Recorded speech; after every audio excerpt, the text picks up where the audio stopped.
Hello, welcome everyone to the Lichess broadcast commentary of the UzChess Cup 2024, Uzbekistan Chess Cup first edition, and it's been such an honor.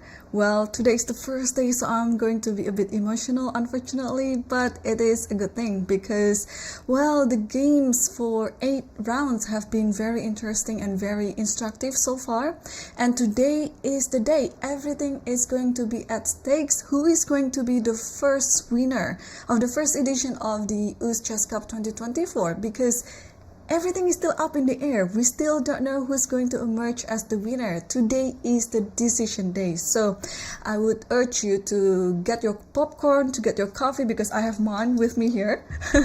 This is 2 p.m. in Jakarta. So this is my coffee time after lunch. So that's why I'm also going to enjoy all the games with you, having my coffee, and then just, bathe in the beauty of chess, because today I'm very sure that all the players, especially the leaders, will show their best chess in order to win the race. And speaking of the race, there is a very tight rivalry between the two Nordibacks in the master section.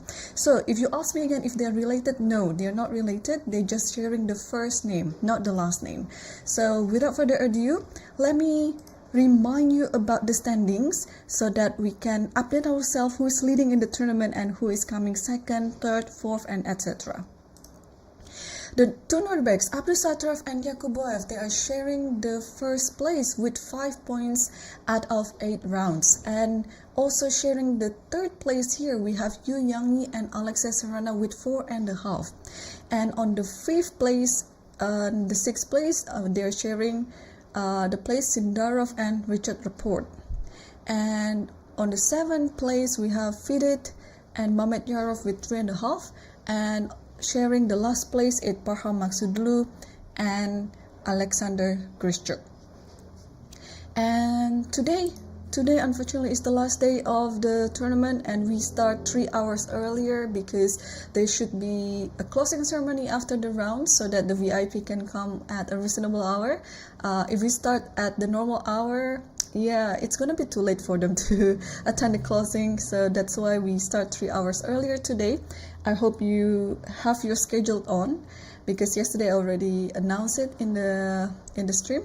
And today's pairings, this is very important. So we'll be focusing on 2 boards, and it's as if this was a Swiss tournament where the leaders are playing against each other. We'll see a game between Abdusattorov versus Sarana and Yakubov versus Yangyi, where we know Abdusattorov and Yakubov, they're sharing the first and second place, while Yangyi and Sarana, they're sharing the third and fourth place. So this is going to be quite an epic day today, because the two Nordibacks, the two young Uzbekistan players, they're playing with white pieces against their opponents, and of course their opponents wouldn't get it easy for them to win, or especially to win the game.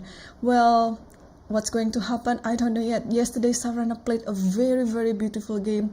I would say that was the game of the tournament. If you missed yesterday's action, please also check the broadcast of round 8. It was the game between Sarana versus Sindarov, where from the start to finish, Sarana just played perfect chess.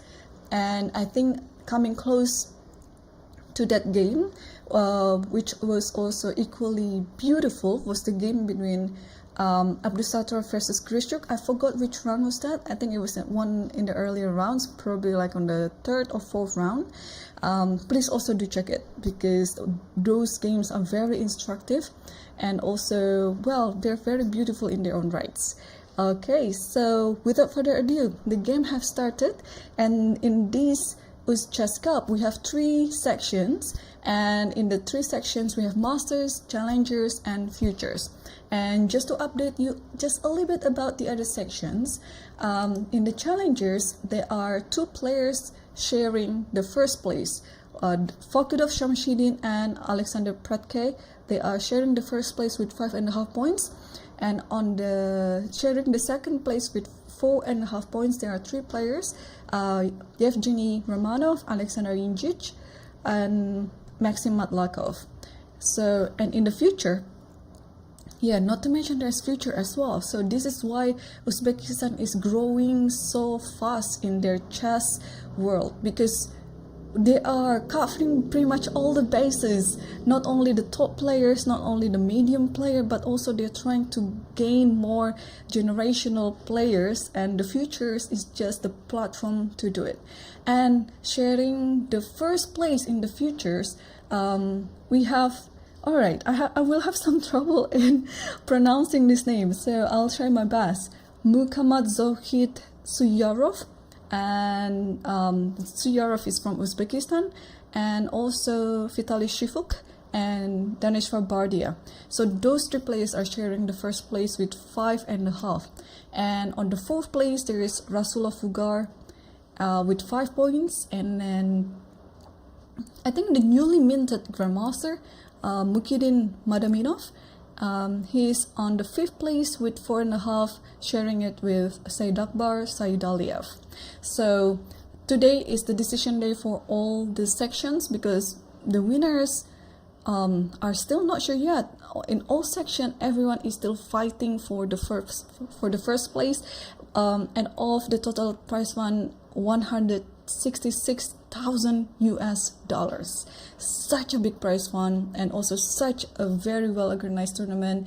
I'm just very happy for my fellow chess players who are taking part in the tournament, because I'm sure they've been treated very well. And yeah, let's dive in straight to the game then, because the game have been started. So let's take a look at the first board between Abdusattorov versus Sarana. Let me change it here. There you go. What do we have here? Such an unusual position. It should be. It looks like it was the reverse Benko. Oh, my thermos is appearing, making some appearance. Yes, I like red color. So let me just push it a little bit, and there you go. Okay, so let's see it from the start. What's happening here? Knight f3, d5, c4, d4. Yeah, so it's starting as a like Reti English type position, and now b4. So if you remember how Benko works in the reverse color, it was with b5, but now it's like Benko but without the gambit, because white is not sacrificing any pawn. c5 and b5, a6, and now g3. So e5. This is, yeah, I need to learn a lot about this type of openings, because, well, this looks very unusual for me, because I didn't play this variation. I didn't play it as white nor as black. So the good thing about this event is they always come up with something unusual, because again, this is their last round. So they're pretty much putting everything on the board, putting everything on the preparation in order to out-prepare their opponent. So d3 was played by Abdusattorov. He didn't take the pawn on e5, which in English type of Reti position, this looks like a very common sacrifice to happen. But let's figure out what to do. If the sacrifice was accepted by Abdusattorov, what's happening actually in this position? Do we have a very easy outcome after this? To be honest, I don't know. So let's just check the computer what is going on. So after takes here, it just takes b5, and after cb5, queen d5. It looks like it is a double attack to the knight and to the rook. So you have to retreat back to f3 like this, and then rook a2, queen a2, and this position after knight a3. Apparently, it is still slightly better for white. Yeah, don't ask me why, because I'm also still trying to understand why is it better for white, because it looks like the center is under black's control, and what black is going to do is just to develop the minor pieces and castle, and I think black should be enjoying the position, no? But apparently I was wrong. Mature balance is pretty equal, but here the computer gives is 0.2 for white. So if I just continue this position a little bit more, bishop e6, and then queen a4, knight f6, okay, and after e3, de3, de3, what's happening? Knight bd7. Why do you have to play knight bd7? Why can't you just play bishop e7, for example, and then castle next? Because there is bishop c4, and then if I just take it, okay, this is way too deep for my understanding, and this is the better outcome for white, although it still maintains point to position for white. And yeah, looks like it's just completely equal, no? This is not a bad outcome, but probably Sarana caught Abdusattorov by surprise. And usually if you get caught by surprise, you don't want to walk into your opponent's preparation, because of course after e5 in this position, the most analyzed move in this position should be knight takes e5.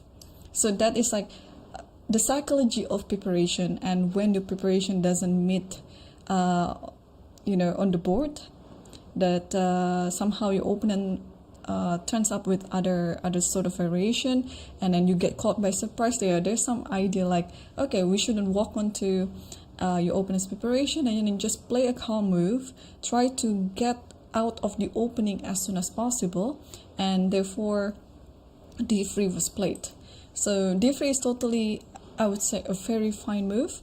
And is this the computer's choice? Well, the computer preferred knight takes e5, but again, without any preparation beforehand, yeah, it would be quite a risky decision to take the pawn on e5, because as I mentioned earlier, knight takes e5 would be the most analyzed move by the opponent. So if you don't have any prior knowledge about knight takes e5, d3, I think just solve the problem. And now Sarana is back thinking, but d3 is also an invitation to a gambit. Well, there is AB here, and after AB there is queen a5. So is this pawn on b5 really a pawn to be captured? So for example, what to do now? It's a check. Some move has to, or some piece has to block the check. The knight on d2, bishop d2, or queen d2, or this knight d2. Probably it's okay to just play knight bd2. My reason is because after queen takes here, you can take this one for free, and it's no longer sacrificed, then it's just back to normal again. My reason of knight bd2 is because after bishop d2, I don't like this type of position. After queen b2, is white winning by force actually, because now the rook is lost, and you cannot do anything. The knight is stuck. Yeah, maybe black is just winning on the spot. So after d3, the move that Sarana just played was bishop d6. So he's saving this option for the later future, because you gotta, well, this is such a nice move, right? You are developing your piece, which is very necessary in the opening stage, and at the same time you are protecting the pawn on e5, and also, well, you're threatening to take AV, and maybe this is no longer a sacrifice. So if we are playing with white pieces in this position, what should we do? So AB, CB, queen f5 is the attack. So do we stop queen f5 right now by playing bishop d2, for example? Or shall we play knight bd2, so there is no more check on a5? So after takes, let's say, and then queen here, we can just try to protect this. Yeah, we can just try to protect this by playing, let's say, a4. That's another idea. One idea also is to sacrifice the pawn.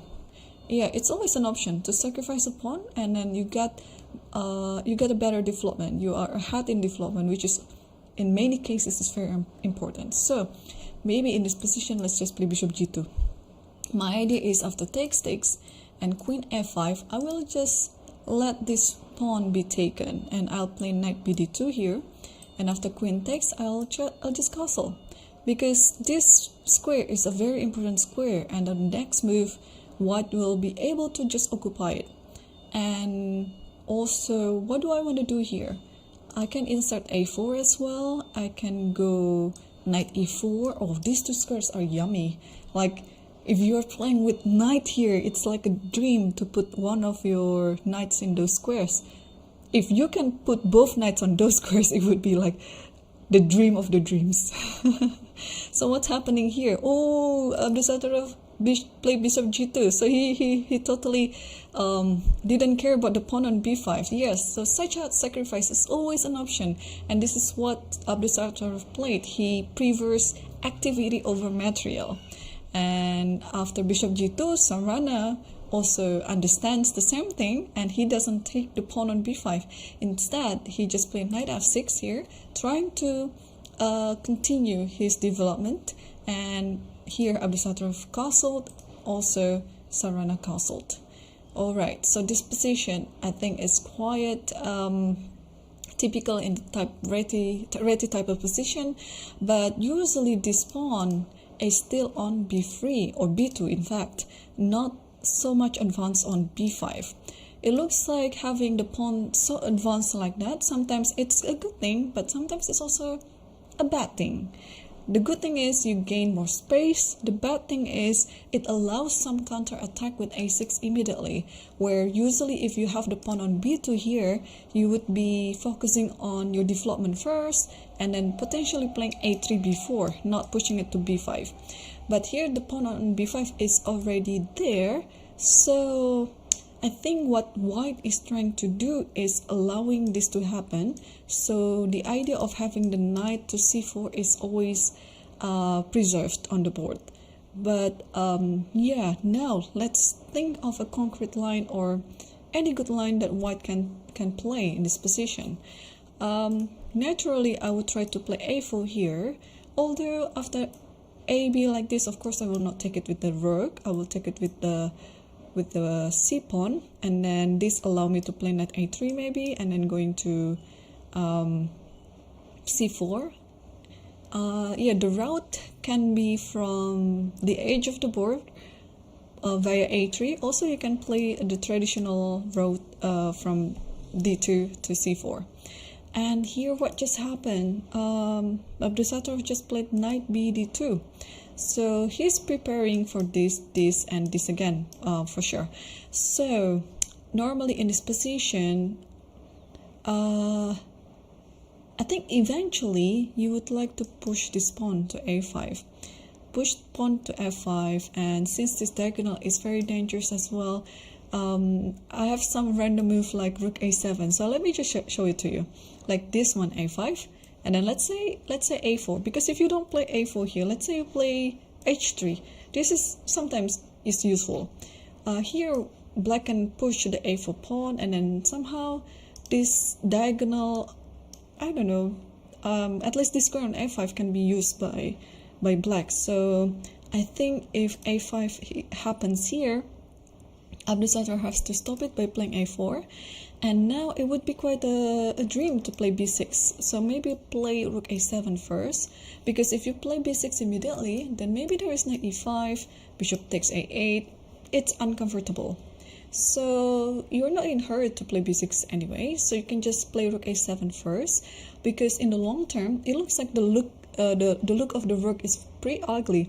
But in the long term, if you manage to get everything you want, b6, and let's say put the rook in the center, bishop b7, knight b d7, and moving this knight away in order to play f5, this is pretty much the setup that black would like to happen. So yeah, this is a very close battle, but and also that's one strategy to play this position, of course, that you want to close the queen side and you're focusing on the center and the king side, because in this position you have to play on the side that you think that you have an advantage at. And obviously, black's advantage is not on the queen side because of the space, yeah?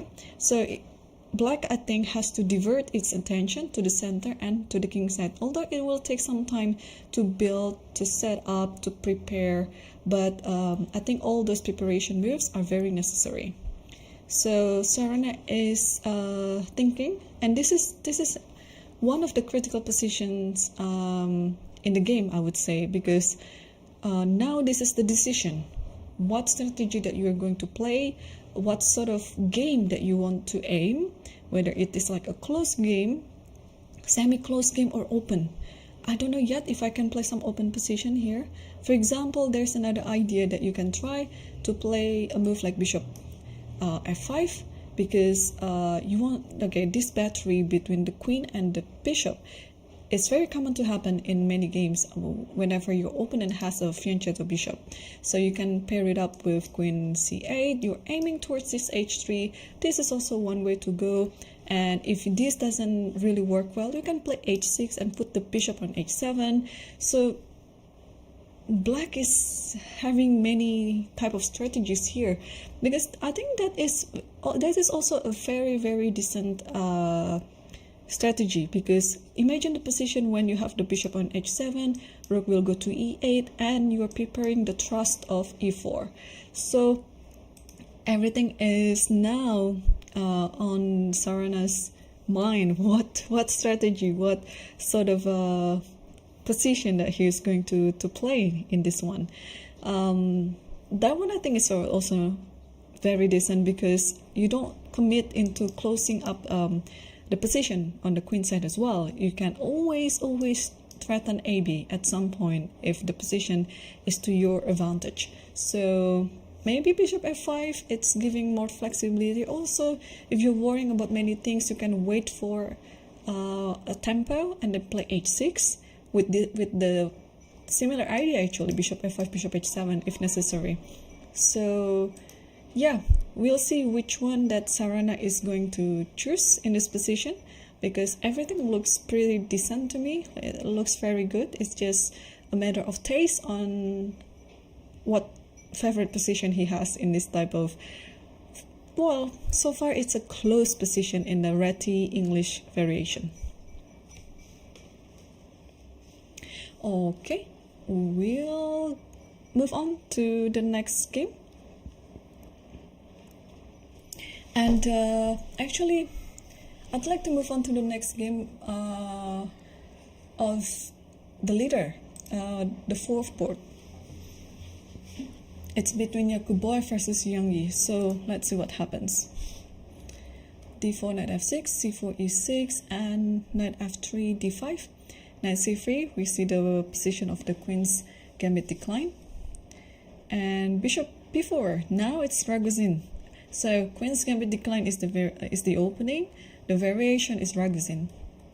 So queen a4, only move knight c6, because otherwise with this check, the bishop on b4 was under attack as well. e3, castles, queen c2, yeah.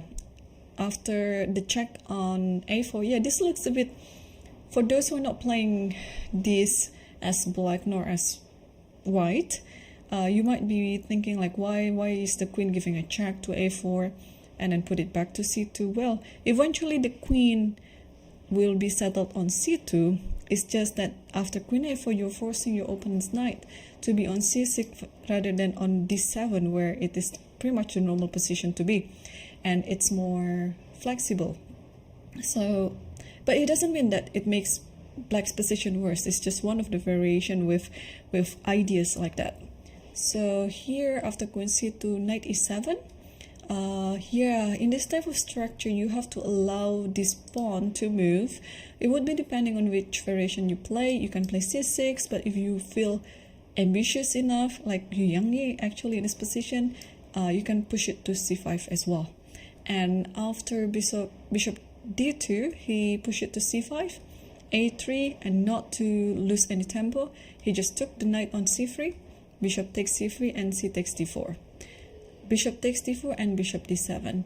Yeah, for the two bishops lovers like me, this position is better for white, of course. But apparently this is still okay for both sides.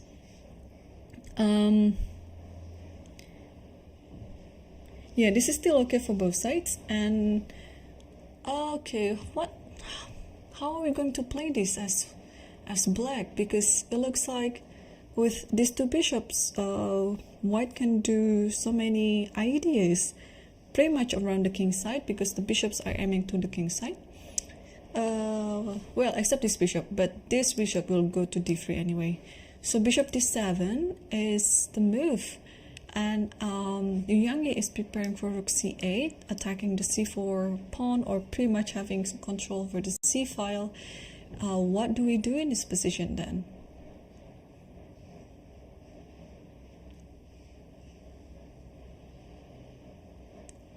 I was thinking maybe we can take this one. But the thing is, okay, my idea was like this: takes, and then put the rook on d1. So whenever this happens, then I can play this. But even if this happens, so what? Yeah, black is still fine. Like there's even a check here, and you cannot play b4 because queen takes a3. Okay, so probably I overestimated white's chances. So what do we do? Let's consult the engine. Bishop takes f6 and then gf, and you take d5, knight takes d5, and bishop e2. And what about rook c8? I think queen, okay, queen d2. Okay, so you pretty much just try to pressure your opponent having this double pawn till the end of the game, but two minor pieces already traded. Looks like the pressure is not that imminent. Okay, I think we can leave this game for a bit. It's still roughly equal position right now with ideas from both sides. Let me have a sip of my coffee first.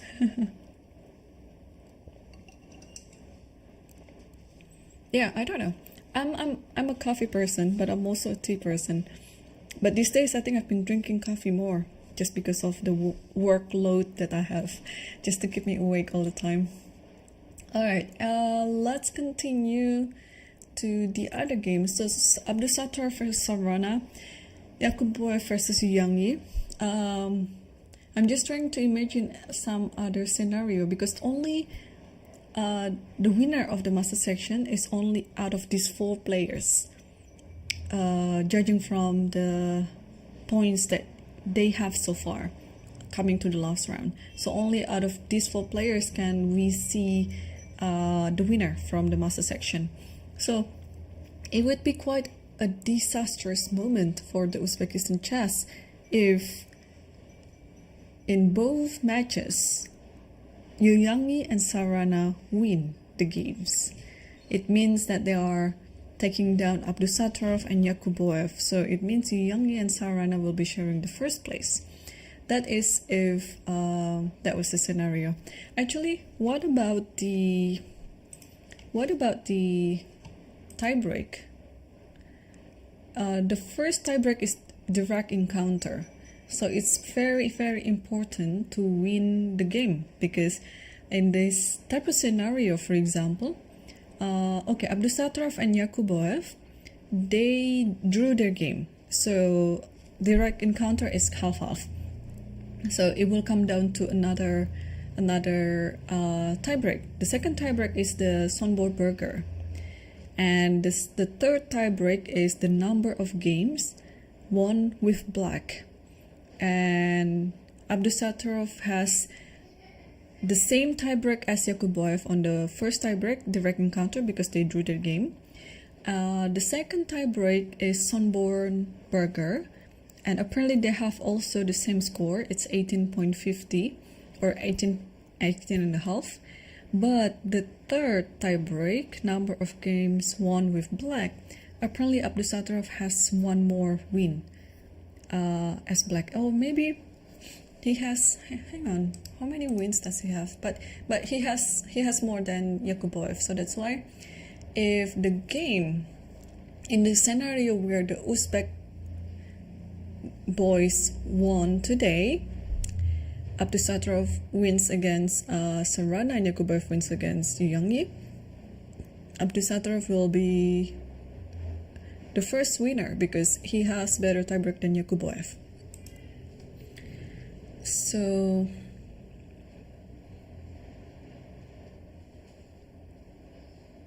yeah, Abdusattorov won against Yangyi. Okay, that is also very interesting. So, since Abdusattorov won against Yangyi, in the scenario where Abdusattorov draws against Sarana and Yangyi wins against Yakubov, Abdusattorov still is going to be the winner because the direct encounter between Abdusattorov and Yangyi was won by Abdusattorov. Okay, so that far we can figure it out. What about Sarana? So Sarana, okay, Sarana, we know he lost to Yangyi. He drew against Yakubov. Okay, and then now he's playing Wait, Sarana is playing against Sarana is playing against Sarana is Abdusattorov right now. Okay, so out of all these four, Sarana has the worst tiebreak. Should any of same pointers happen in the end, Sarana has the worst tiebreak. Okay, so and looks like because Abdusattorov has more wins, Abdusattorov has best tiebreak because he drew against Yakubov and he won against Yangyi, which is very important too. Okay, wow. Yeah, anything can still happen. But judging from the current position right now, Yakubov versus Yangyi, it looks like it's still pretty drawish.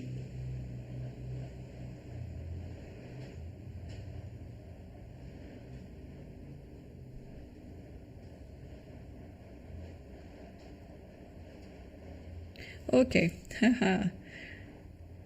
Yeah, there is a 15-minute delay in the broadcast, so unfortunately we cannot interact with each other. Hang on, there are no players in the chair. What happened? No, they're not agreeing to draw, right? Because it would be quite an anticlimax. No, okay. So Yakubov is just pretty much putting his suit back on the chair. Okay, let's see other games. Although I would be focusing on those two games between Yakubov and Sarana. Sorry, Abdusattorov Sarana and Yakubov Yangyi, because those are the decisive. Actually, let's see what's happening between Abdusattorov and Sarana. Yay! Everything happens according to my prediction. Okay, I'm ready now. I'm ready to play tournament.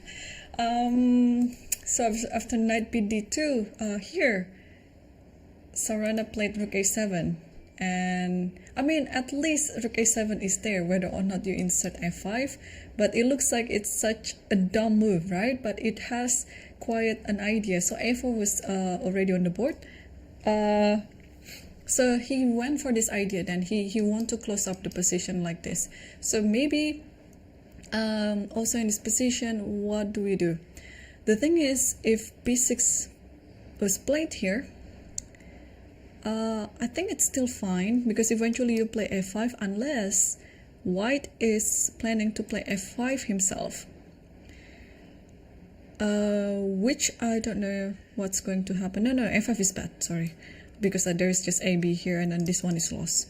b6 already happened, yeah, okay. So he is kind of listening to me then, yeah, b6, and then you put the rook to the center. You keep this option happen actually to take b5, because white will never ever take ba. It will only allow knight to go to a6 and knight b4. So white will not take it, and at the same time, black is preserving the tension on b5 without really touching it, just preserving the tension, and black is preparing something else in the center and on the king side. Okay, no, this is nice. This is actually the hardest part in chess, is to play some strategical play, because if it's tactics, if it's just pure calculation, I think anyone can do that. But strategy is important and very hard because it is showing your understanding to the position, showing your understanding to the game, and pretty much your understanding strength. So, okay, b6 is already on the board, and now Abdusattorov is back thinking. And let me remind you again, the players have 90 minutes plus 30 seconds from move 1, and if they complete when they complete the 40th move, they will have another 30 minutes on their clock until the rest of the game. Okay, let's come back to this one a bit later and see the game between Mamedyarov versus Rapport. Because what is going on with the time here? Look at that. Mamedyarov has pretty much still all the time that he had since the start of the game. In fact, he's gaining. So, and Rapport already spent almost 30 minutes on the clock. And let's see what happened. d4, d5, c4, c6, knight c3, knight f6, knight f3, d takes c4, a4. We see this like slough opening, and bishop f5, knight e5, knight bd7, knight takes c4. Yeah, everything is still theory, but now g4. What is happening? To be honest, I'm not familiar with this g4 idea, so let me just see if I can have any games in the Master Lichess database. Okay, so there's only one apparently in the Master Lichess database, and after g4 is bishop takes g4, and knight e5, bishop f5, and a5, knight bd5 then, and bishop g2, e6. This was what happened in the position not g6, e6. So what is going on? Looks like after this setup you have e4, but unfortunately after e4 there is knight takes, and then okay, bishop takes, or knight takes, it doesn't matter. Yeah, so let me just show it to you. Takes here, takes, and then you can just take here or with the bishop. I don't know which one is better.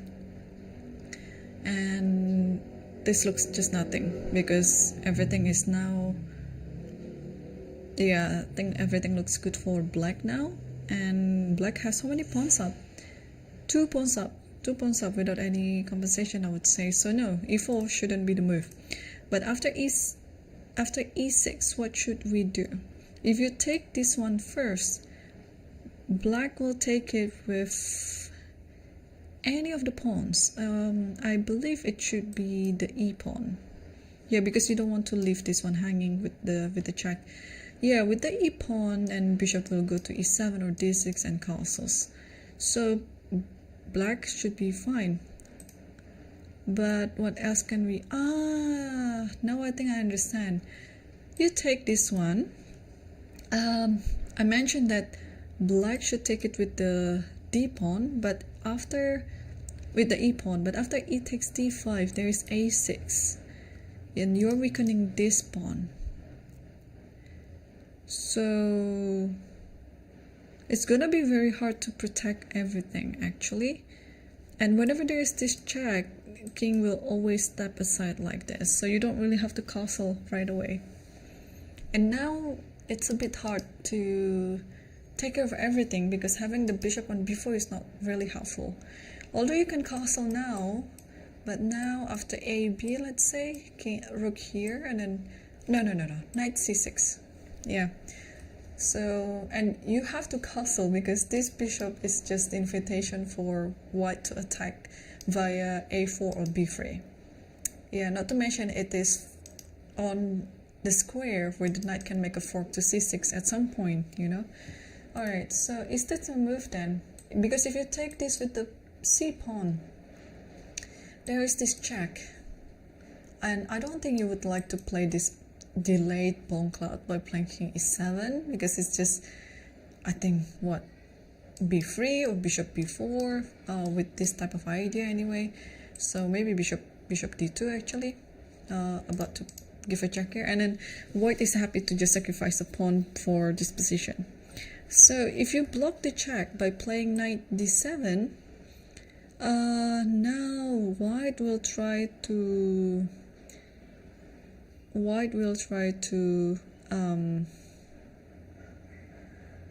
pressure the d7, but how?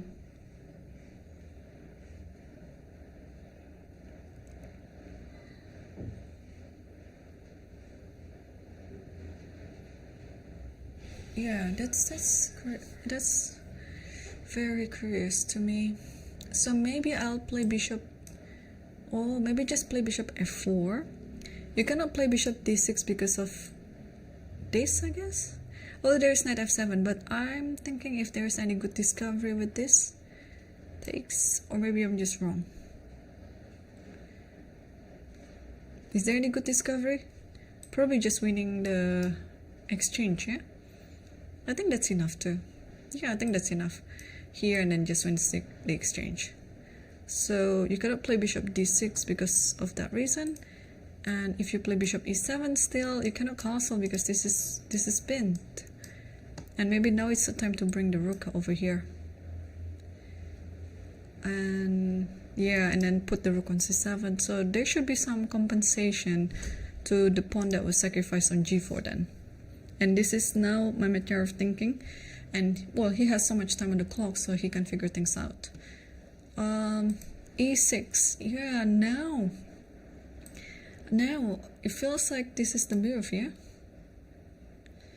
And if you take with the knight, of course there is e4. There's e4, and I don't think you can get away with this threat. I mean, white will be able to win one piece after this fork. Okay, there's a check here, but then king f1, and what else after this? I don't see anything. White will be able to win one of the pieces. Okay, knight d5 again.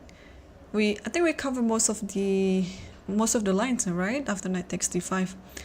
Although it requires calculation. Okay, let's see this one again, because e takes d5 is the most natural out of everything. So gotta be ready with a6. And let's see if queen went to b6. Just try to protect everything like that. And now maybe takes this. Takes. And what? Castle? But castle bishop d6, yeah? Yeah, there should be something to do with the h6 push, but I'm not sure.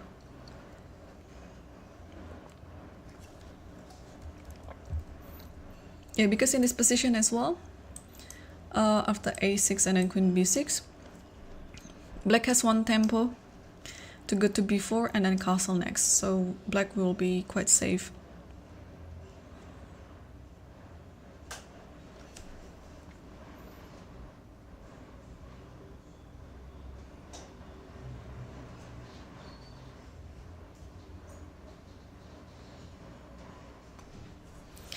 Okay, so still no move yet, and alright, let's take a look what the computer says.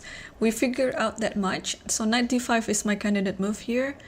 If I don't care about the pawn, I mean, castle is always an option, just to continue the game normally, but Mamedyarov here already started something that is very unusual with the g4 move on the 8th move. So yeah, it's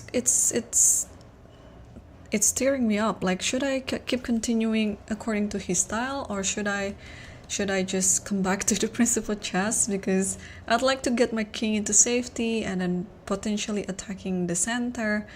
Alright, so apart from taking d5 castle, maybe I can suggest queen b3 here. I want to attack b7. Yeah, maybe this is the move, yeah? And then how are you going to protect b7 anyway? Or maybe you should just ignore it.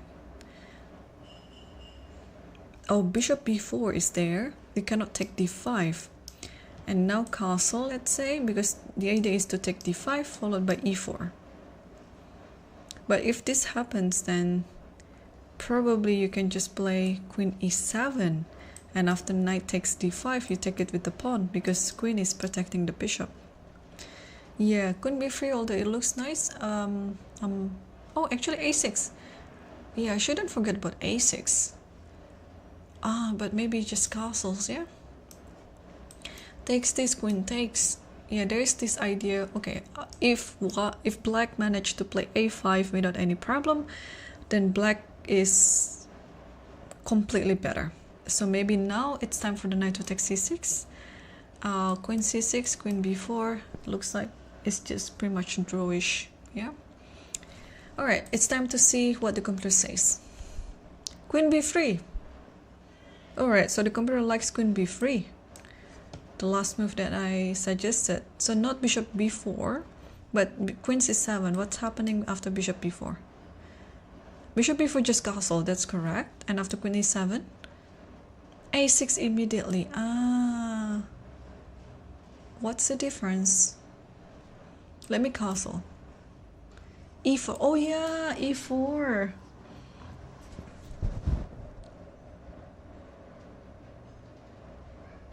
Yeah, I forgot about e4.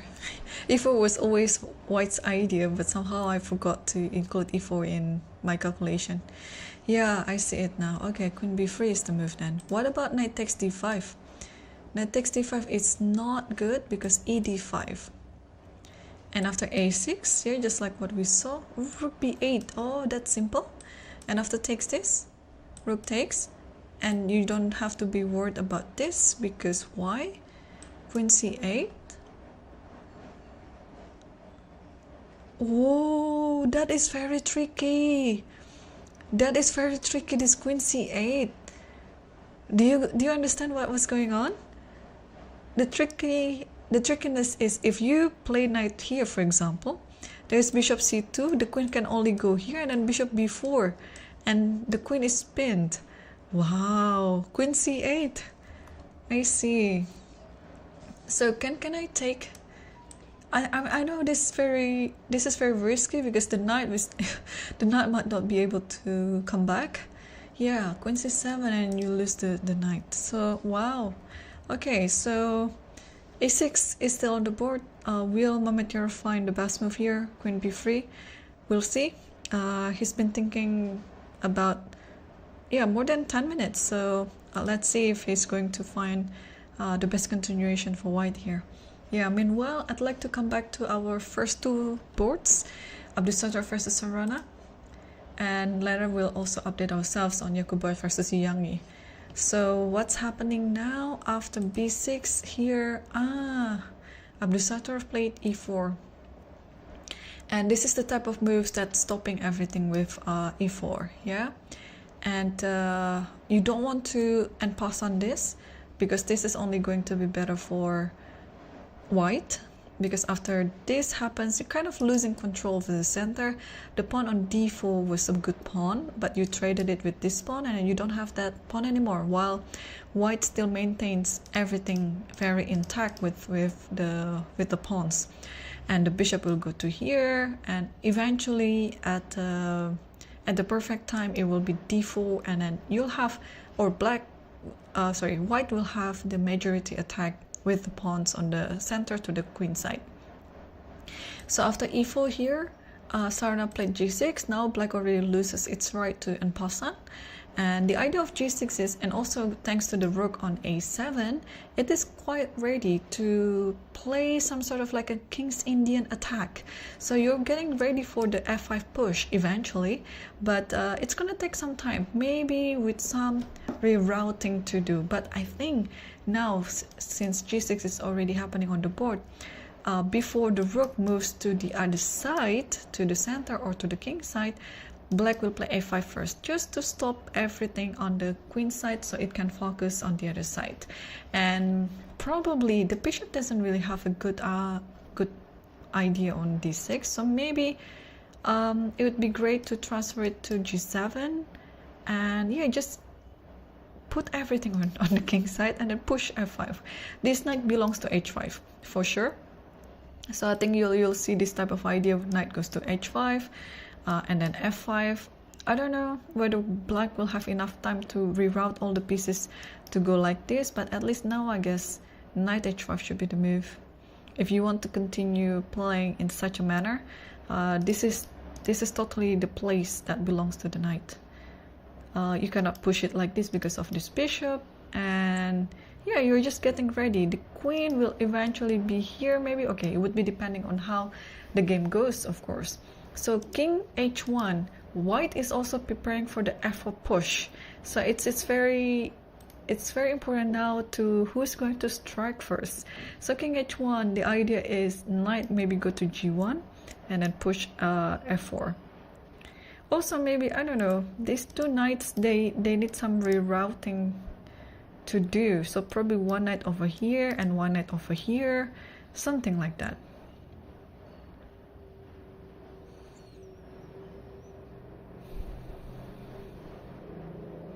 Yeah, just trying to understand more about this position. So, yeah, I didn't bet anything, but you'll see, Knight h5 was played. So, yeah, I wish there was like a quiz. See, Knight g1 as well. There was a quiz of how to, or guessing the moves of the players.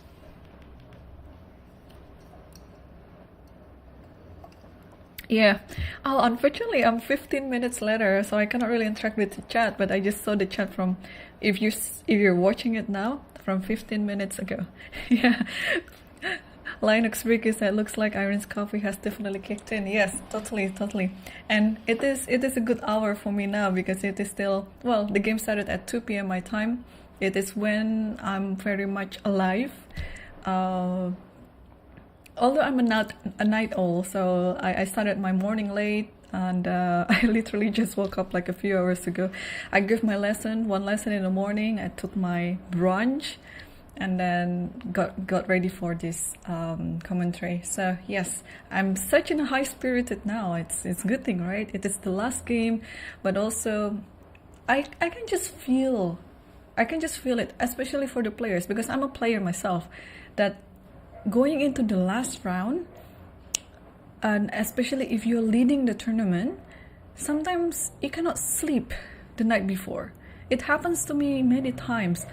Sometimes I have to, try an extra effort to make myself fall asleep, like drinking, I don't know, lavender tea or something like that. And probably if that doesn't work too, like I will take some melatonin, but that would be the last resort. I don't like taking medicines at all or anything like that. I'd like something more herbal. So, and probably it's a good idea to not drink coffee the night before, or actually the day before, so that you can have normal sleeping schedule. Okay, so Knight g1 is now already on the board. Yeah, that was actually my question, whether this bishop is necessary to go to g7 now. It looked like it was necessary, but now white is also preparing for f4, although not now, because now this pawn, the knight, the bishop is already like controlling f4. So white is also preparing for some push. But what could it be? I guess, okay, Knight g1 here, and the other knight has to be moved for sure. The other knight has to be moved. The bishop belongs to this diagonal, so maybe after Knight g1, yeah, you just want to play knight f3, and then put also the knight on h4, just like how this knight is.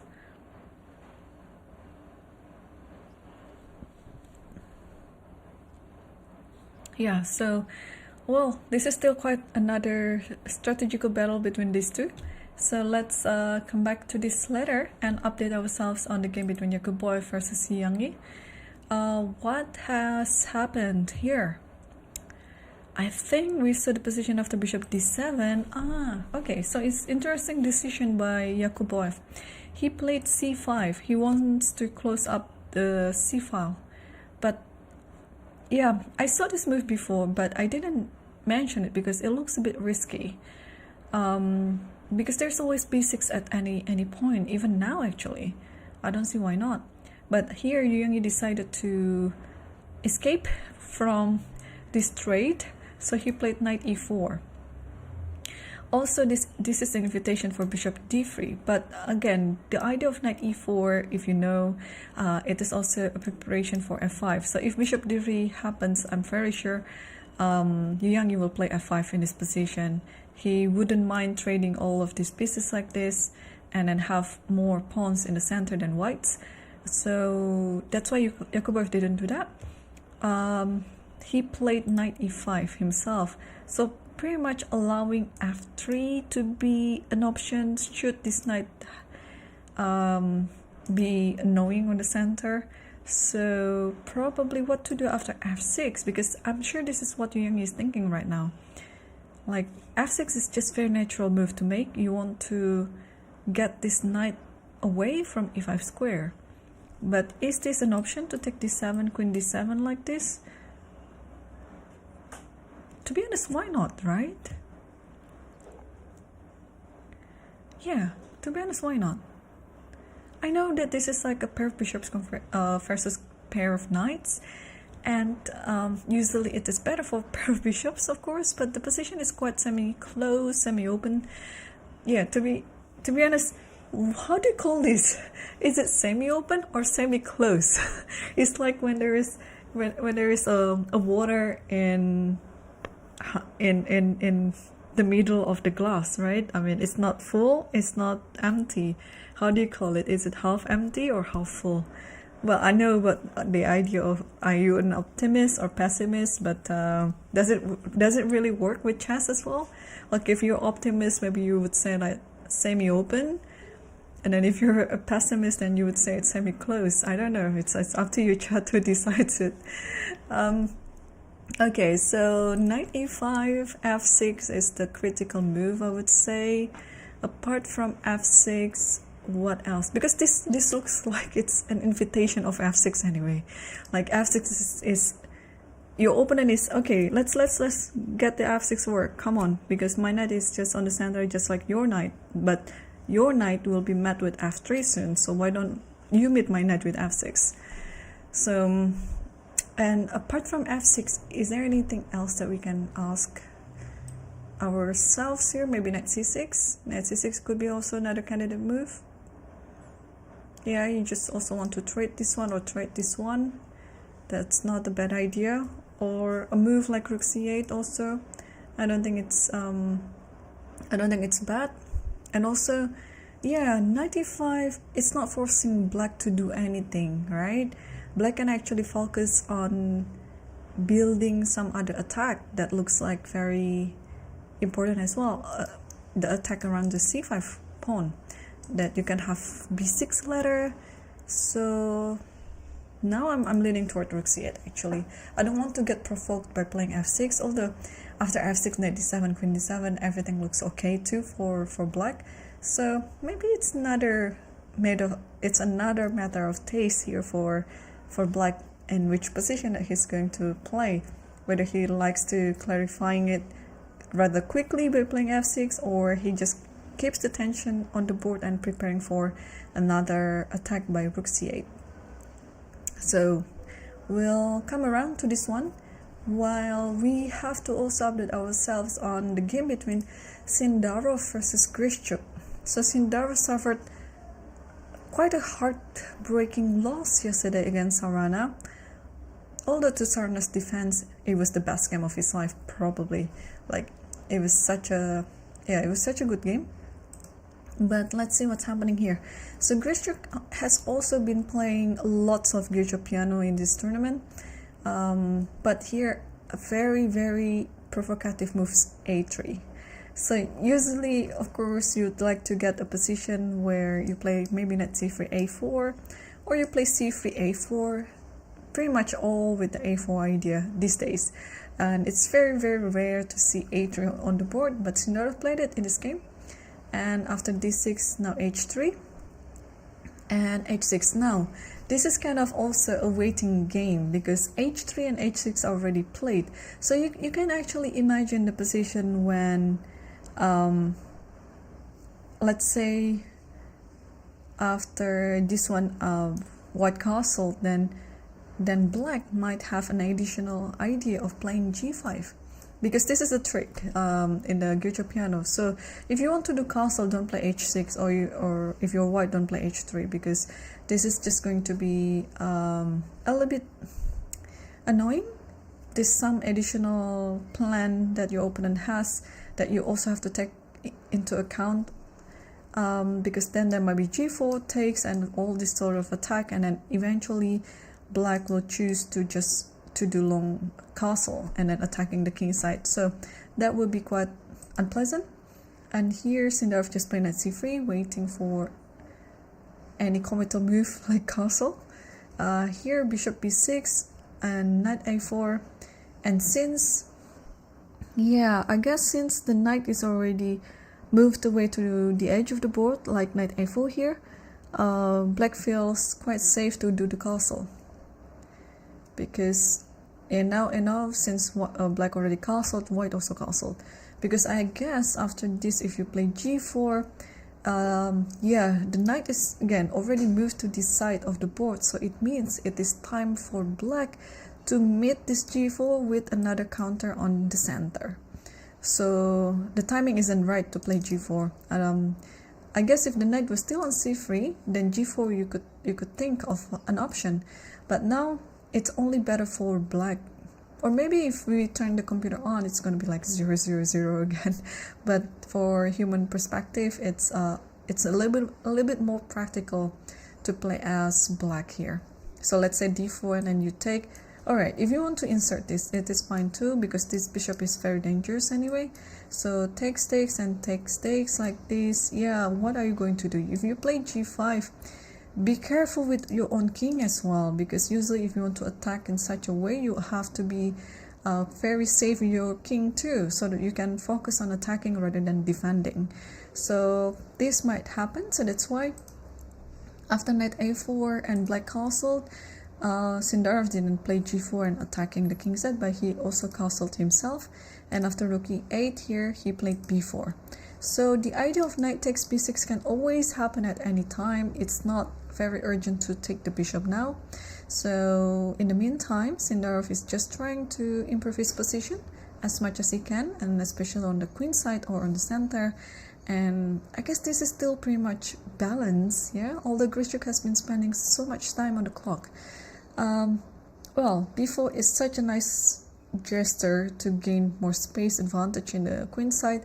So how the game is going to continue, rook e8, it is signifying there is an idea of bishop e6, so maybe it's bishop e6 now. Yeah, so maybe it is bishop e6 now, but maybe, oh, maybe we can transpose it to like a Spanish type of position, like takes here, takes, and you have to make sense of rook e8, so you have to take it with the rook. And here maybe takes b6, ab, and then push c4 like that, and then put the bishop on b2, and yeah, at the right moment you just push d4 at the right moment. Now is not the right moment because the e4 pawn is hanging. So yeah, so I think that's pretty much it. So b4 and yeah, rook e8 idea, you just want to play bishop e6, there's no other purpose of rook e8. What else can black do in this position then? Oh, what about transferring the knight to g6, because this is also another common idea in Grischuk piano. So knight e7, let's say, and then knight g6 comes next.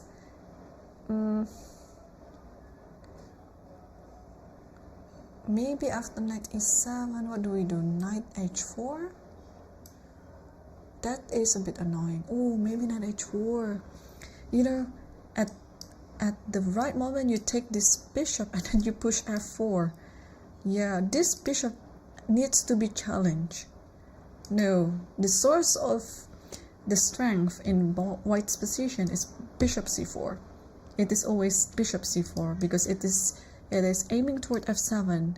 It has to be challenged. That's why rook e8, and probably Grischuk, actually not probably, he must be thinking of playing bishop e6 because this bishop needs to be challenged. But yeah, I think we saw the position after before and bishop e6, and apparently even this alternative is better for white, because yeah, I suggest taking it first because I was worried after this there might be bishop d4. So yeah, so maybe not c4, just takes this one first, takes, and then c4, because you have to stop d5. This is important. This is very important. Yeah, and then bishop b2 and bishop b2, queen c2. Yeah, although in many cases that this pawn will serve as the backward pawn, but thanks to the bishop, it cannot really be attacked. Yeah, So bishop b2, queen c2, put the rook on d1, put the rook on e1, and then you have this thrust to d4. So yeah, I think white is still standing better in this position. Ooh, Grishuk just did one unusual idea. He played a6. It allows knight takes b6. 100% sure it's gonna happen. Knight takes b6 and then c b6. So let's start calculating from this moment.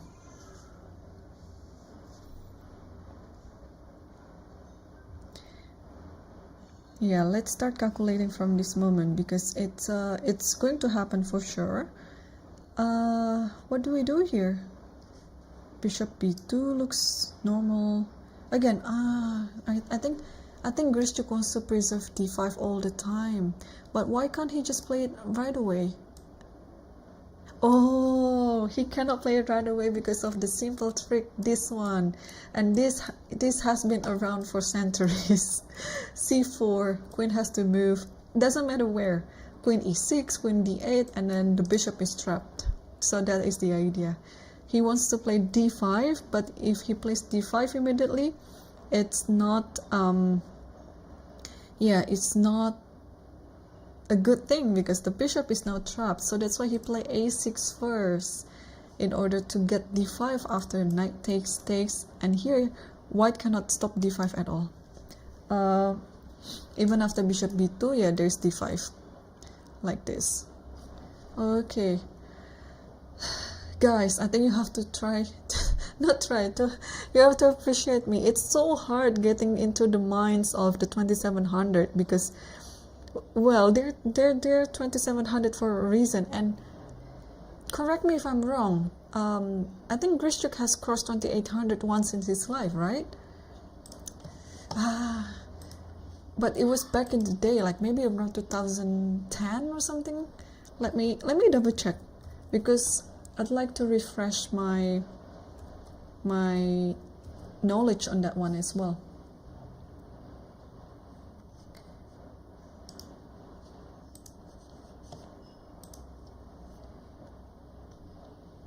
Oh, I was right. His peak rating was 2810 in December 2014. That was his peak rating, yeah. So even though he's now 2700, like 100 points lower than he used to, but come on, for a player who has ever crossed 2800, he already on that level. So yeah, to get into his minds are very difficult, but I hope I'm doing quite a decent job in trying to figure out what they want to do on their games. Alright, so knight b6, c b6 already happened on the board. Yeah, so his intention was about to play d5. Yeah, so this is another strategy that can be played as black.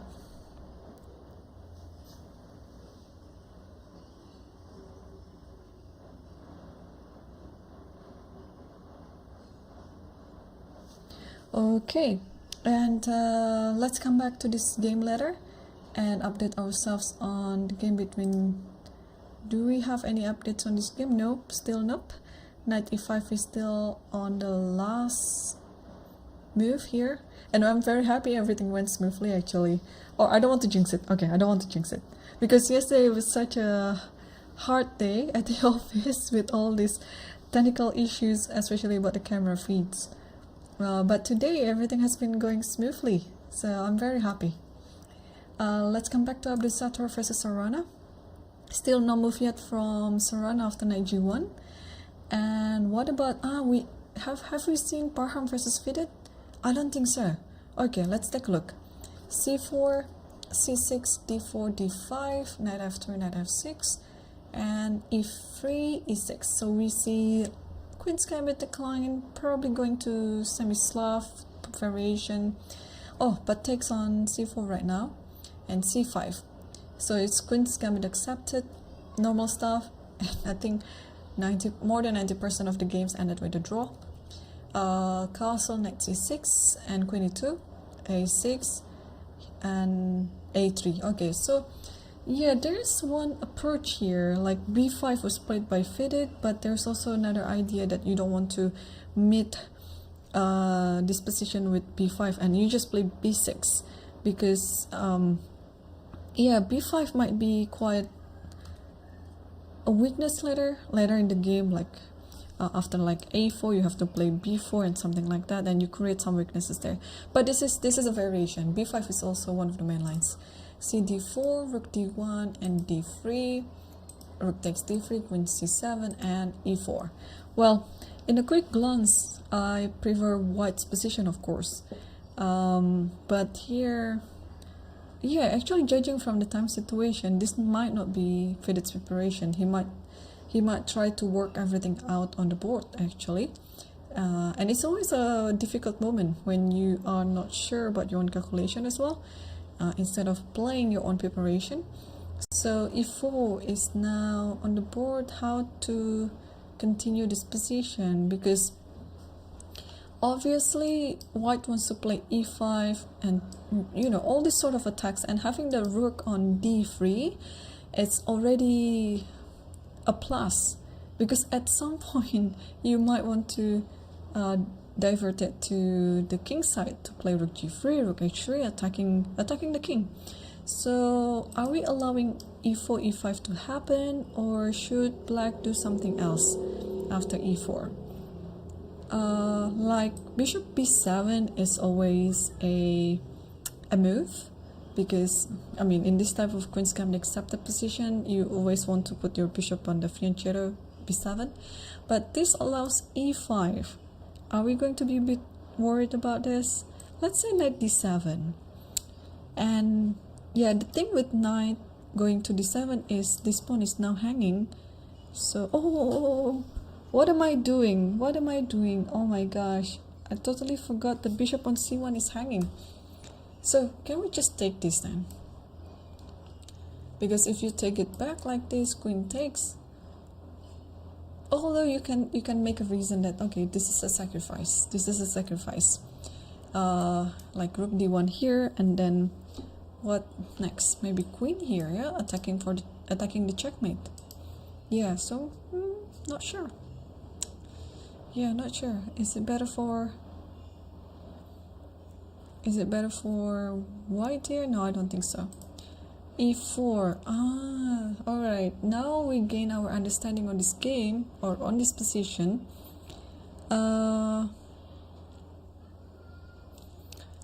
So can we try to make any sort of discovery with the knight then, knowing that bishop on c1 is hanging?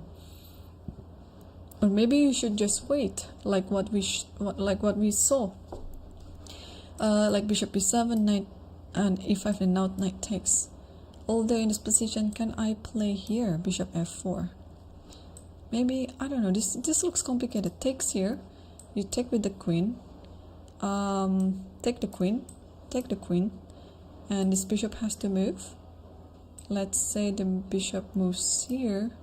Who's better in this position? I think black is doing fine, yeah? I think black is doing fine. Okay. So alright, bishop e7 is alright then. Yeah, I think bishop e7 is fine, because after e5 you have this idea.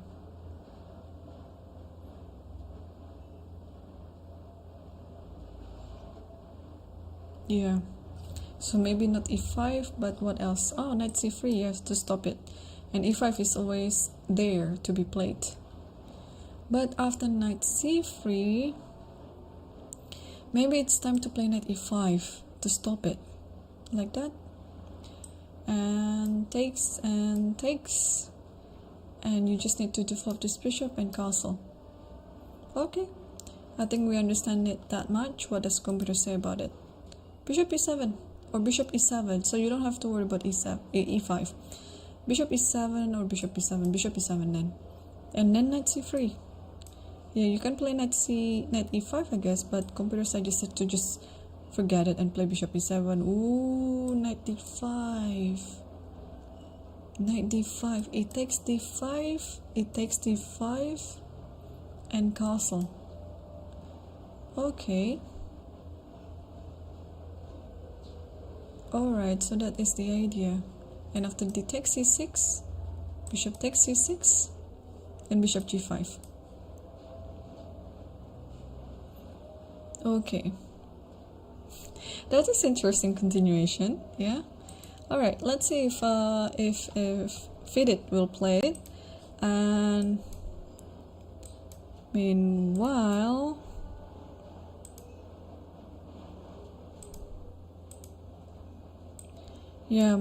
I think we have seen most of the games, and I should take my first break, so don't go anywhere. I'll be back after a few minutes because the games are getting just more and more interesting. So stay tuned, I'll be back very soon.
Hello everyone, welcome back to the Lichess broadcast commentary of the UzChess Cup 2024. Today is unfortunately the last round of the event, and I don't know when I'll be doing the commentary again for Lichess, because it's been great so far. And yeah, I'm going to focus on my tournaments myself. Soon I'll be flying to Europe to play a couple of tournaments there. So let's continue on the game between Abdusattorov versus Sarana, because this is one of the games that could potentially decide the winner of the tournament. One of the two games. So we saw the position of the knight g1 here, and Sarana decided to move the rook to the center by playing rook e7 right away. Not particularly fond of this move. Like what the computer suggested. Oh, not even rook e8. So, or maybe because the idea after rook e8 is to play bishop f8, bishop g7, and f5, put the rook on f7. So that way the queen's diagonal is not blocked, probably. And after knight g7, knight g1, rook e7. Abdusattorov made the right call here by playing knight e2, so he is preparing for the f4 truss, and now f5 is on the board. And now what happened after f4? I'm just a bit wondering. Alright, we'll continue this position, but I was just also trying to understand, like in this position, the computer suggested rook e8, so what's going to happen if I just play knight e2 with the idea of f4? Queen c7. Huh. But that can also be done on the other move, right? Queen c7, bishop f3. Okay, now it's a bit too random for me. Knight f6 back. Yeah, looks too random for me now. It's let's take a look again. The game. Knight e2 and f5. So yeah, this eventually has to be played. f5 has to be played because you have to close the position on the queen side and focus on the center and the king side. So maybe now it is the right time to play f4, but the f4 move is very much expected, I'm sure. What is Sarana's planning to do against f4? To meet f4 with f5 like this? Okay, so takes here. And then bishop takes, yeah? Takes f5, then bishop takes f5. I like black's position, to be honest, but here the computer gives this position is better for white. Probably because of the square. So knight e4, and then soon, okay, the bishop comes to g5, that is the idea. So knight d7, and after bishop g5, knight f6 like this. Alright, this looks very complicated. Yeah. Alright, so f4 is definitely the idea to play, but if white wants to delay f4, what will white do? Yeah, to be honest, I don't think white can delay it. Can it? Because f5 is coming.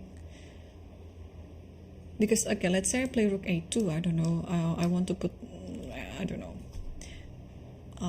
copying the black's idea maybe to put the rook on the king side, but now can I play f5?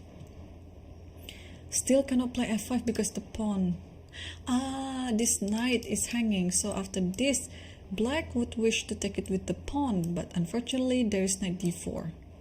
Alright, so that much I understand. So okay, the computer suggested knight d7. What if I just play queen e8? I want to play f5, takes and takes with the pawn, and then this queen on e8 is protecting the knight on h5. That is my idea.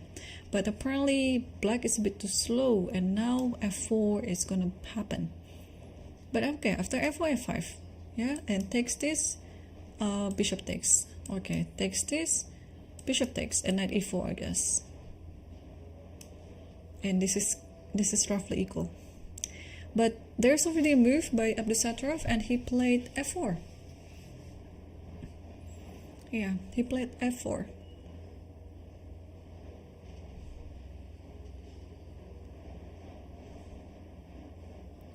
Okay, are we going to see f5 on the board? I mean, this is already move 13, and if this happens, just take a look at the position. It's very closed. Yeah, it's very closed, and there is still no trade of anything yet. No pawn tradings, no pieces tradings, and oh, Sarana played rather quickly. He didn't play f5, but he took on f4 like this, which is, I guess it's fine too. According to the computer, it's still fine. So ef4, g takes f4, and here, yeah, e5 is coming, so you have to stop it by playing f6.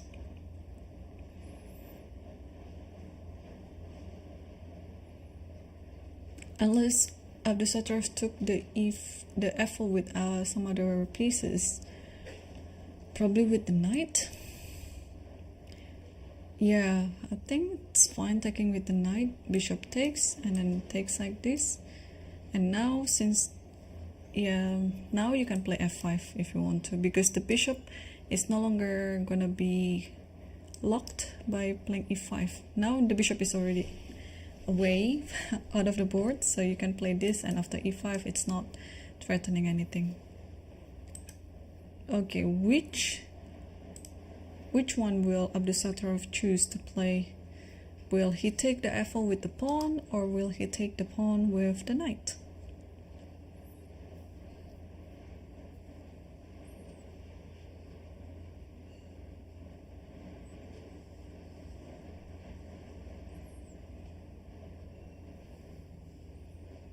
Okay,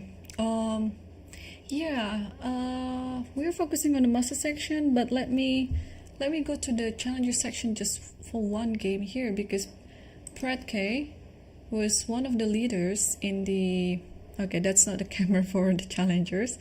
Yeah, Pratke is one of the leaders in the challengers, along with Fakidov Shamshidin, and he made a quick draw here against Donchenko. So now it's up to Fakidov's hand. Let's see how the game played out, and how did they manage to agree for a draw. c5 here, and then bishop e7, d6, okay, e4, knight bd7, knight c2, rook b8, bishop d2, rook takes b1, queen takes b1, castles, knight e3, queen a8, bishop c3, rook b8, queen c2, knight a8. Okay, I mean the final position is roughly equal anyway. So there was a draw for by Pratke and was accepted by Donchenko. And alright, let's continue seeing the master section and what's happening in the game between Yakubov versus Yangyi, because we saw the position of the knight e5 here, and Yangyi, oh, he didn't play f6, he didn't play rook c8, he played knight g6. Okay, knight g6 and bishop d3. So now the question is, are you going to play f5 with or without taking e5? Because f5 should be played, but now can you insert taking the knight first like this? The thing is, after knight takes, okay, if bishop takes f5, then this is kind of normal position, but or f5 actually is not that necessary. You can play rook c8 here. You're fine allowing this to happen. I think this position is better for black a little bit, very little, like takes here. Or am I dreaming? No, I'm not dreaming. Takes here and then bishop here, let's say. There might be bishop here. Yeah, if you go here, there's rook d5. If you go here, there's e5 with some compensation. This is opposite colored bishops, so you have to get your bishop into a better activity. So bishop d3, actually I like this idea. Takes here, and then rook c8. But of course, in this position, white has other option. Not only taking the knight on e5, but taking the knight on e4. So let's see the position of the knight. Bishop takes e4. Because now this knight is under attack, this pawn on h7 is also under attack. Actually, this is going to be a transposition after this. Takes this, and yeah, we saw this position before in rook c8, yeah? I think it should be fine. Okay, it means knight takes e5 is fine then, and after bishop takes e5, then just play here. The only drawback in this position is, can I play f3? Or maybe not. After there's queen h5, there's also rook takes c5. Rook takes c5 is the idea. Or maybe the drawback is this. Takes this, and bishop d6 immediately. Yeah. No, I don't like it.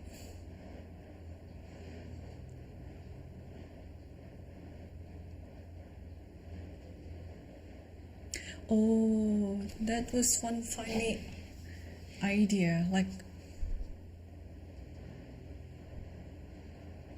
no, this is too funny. This is too funny. I don't know whether it's going to happen or not. Like, something like this. Bishop b5. Of course, this is all, you know, it's all fake. Like, bishop takes here. My idea was, okay, let's demonstrate this one. Rook takes, and if you take with the queen, and after queen d3, there is no stopping queen e2. Like, it's gonna be a checkmate. And the only thing to stop it is queen takes b5, of course, and it spoils the moment. But I just want to point out on how beautiful the attack is. Like, you're sacrificing everything, and then in the end you have this very, very strong battery between the queen and the bishop, and it attacks the checkmating square on e2, and it looks just great. But of course, this can happen with me modifying one of the moves that shouldn't be played. I mean, of course, in this position, you should just take it with the bishop like this. But it's just to demonstrate such an idea. So yeah, after takes, apparently there's bishop d6. Yeah, what to do in this position? My first instinct is to just let it go. I mean, I'm fine sacrificing the exchange, and I still like this idea, bishop b5, because it stops the king from castling, and this might be just interesting, you know, this very interesting sacrifice. Takes and takes with the queen, and you still cannot do this castle because of rook takes here.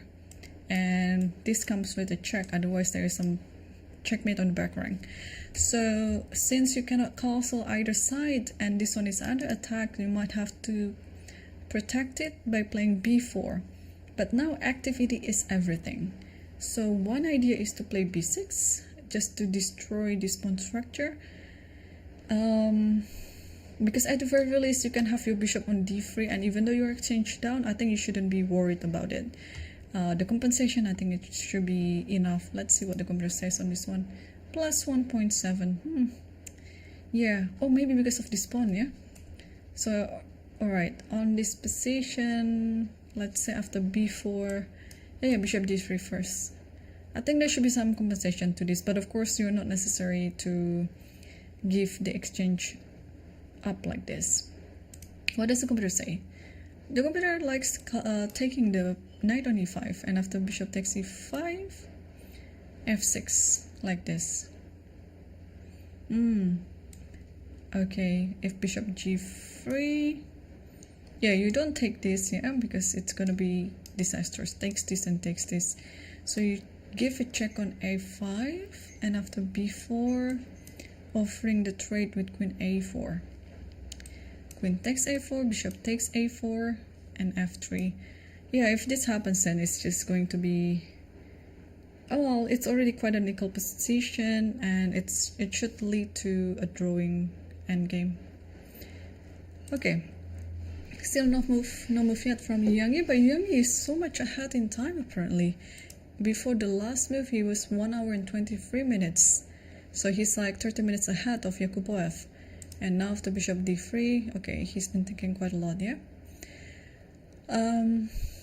But yeah, you can actually feel the close rivalry now between the two Nordirbacks, Abdusattorov and Yakubov, and they're playing very careful, because whoever wins, actually, if Abdusattorov wins, if both of them wins, then still Abdusattorov is going to be the winner. But to win is very important.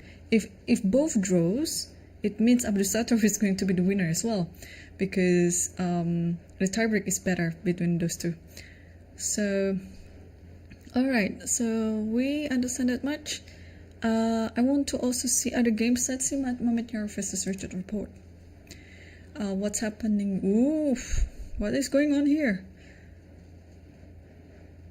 Where's what just happened? So, oh, after e6, Mamedyarov played the best move of the computer, Queen b3. I think we analyzed it this much here. After Queen b3, Queen c7, and then e4, and then Knight takes c3, it takes f5. And then, let me think again, sorry. Queen c7, e4, okay. And, okay, Knight is forced to take c3. Take f5, Knight has to go back to d5. Takes e6 and give a check. Okay, King has to go to f1, yeah, I agree. fe6, and now Bishop h3. And this is the current position, and Richard is thinking. So Richard has scored 8 draws out of 8 rounds, and if he's going to draw this one, 9 draws out of 9 rounds. Yeah, it's a very unusual performance, of course, by Richard Rapport. Yesterday or 2 days ago, I said that such a performance could only be made by a like of Anish Giri, yeah, and then I also forgot about Wesley So, just very solid players, but not a player like Richard Rapport for sure. We're expecting always like a decisive results from him, but he, out of all players in the field, managed to score 8 draws. So is it going to be his 9th draw, or could he score some decisive result here? But judging from the look of the current position, if it's not a drawing result, he's only leading to a loss actually, because in this position apparently Mamedyarov is better. So after Bishop h3, this bishop is attacking e6. What to do here as black? Do we care about this bishop takes e6, or should we just not care and then just castle? Here the computer says knight d7. The idea is, of course, if you take e6, then knight takes e5. And what to do here actually? Bishop takes d5. Okay, everything is en pre. Like this one. And what happened here? cd5. And de5, bishop c5. Queen takes d5, wow. And rook f8, because you cannot castle either side. Queen e6 check, and queen e7. Okay, if this happens, then it's gonna get easier to a draw, yeah? And then, okay, you have to play f4. What about g5? King e2. Takes. Rook here, and then you kind of win this one back. Okay, that's very complicated, and we'll see if that was what Richard will play. But I was just wondering, can we castle in this position? I know that I'm giving this one up, but I was just trying to find the compensation for it. Oh, this is what I missed. Queen h3, look at that. It's threatening a mate in 1. Knight g6 is there, and the only way to stop it is with this knight to e7. Okay, now rook g1. Apparently the king here is safe. I think thanks to the absence of the light square bishop, because black doesn't have the light square bishop anymore, and the king is just safe here. Okay, that is very difficult. What about castling to the other side? Is it worth it to try? Okay, so you don't need to take this, but you just play a6. You try to weaken the squares around the black's king. And Richard is about to play something. I think he plays his queen to d6 or e7. Which one did he do? And a6 was the move. Okay, queen e7 was played, and I think, yeah, a6 was the move. Mamedyarov just played so fast. Wow. Now everything, well, their game has been quite complicated before, but now it's getting more complex even.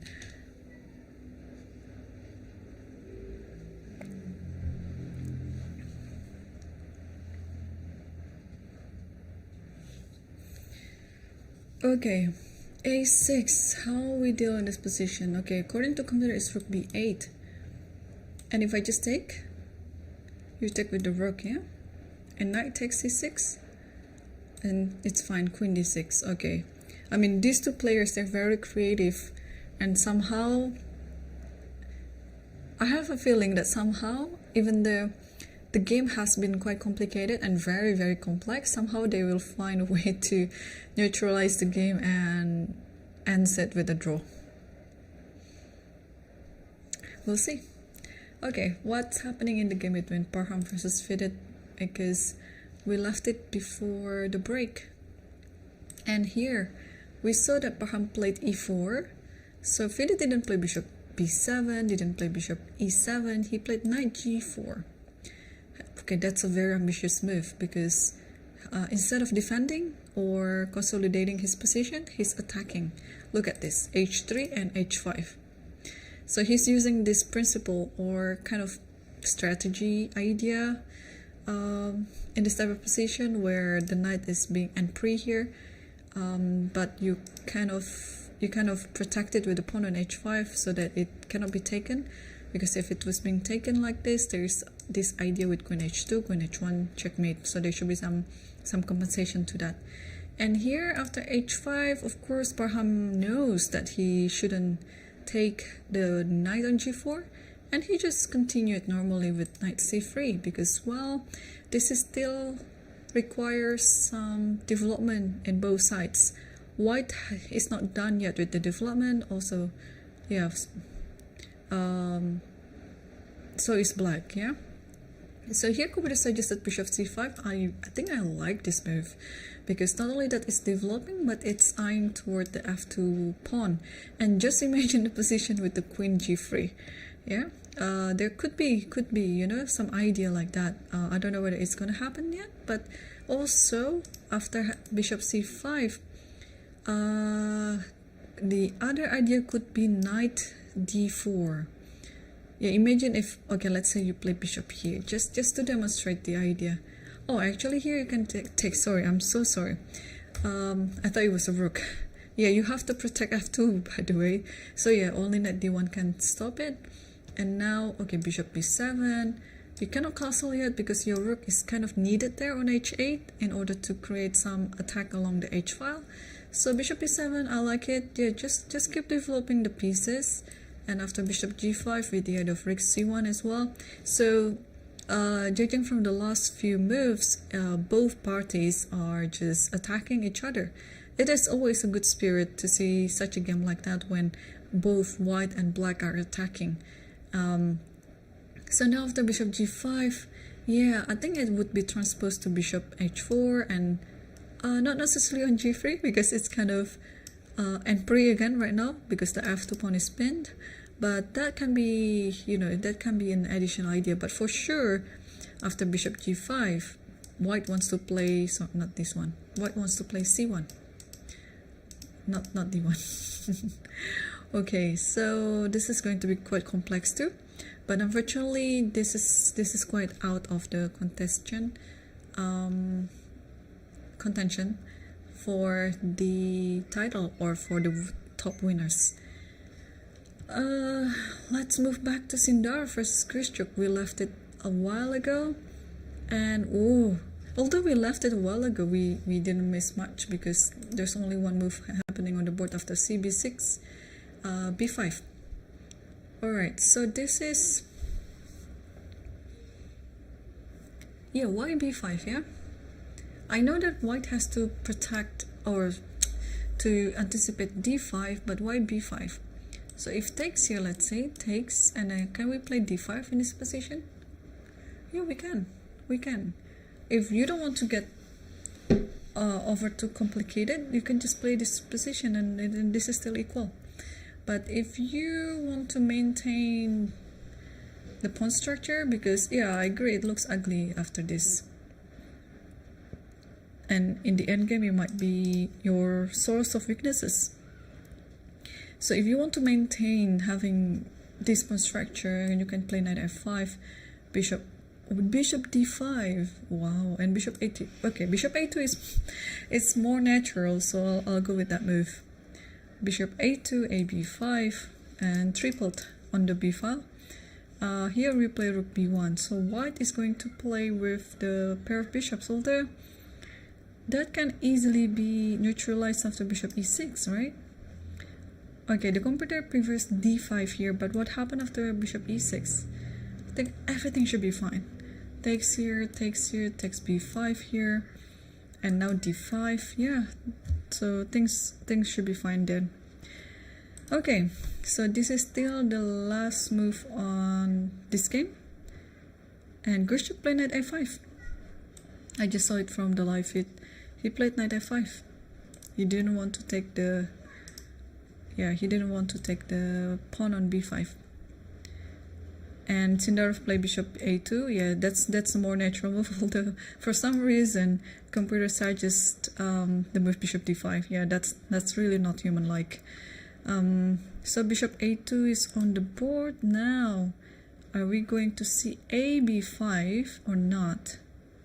So Grishuk is getting ready to play a move again, because it looks like after knight a5, bishop a2, everything is kind of expected. So it should be still within his calculation. Apart from, oh, he took. I was trying to think, like, apart from a b5, does black have other good options? Oh yeah, I mentioned bishop e6, but a b5 is fine. So after a b5, rook b1 was played.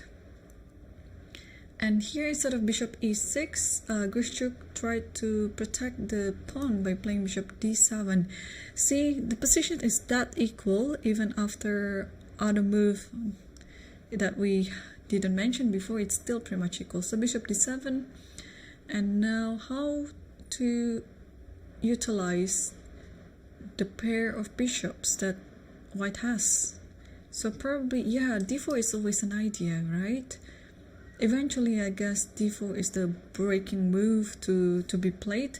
But before playing d4, you have to prepare about the threat on e4 square. So rook e1, I like this idea. Rook e1, what to do here? Let's say rook c8, and okay, bishop e3. Oh, that's actually very tricky. Eventually you want to play a4 because this one is hanging. So black has to also be careful not to miss that idea. Okay, Sukandar is still thinking, and he has much time on the clock actually compared to Grishuk's.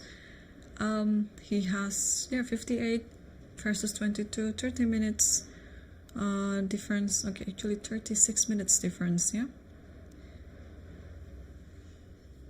Okay, things are looking good. Let's come back to the top board of Abdusattorov versus Sarana. What's happening there? That after f4, ef4, he took it with the pawn. And here f6, yeah, this was forced because otherwise e5. Here he played knight f3. And after queen c7, knight fg1. And after knight d7, knight h3. And after rook e8, knight g3 and knight g7. Yeah, for some reason Sarana has been playing so fast here, because I agree that there's nothing much that black can do, but at least you'd like to invest a little bit of your time, because this position is quite complex. Complex for me, but maybe it's not that complex for him anyway. He's been moving very fast, but now, yeah, I like this idea rook a2, copying the idea that black did earlier in the game, and then put it on f2 or e2, not on e2, yeah, because there's bishop g4 at some point. Maybe just on f2, and I think black is just going to defend. Black is not going to do anything in this position. In fact, I think in this one, black will just play something like, hang on, rook f7, knight f8, something like that, opening the diagonal and then just wasting some tempi, and until white forces a break around the center, maybe then black will react to it. And also, that's the hardest thing to do in chess, right? Not to react. And in life, Yeah, also in life, sometimes it's really hard not to react to something that involves us. Okay, so knight g7, and position is, according to computer, is 0.4 right now for white, but I believe it's still very much equal. I think computer likes this position as white because white has more space anyway in the center and on the king side, but only one pawn was traded. So everything else is still on the board, everything else is still intact, and it is actually making hard for white to keep attacking, because black also has enough pieces to defend. Like black's pieces are there, just waiting to react, and something just happened. So what happened? Okay, so rook a2, yeah, it is the good move, and here bishop b7. Okay, yeah, so this diagonal is also good enough for the bishop then. Yeah, black will not do anything, black will not react. Yeah, it's as if we are playing hide and seek in this position. So of course we'll keep an eye on this game, but it's obvious to me that Sarana is just looking for a draw in this position, while it is up to Abdusattorov whether he is in a mood to fight or he is okay with also a draw. It's a tough situation for Abdusattorov as well, because he has to also wait for the other board to finish. If Yakubov wins and Abdusattorov draws, then Yakubov will emerge as the winner. But if Abdusattorov make a draw here and Yakubov also make a draw, then Abdusattorov wins. Even after Abdusattorov draws and Yakubov loses, it means Yangyi wins and Abdusattorov and Yangyi will have the same score. It's still the winner will still be Abdusattorov because he has better tiebreak. He defeated Yangyi. So yeah, and out of the four, as I mentioned earlier, Sarana has the lowest tiebreak. So in most of the scenarios in this last round, the only way, actually, can Sarana win it? So let's say Sarana, can Sarana be the winners? Let's say Sarana wins this game against Abdusattorov. So the other scenario on the other board, yeah, Yakubov. If Yakubov draws, let's see. I guess the tiebreak is better for Yakubov than Sarana. Yeah, so if Sarana wins, Yakubov draws against Yangyi, Yakubov will be the winner. If Sarana wins and Yakubov wins, of course Yakubov will be the winner. But if Yakubov loses, it means Yangyi wins, yeah? And Yangyi actually will be the winner. No. Oh yeah. If Sarana wins and Yangyi wins, Yangyi will be the winner because Yangyi has better tiebreak. Okay, so that was actually not that hard, yeah? So since Sarana has the lowest tiebreak, even if he wins, he will not be the winner, unfortunately for Sarana, yeah, because the other scenario with the other board doesn't allow him to be the first winner, no matter what. So I think he is quite wise, knowing the situation, that he shouldn't be ambitious and should just play for a draw, and especially he's playing with black pieces too, so it's just making things sense, makes sense of the things. Okay, I need my coffee, but my coffee has I ran out of it on the break. I finished it off, and I don't want to take another shot of espresso, otherwise I wouldn't be able to sleep tonight.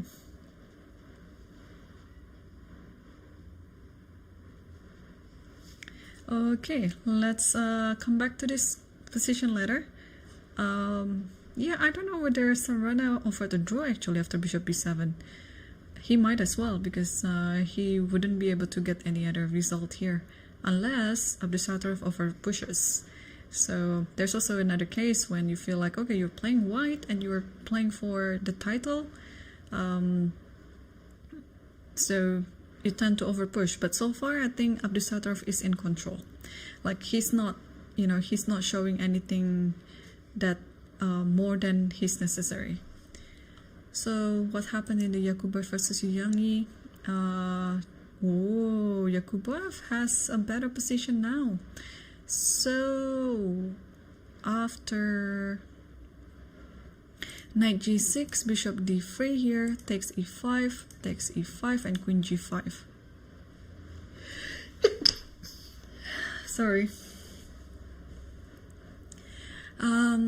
So after queen g5, it's bishop takes e4, d takes e4, and queen takes e4. Okay, so that's why the computer says that this is better for white. I think because white has a pawn up, but not only a pawn up, right? I think the bishop is a better bishop here. Bishop c6, h4, and queen f5. Queen f5 is a mistake. What should have been done? Queen h5. And then after queen d4 or queen f4, you cannot take one. Okay, you cannot take this pawn because of this rook g1, and then g7 is hanging. So rook f d8, queen g3, queen g6, takes here, takes here. Okay, black just has to defend this position with one pawn less. Yeah, it looks like it's pretty drawish, but white always has chances because white is up a pawn. But instead of queen h5, here Yangyi after h4, he played queen f5. And according to computer, you should take this queen and then just play what do you wait, what? Castle. Castle long. Castle long. You shouldn't take the pawn because of this idea, and then g7, so you play f6 first, and you use this tempo to put the bishop in a very nice outpost on d6, and after rook f e8, yeah, time to protect this pawn. Okay, rook h2 is a bit too much. I don't know what's happening there. I think rook g1 is more natural. I don't know if it's any better. But after g3, rook c4, what is going on? Bishop here, okay, so what? King here. And rook c2, okay. So the bishop looks like it's more active, and that's how, yeah, and that's how black will be able to manage to make a draw. Alright, so queen f5 is on the board. I think it's also like a silent draw offer from Yangyi because he knows that after queen being traded here, black can only play for a draw. Yeah, it's hard to play as black pieces in the last round because it's always easier to play as white, and also in the last round you kind of tie it already, and playing with white pieces will kind of limit your preparation or to minimize your preparation because you are the one who is deciding the first move and then what sort of opening that you want to play. So okay, we'll keep an eye on this one, and let's take a look at the game between Sukandar versus Grishchuk. Not much going on. Actually, Sukandar hasn't moved yet after bishop d7.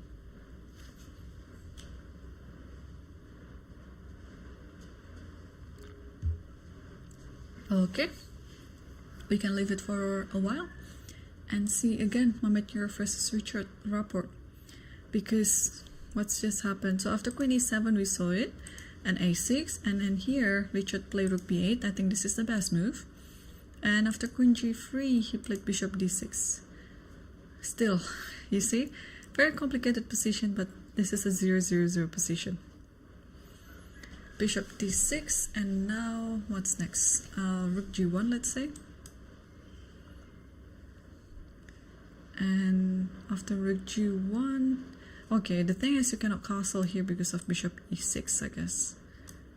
Can we play bishop e6? We can, but apparently it's not the best move because after king h8, I cannot make any mating attack immediately, yeah, by knight g6 because the knight can go to h5 later. So after queen h3, just take the knight like this. Okay, so let's see it again. After bishop d6, rook g1. Here the computer suggested to play g6. G6, and after bishop h6, knight h5, attacking the queen. What to do now? Queen g4, bishop e5, de5, knight g7. Okay, thanks to this knight, I guess the position is quite stabilized for black. So what if I take this? Queen takes and then takes this, and it's not dangerous because you put the queen back to e7, and in this endgame I think black should be fine, and without any endgame the king will castle without any mating idea on the 7th rank anymore. And actually I think after queen g4 black is better. Castle here. Yeah, you have to play queen e6 again. You have to trade the queens because this position when the queen is on the board, white is looking like it's gonna lose because of all sort of attacks. So bishop d6 is still on the board. Yes, this is still the last position, and on the far end of the camera, if you notice, it's the leader of the challenger section, Fakidov Samshidin, is playing white pieces against Abhijit Gupta. So quickly take a look what's happening on their game, because if Fakidov wins, then Fakidov will be the first winner. And if Fakidov draws, because Predke already draws, right? Oh, what's happening? Ah, the challenger. Sorry, I have to try to see if I have the right video for the challenger section, because not only in the master section but in the challenger section there is a high chance of the title is being brought back by the home pride.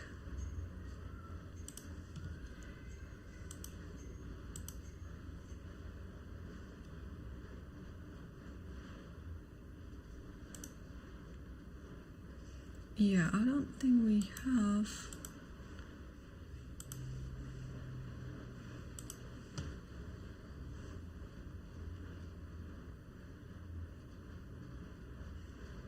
Yeah, so in the challenger section, I just want to see what is the result between Fakidov versus Predke. I think Fakidov wins. I think I remember the game when they played, and let's see. So Fakidov. Yeah, Fakidov won against Predke, so their direct encounter is better for Fakidov. So yeah, a draw is enough. A draw is enough for Fakidov to secure the first place.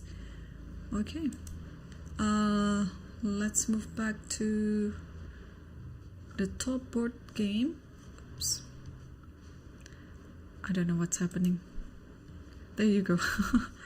Okay, let's move back to the top board games between Abdusattorov versus Sarana, because this position looks like Fakidov doesn't have much trouble here. It's either draw or he wins, yeah, because he has slightly better position. Okay, let's move back to here. And what happened after bishop b7? White played rook e2, yeah, because the bishop is no longer on c8, that can try to attack g4. And here f5, wow, so Sarana is striking first, which is not very good actually. He has to wait. Here the computer suggested king h8, yeah, I think he has to wait. He shouldn't react to anything, but in this position somehow he forces the matter. And he played f5. King g1, really? Okay, bishop e7 and e5 now.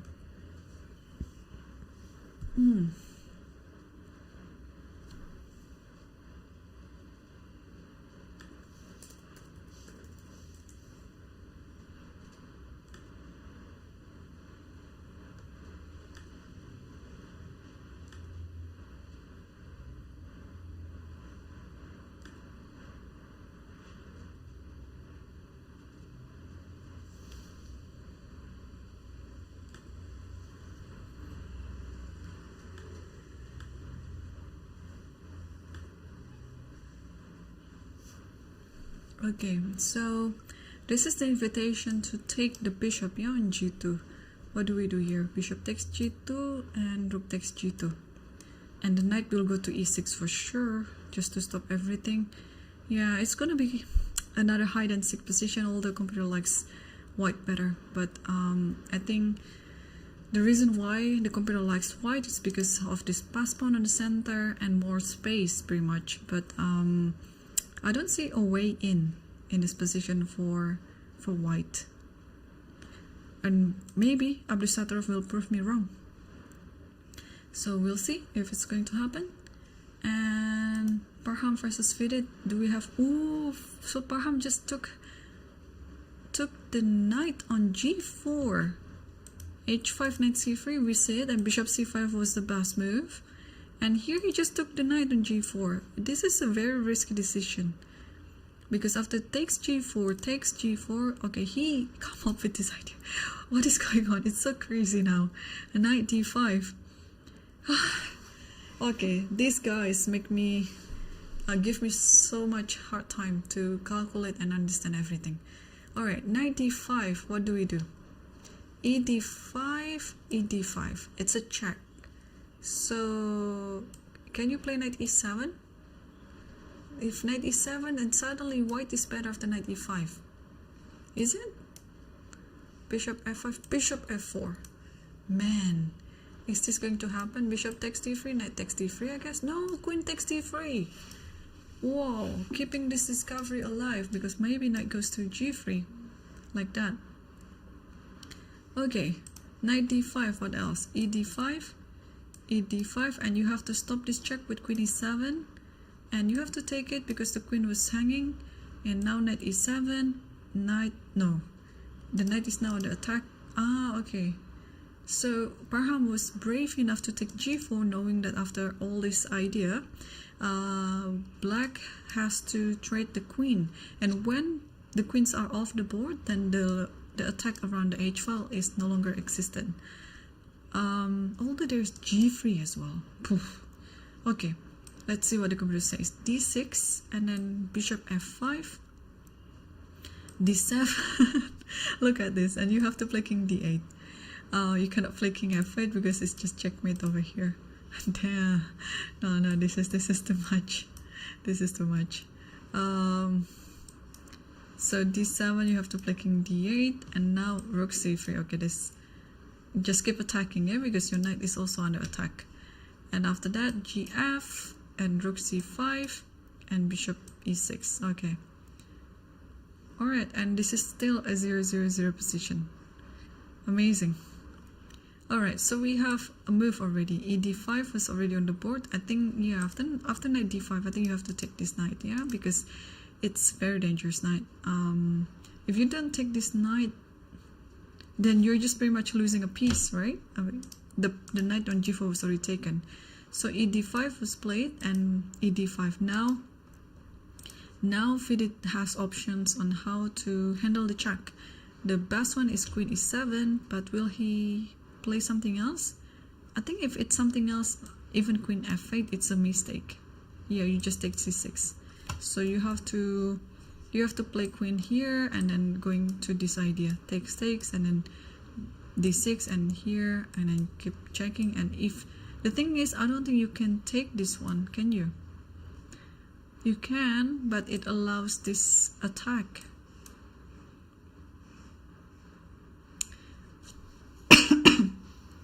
Okay. Yeah, this is very complicated.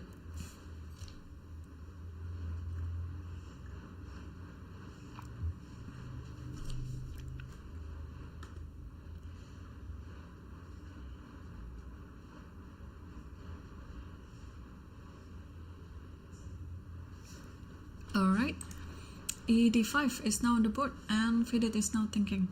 Fidit, oh thank God, he has more time on the clock, because you know he usually is under pressure, like he always has some time trouble.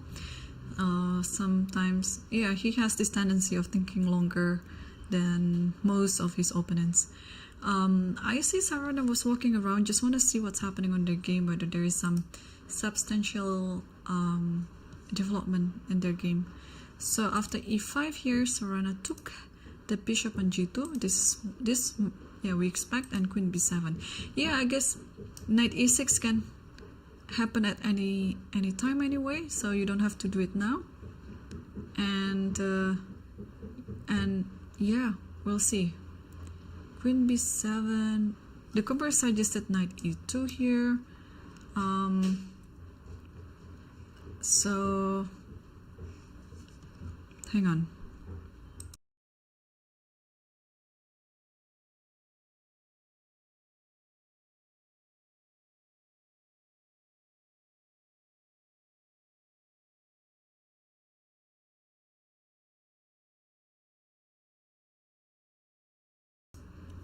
Okay, queen b7.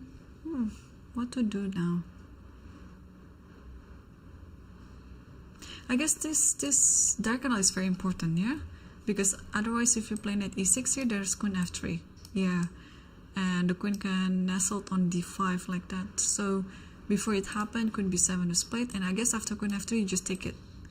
Yeah, this position when the queens are off the board, yeah, the e5 pawn now, it's gonna be very weak, yeah, with this idea of g5. It's very typical.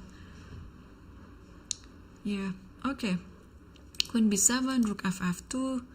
Now what to do next? This is already now a very equal position. Bishop h4. I like it. Yeah, bishop h4. Now you just pretty much wait. I think I know what Sarana is doing. He's waiting for the perfect moment to push g5, because this is black's only counter chance. But at the same time, you don't have to do anything. So looks like the position is very safe for him. And do we have a move on the game between Yakubov versus Yangyi? Nope, still nope. Yakubov is still thinking on what to do against this queen attack.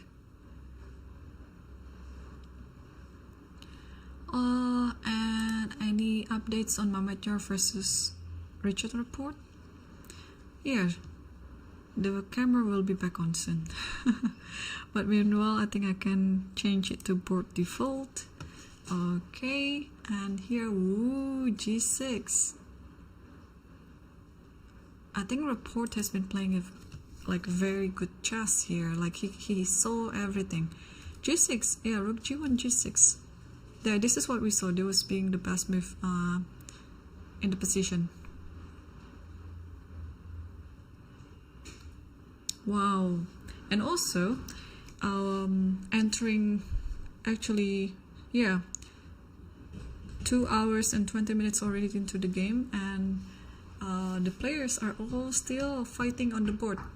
They haven't had any no games that finish yet. Okay, I think it is time for me to get my next break. So yeah, I'll be back after a few minutes. Meanwhile, I have the live feed and everything on, thank God, and yeah, enjoy, and I'll be back in a few minutes, so stay tuned.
Hello, welcome back to the Lichess broadcast commentary.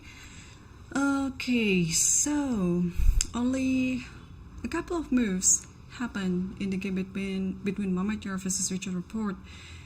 We saw it last after g6 here, and a b7, rook takes b7, and this is pretty much it for now. And I think it's time for us to go to the top boards where the winners might be decided. Here, between Abdusattorov versus Sarana. So after rook f2 here, yeah, bishop h4 was played, and yeah, this is the best continuation in this game. And it's Abdusattorov's turn to move. But yeah, so what to do in this position? Can he keep waiting in this position, or should he move the rook somewhere like this, because maybe there's knight h5 coming on the board, and oh, it's already over.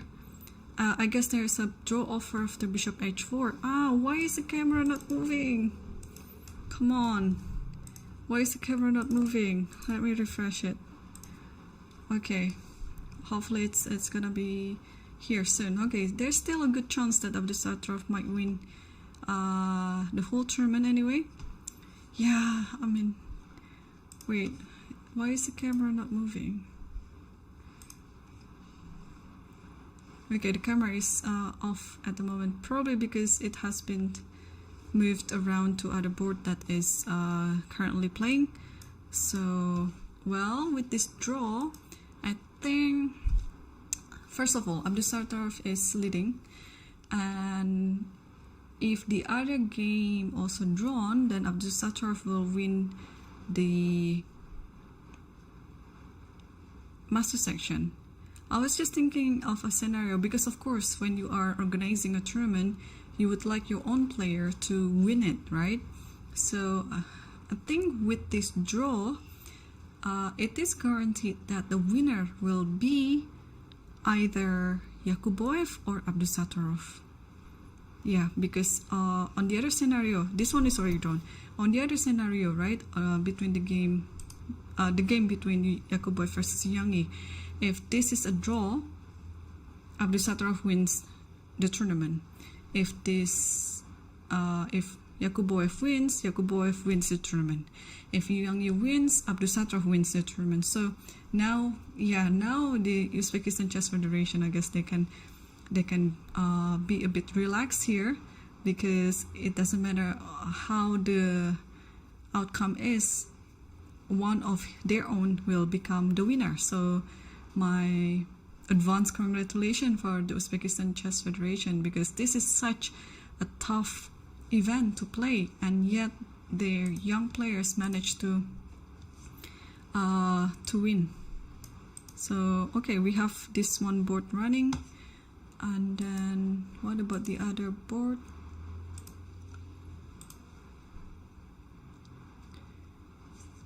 Let's come back to the fourth board. Have they finished already?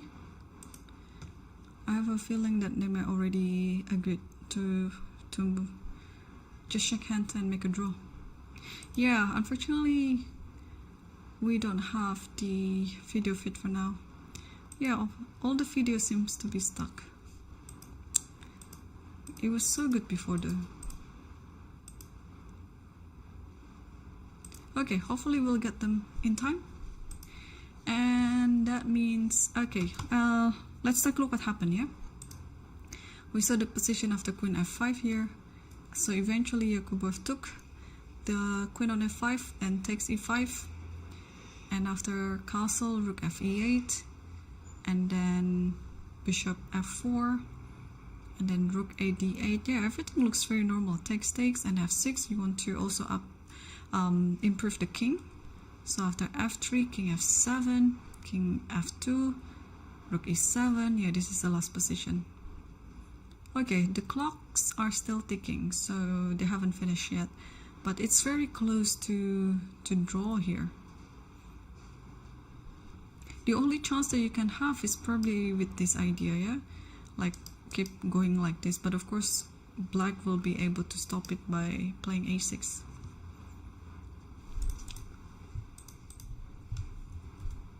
Okay, let me try to update the video feed then.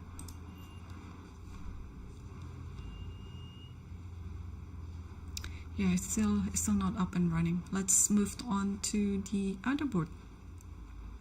Let's see the game between Sukandar versus Grischuk.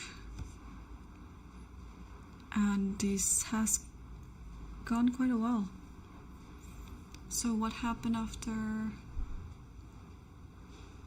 So we saw the position after rook b1 and bishop d7 here, and then king h1. Yeah, king h1 is a bit unusual. Like, what are you trying to do with it? You want to play g4, g5 or what? Here rook c8, bishop e3. Yeah, with the aid of a4, so that bishop b6 can be taken with the bishop. And then bishop e6, bishop takes e6, rook takes e6, c4. Yeah, you cannot take this because of this again. And now knight c6. So now, if you take the pawn with the pawn, this knight can be free to go anywhere pretty much. You can move back here, you can move here, you can move here to do this idea. It doesn't matter, yeah? Even like this is fine. So I think after knight c6, if you decide on taking this one, that you have to take it with the rook and attacking this. But here black is ready to just play knight d7, protecting the pawn, but also maybe just putting the knight on c5 like that. Yeah, so this might be the outcome.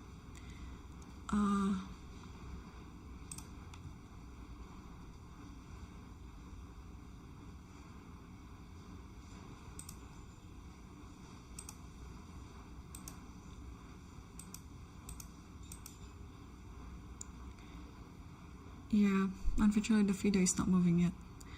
Okay, let's go back to the other game that is still going on. But here, oh, this has happened actually. This has happened. Rook takes b5 is already played, and knight d7 already played as well by Grishchuk. Okay, let's take a look at Parham versus Vidit. Vidit looks like he's leaning back, and probably there's enough excitement of the game already. Yeah, after e5 here, he played the best move actually. He played queen e7. Yeah, this is the way to go. Queen takes e7 and knight takes e7. So according to the computer, you have to play d6, bishop f5, and d7 like that, and king d8. Yeah, it's gonna be quite a complicated game. So will Paham do it? Looks like he's thinking about it, but yeah, that is going to be very complicated, and hopefully both players will be able to keep finding all the best moves. And what about Mamedyarov versus Rapport? Do we have any move yet in this position? So after rook b7, okay, bishop g5, but I think, okay, what to do? Can we castle? Because after takes this, I can take with the rook and everything is protected. Or maybe this is the idea.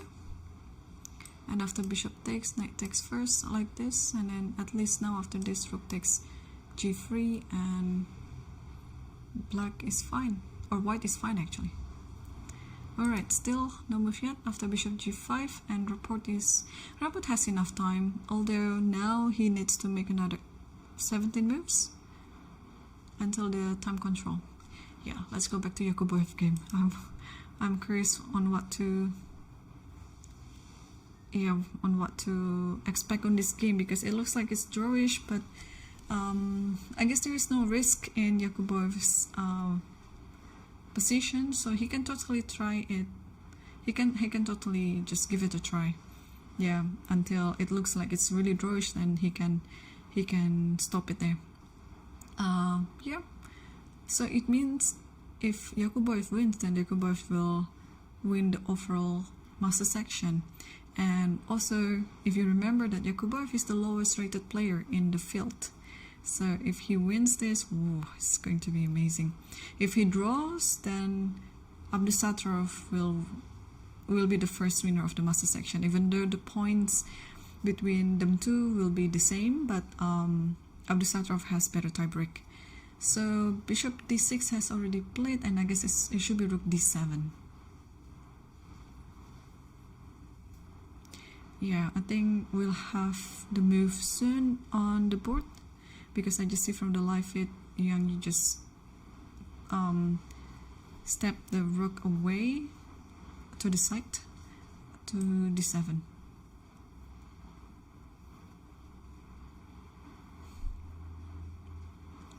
And how to continue this? Yeah, let's go b4. Although there's a6. Yeah, I cannot play a4, of course, bishop takes, but even after rook here, after a4, no, in this position I can play here. So maybe it's time to bring the king then. Let's king here, but it doesn't really help the position. Even after the king here, I guess the main thing in this position is to transpose your king to c6, because this bishop can be running like, it has a very long range, so this bishop can be on the queen side or king side in a matter of a few moves. But for the king, it's very important to try to defend in the flank where it has less pawns. So rook d7 is now on the board. Yeah, although what does computer say? 0.3, yeah, 0.3 in the opposite colored bishop endgame like this, it should be drawn. It should be drawn, and it means if it's drawn, then Abdusattorov wins the UzChess Cup 2024. So I guess Yakubov will give a try for sure, because a draw is always an option, but there's always a chance that your opponent messes it up and you can try to win, right? So in a no-risk game like this, yeah, just give it a try, because the stake is higher for him. If he wins the tournament. If he draws, then he comes second. And the game between Sindarov versus Krishchuk, okay, everything has happened according to the prediction. So rook takes b5, knight d7, queen b1, and knight c5. You allow this to happen. I guess in this position, how to continue? Maybe just takes this, yeah? Because if you take this, then knight a5, you're attacking the rook and the pawn at the same time. And maybe you have to draw your rook back to b5. Yeah, but you cannot take c4 because this is hanging. But maybe knight f4 is enough. I don't know. Do I want to play something else? If rook takes b6,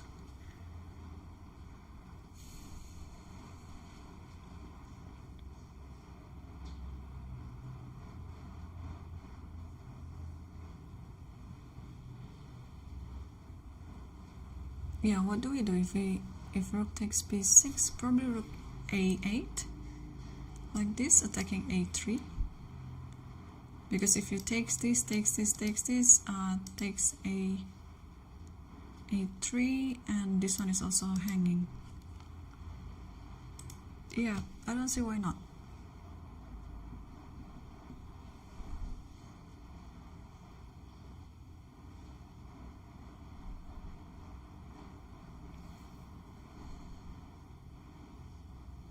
Alright, no move yet from Sindarov.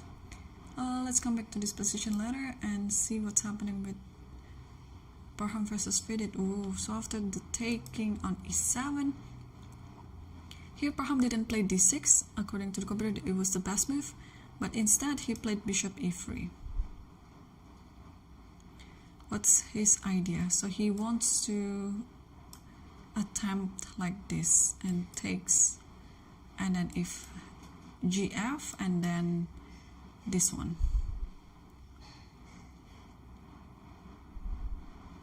like this.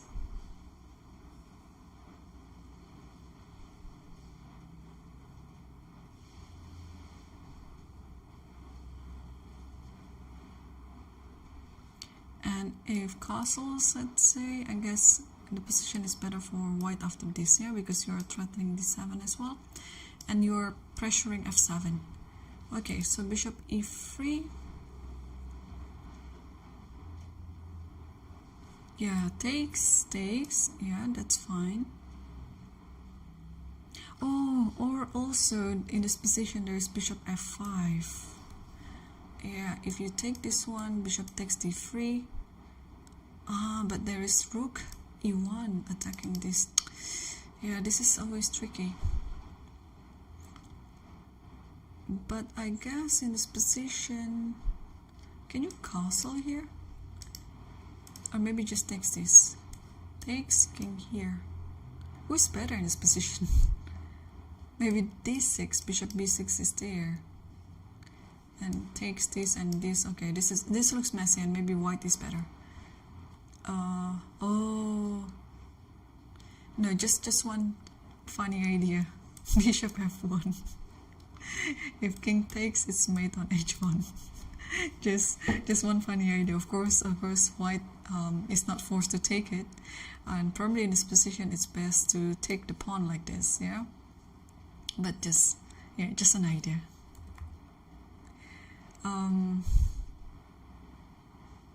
Okay, what is the?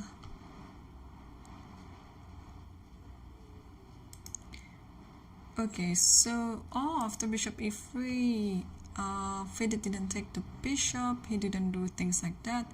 He just did bishop d6, and this gives time for Parham to improve his knight to d4.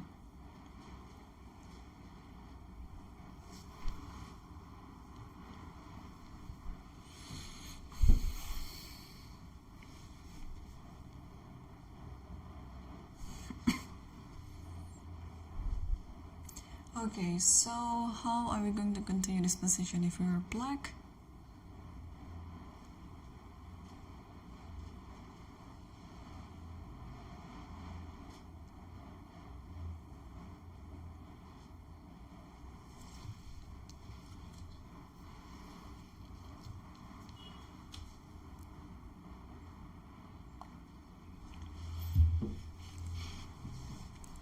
I like to develop my bishop, so let's do it.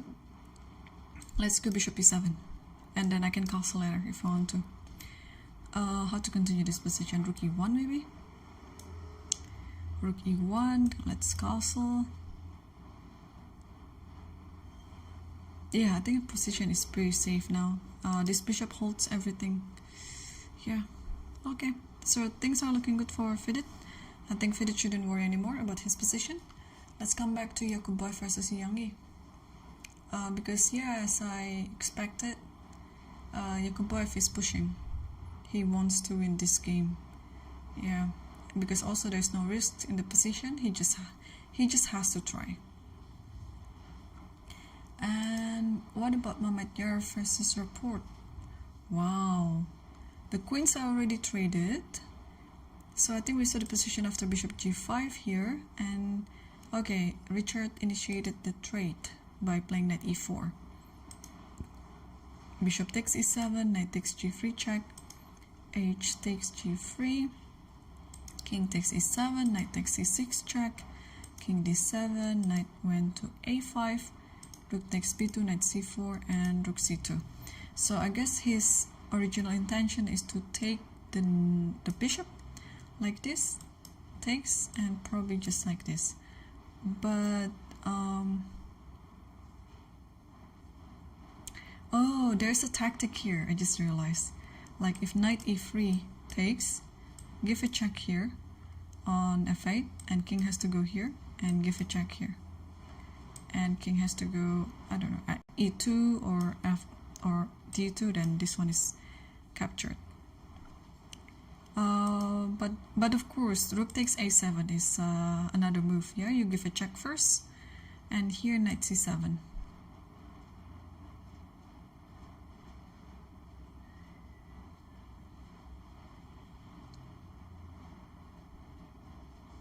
Yeah, so now since the knight is already on c7, not on d5, then there is no more tactics on e3 anymore.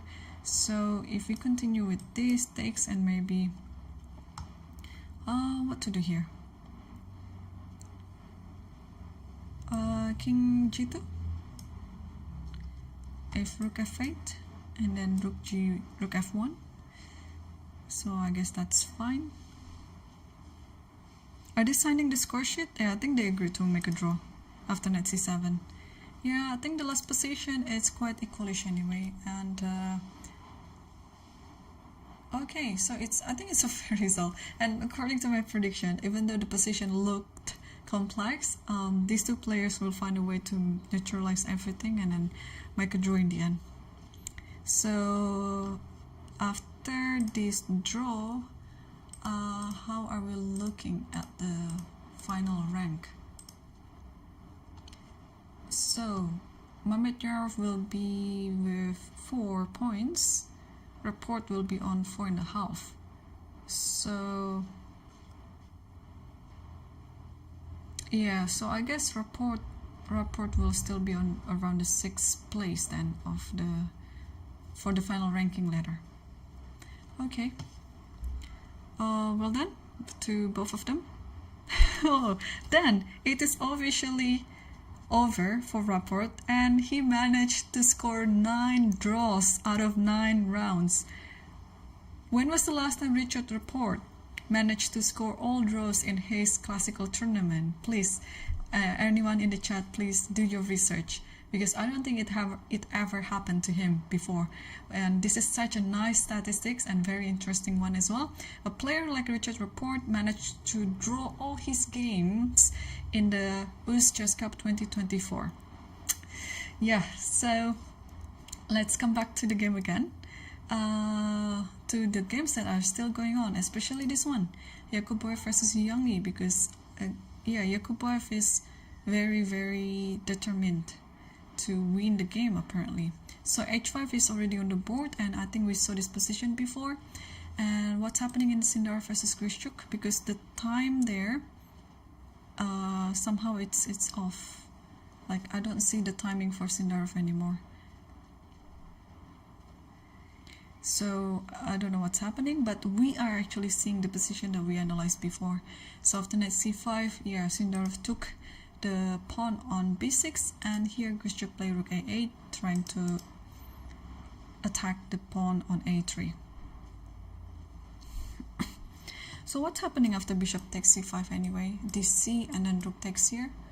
Okay, rook takes here, I think it's okay, but after rook here, okay, so black is just basically using the fact that the rook is going to be disconnected from the queen, so knight b4 is there. Yeah, there should be some compensation to the pawn like this. Yeah. Now I understand that. Okay, so rook a8 is still on the board. So apart from taking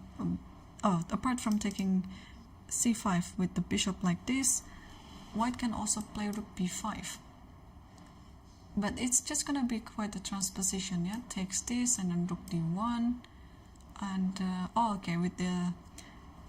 okay, it's good actually for white, because black doesn't have the option to play knight b4 now. Rook f6, this is gonna be hard to find. Knight h4, what is going on? Suddenly the play comes to the king side, and you cannot take this because of this pawn, yeah, and white is losing. So okay, that might happen, but now Sukandar is thinking, yeah, I don't have the time situation for Sukandar, but from the last time we saw the game, I think Sukandar has more time on the clock than Grishuk. So if Grishuk now has 4 minutes, I think Sukandar has, I don't know, for about 15 minutes maybe. Yeah, so hopefully the time will be updated on their game. And let's see, Parham versus Fidit. So Fidit, whoa, Fidit is better. And Fidit hasn't scored any win yet in this tournament, so hopefully this could be it. And he was actually better on the other game too, against, who was his opponent? I forgot. He was better. He was much better against, Sarana. Yeah, in that Sicilian he was already +2 or +3, but he couldn't finish the game well, and they eventually managed to make a draw. All right, so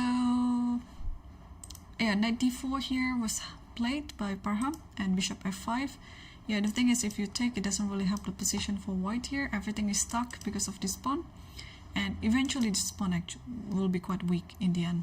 So here rook d2, but I think rook d2 is not the best move. King d7, and now suddenly black is so active.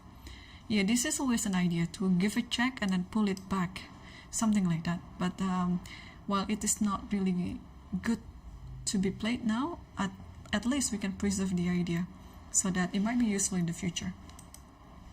And let me divert your attention to the challenger first, because we have a clear winner here.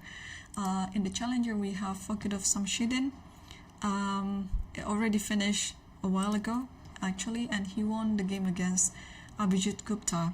So before the last round, Fakidov Shamshidin was sharing the first place with Alexander Predke, and Alexander Predke already had a quick draw against Donchenko, so it means Fakidov was enough to just get a draw to win the tournament. But instead of drawing the game, it was not enough for him personally, apparently, so he just continued on winning the game and the tournament too. So we saw this position after queen e7, and here he played queen f2. Yeah, this position is already better for white, but let's see how he finishes it off, because, well, we are seeing another opposite colored bishop, but for the material balance, it's all equal. So I'm also very curious on how he finish this off, because it looks like white is slightly better, but is it enough to win?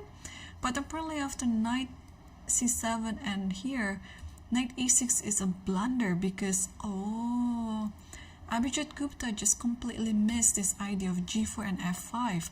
So bishop takes g4, I think it's a must, because it doesn't matter where this bishop went, f5 is always going to be there, and the knight on e6 will be losing. So to minimize the disadvantage here, after g4, Gupta just took the pawn on g4 and f5, and now you're winning this knight. And after queen g5, apparently after f takes e6, there is no good discovery that this bishop can make. If bishop goes here, okay, at the very least there is always queen g3. But if bishop goes here, I'm thinking f1 should be fine, and if the bishop goes here, just king h1 should be fine as well. So after f e6, and here knight e4 attacking the queen, so there's no more discovery now. Queen g6, queen g3, yeah, white is consolidating everything, and here black resigned, because black is currently a piece down and there's no compensation whatsoever, and sooner or later white will win anyway. So congratulations for Fakhrudov Samshidin for winning the game and altogether the tournament as well. Such a super performance by him. Let me check if he ever loses any games in this tournament, because no, wow, he was born in 2002, so it means he's turning 18 this year. I don't know whether he has turned 18 or he's still 17, but okay, let's assume that he's turning 18 this year, and his current rating is 26-24, although he's gaining a lot after this tournament, because he now before coming to the last round, he already gained 14 points, and now after this win, his gaining should be even more, probably close to 20 then. Yeah, 20 or around 18 or 19, something like that. So it means that he's getting closer to the 26-50 mark, and yeah, for an 18-year-old, that's such a super performance.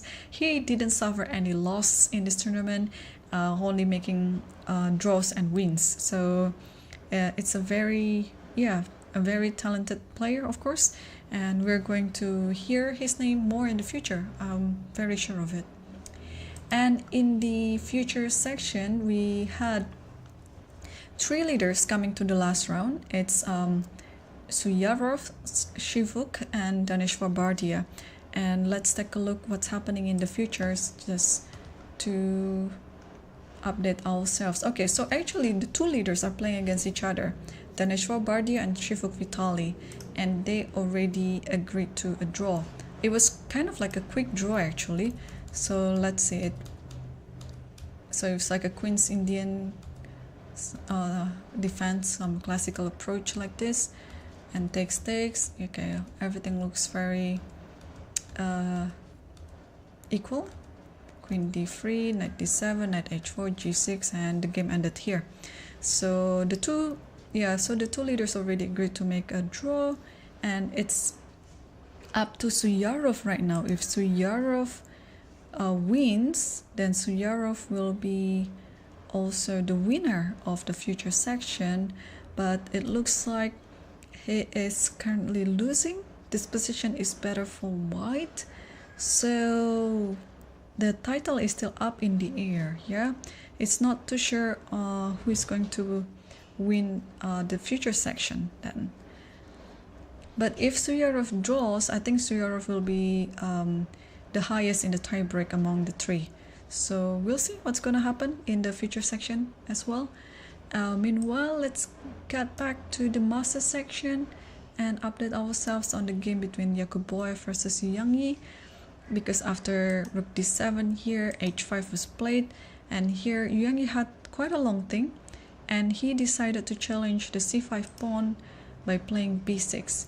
But yeah, but I'm a bit perplexed on this decision, because it might be worsening his position.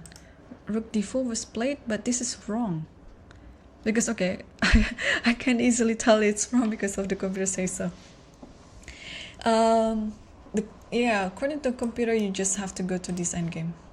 Takes here, takes an a6, and it should be drawn. But of course, this type of endgame is very hard to decide, because of course in the long run the king will go here, and then you have this type of idea when eventually there is one pawn on the queen side and black has to try to neutralize everything. So the bishop will try to stop the pawn as much as she can, but at the same time black will be able to try to neutralize all these pawns around the king side. Okay, the camera is off. Let's come back to me. So yeah, but it is a hard decision to make, and we'll see if Yangyi will go to that decision, because other than taking c5, what else can we do? A move like king e6 looks very natural to me. Okay, the idea of rook d4, maybe it wants to go to b4. But here, can we just take? Take is fine, right? I totally don't understand what is going on here. Apparently the advantage has increased for white.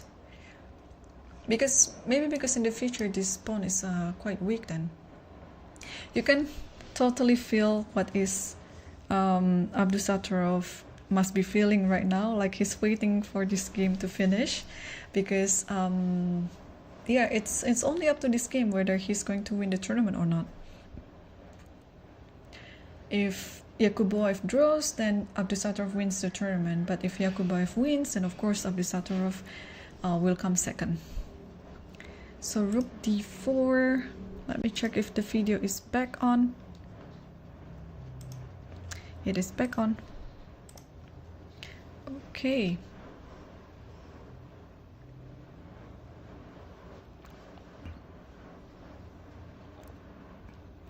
Yeah. Let's take a look again. So I just want to analyze this a little bit longer. Takes this an a6, of course. You have to save this bishop. All right, king e1, just because of the idea you shouldn't get checked here. But okay, let's do it. King e1. This is the computer line. So this is what the computer suggested. I don't know why bishop. Okay, bishop here because you want to put a5 and a4. That is tricky.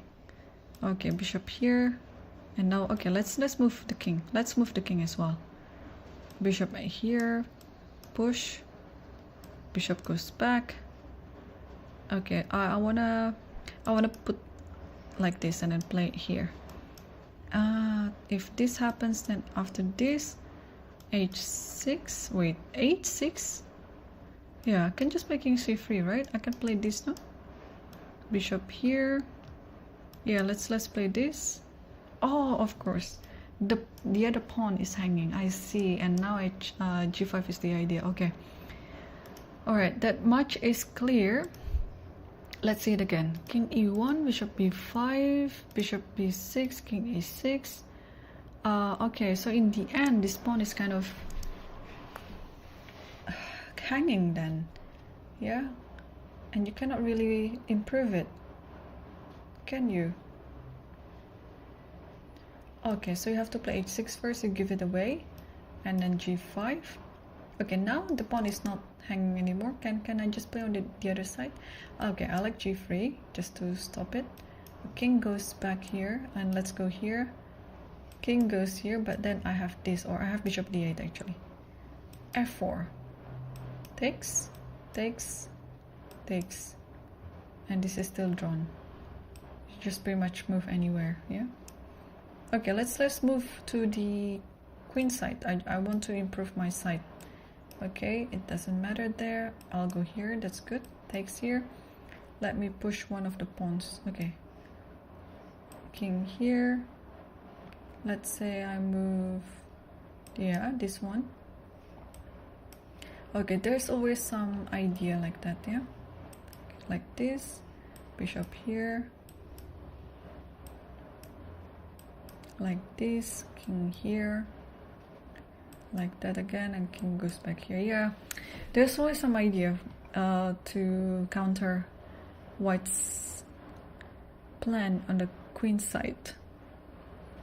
Wait, so Yangyi just played something, I guess. I don't think he took on c5. I think he didn't want to create such a committal move by taking c5. What did he do then? We'll see the move on the board soon.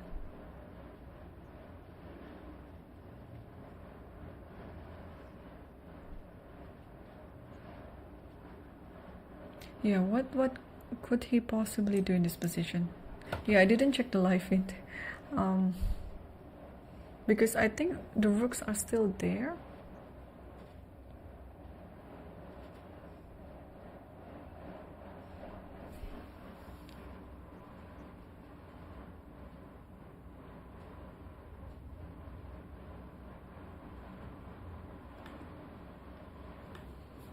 Oh, he took. Okay, that's a good thing. He played the best idea. So bishop takes c5 already, and I think he continued on taking the rook, yeah?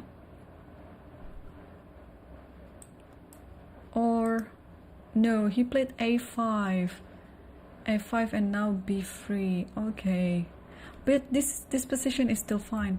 So turns out after a5 you should save the rook by playing rook c4, but this is not an easy endgame to understand.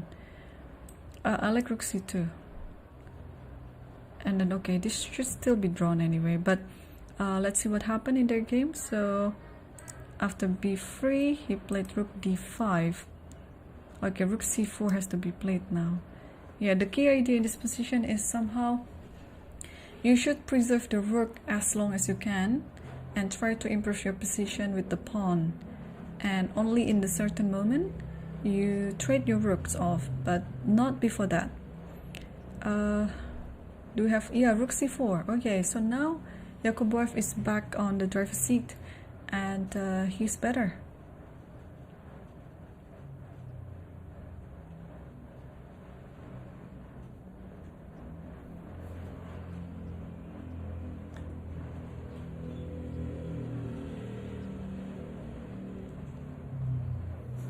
Alright, so let's leave this game for a while, and I just want to update ourselves on other games. Fidit is on to his first win apparently. If he keeps playing like this, he surely will score his first win in this tournament. Just in time before the tournament ends. So let's see what's happening here after. I think we saw the position after king d7. And here rook a d1, rook h5, and then king f1. Okay, bishop e4, f3 takes. So this is the position. Alright, so you shouldn't be too ambitious. Just play bishop g6 according to the computer. And you should be having like a nice position here.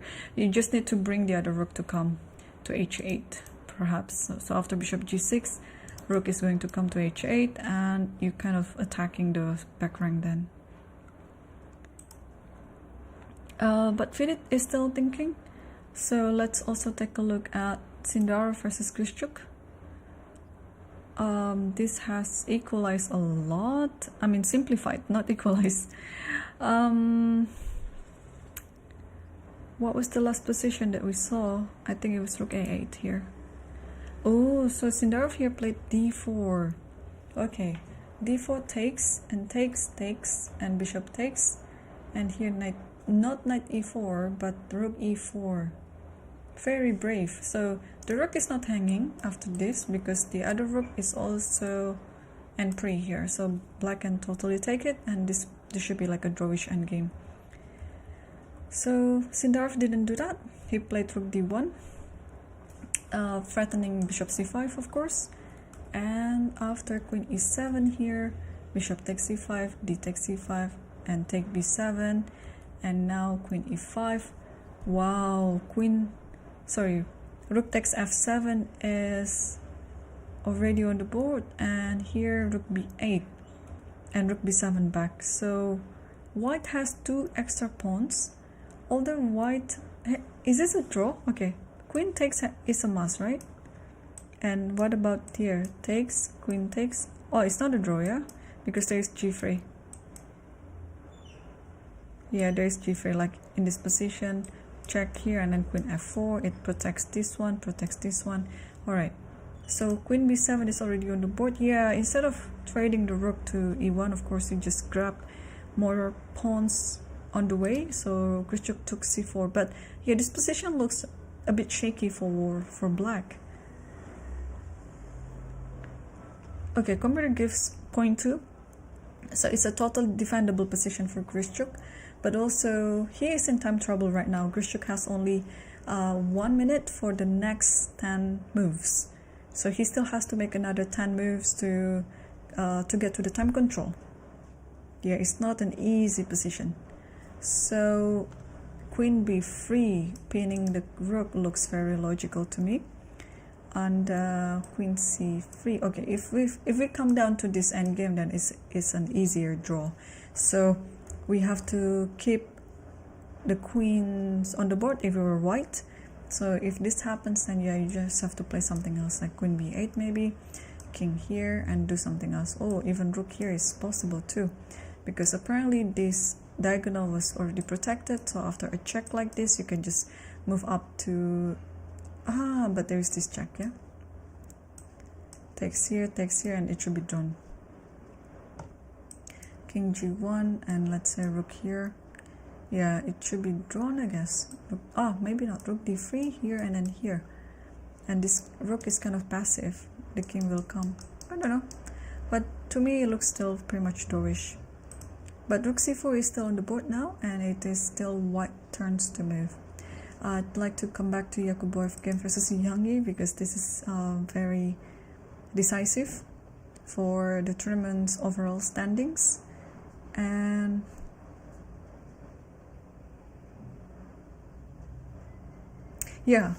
sorry. For Fokidov, I just realized that 2002, it's not like 2006. Why do I think of 2006? 2002 makes him 21, 22 years old this year. Sorry for that. Yeah. It's been a long day here, and all the games are very hard to understand. You know, my brain is already fried.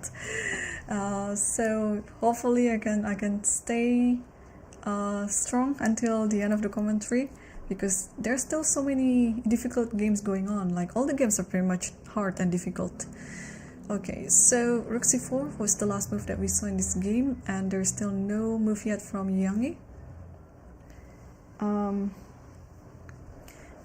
Sindarov Khrushchev, also no move yet. What about Parham versus Fidit?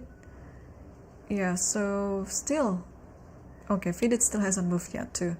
The bishop g6 was what we saw, but what else can he be thinking in this position?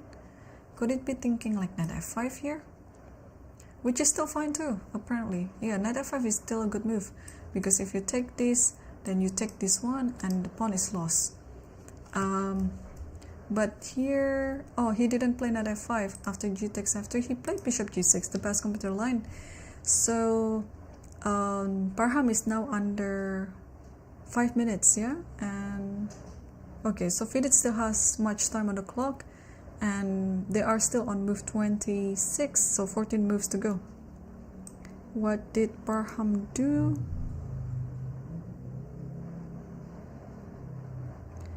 Bishop g1. Okay, bishop g1. I like knight f5. Yeah, that's good. What about this rook goes to h8? This is still fine too, but yeah, I think a4 and white might have some counter attack, but this doesn't matter, right? I want to attack the back rank, so let's do it, because bishop h2 is my idea right now. So if you take this, bishop h2 is there, or I should take it first actually, not to give any counter attack, or bishop c5, yeah, something like that. Okay, and Yeah, also knight f5 is there. Yeah, I think simplifying the position is a good idea for black because the position itself is already better. So you just want to eliminate all the pieces that can potentially be dangerous in the future. So this is already played by Fidit, so he's been playing well. And after knight f5, you have to take, I guess. Okay, the computer says there is bishop b1 in this position, but there's knight g3. I'm a bit worried of this knight, and especially if I were white in this position and I only have 4 minutes on the clock. Yeah, I would try to simplify or trade as much as I can.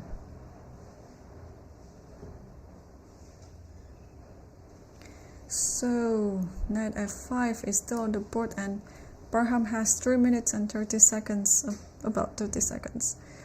Wow. Will Parham be able to defend this position with less time on the clock and inferior position too?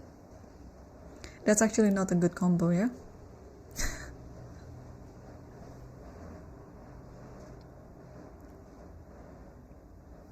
Okay, is there anything on the game between Yakubov versus Yangyi after rook c4? He gave a check to d2, king g3. Yeah, now what to do? Oh, this bishop b5 idea looks very nice because you want to play bishop f1 and attacking g2. So maybe after bishop b5 there is rook c1. Yeah, you have to play rook c1, otherwise there is bishop f1 and then taking this.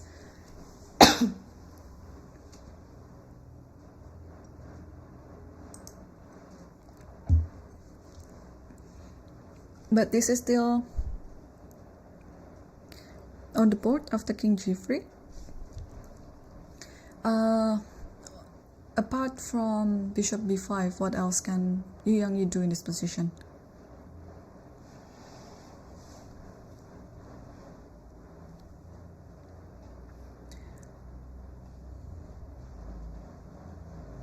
Yeah, it was a very hard decision in this game to trade the rooks because usually, especially during the game, it's always giving you more practical chances when you keep the rooks on the board, because when the rooks are off of the board, you would ask yourself where is the counter chances, because having the rook on the board, at least you can attack many things along the way to hinder your opponent from improving in the position. So let's come back to this one again later. And Sindar versus Klishchuk, do we have a move yet? No. After rook takes c4, there's no move yet from Sindarov. And Parham is now down to 1 minute and 20 seconds. After knight f5, he still hasn't made any move. Yeah, the position itself, it's quite complicated for Parham, having the pawn on d5. It's a pass pawn, but in this position, it is a weak pawn because it cannot be pushed further, and it only limits the activity of white's bishop and pretty much everything. Just imagine if white doesn't have a pawn on d5, I think white stands better. So the inclusion of having an extra pawn like that, it's actually not always the good thing. So bishop b1, at least he managed to keep finding the best move in this position. And after bishop g1, okay, knight g3 is there.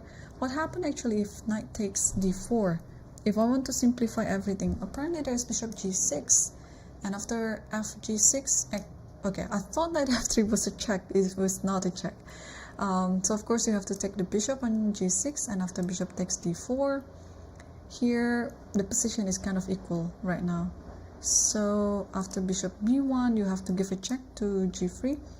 King can go to f2 or g2, and now takes the bishop on b1 like that, so you don't have a double pawn anymore. So rook takes b1, and now it's time to bring the other rook into the play. Rook e8, yeah, things are looking good now. And at least now with the absence of the light square bishop, you can take this pawn at any point. Now that pawn is kind of free. So bishop b1 is now on the board. We'll fit it. Continue with knight g3 because judging by how he has been playing in this game, I think he wouldn't have any difficulties in finding knight g3.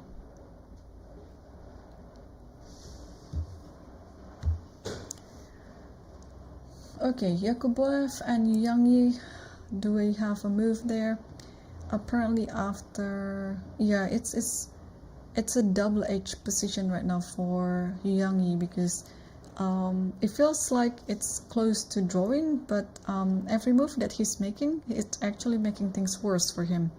So after king g3 here, he played bishop b5, was the best move, but after rook c1 here, he has to keep waiting, but again, that's very hard to wait by playing bishop d3. Instead, he played g5.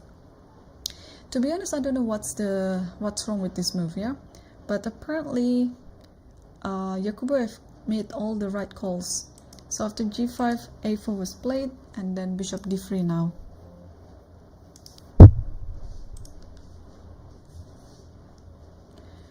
So this gives the idea with the bishop to take a5, and it should be much better for Yakubov right now. As I see from the live feed, he has already moved. I guess it's bishop b6.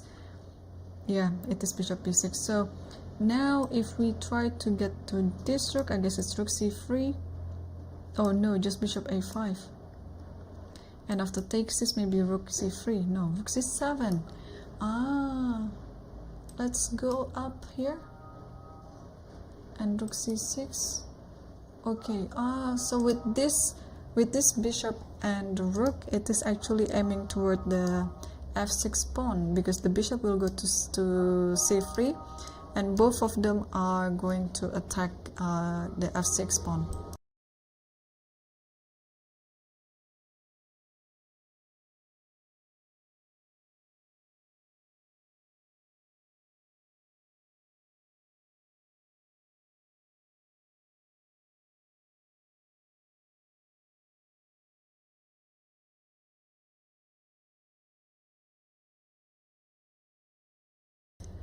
Okay, there's some move on the game already. What's happening? Rook d1 was played, so after a4, bishop d3, oops, sorry, a4, bishop d3, bishop b6. Here, Yangyi played rook c2, and rook d1 was played. Okay, so now if rook goes to c3 like this,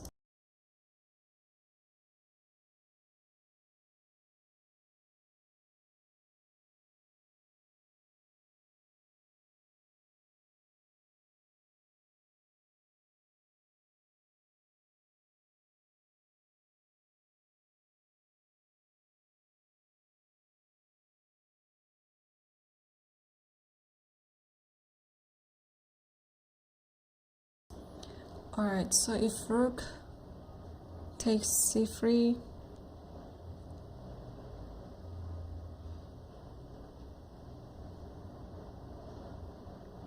okay, this has happened, sorry. So bishop b6, rook c2, rook d1, and rook c3 takes a5 and takes b3. So this has happened, yeah. But now with the inclusion of g5 in this position, f6 is now hanging, yeah. Not immediately, but this can happen. Alright, will Yakubov be able to pull a win here? He needs to make another 3 moves, and he has less than 3 minutes on the clock, so he should be able to get through to the next time control.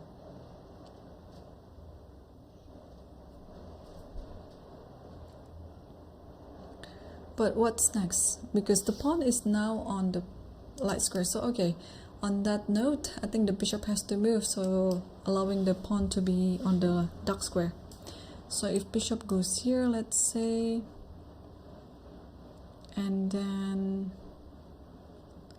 rook here, and a5. Yeah, I think that's very human approach to play in this position.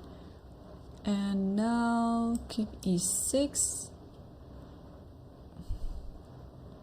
Yeah, black is suffering in this position.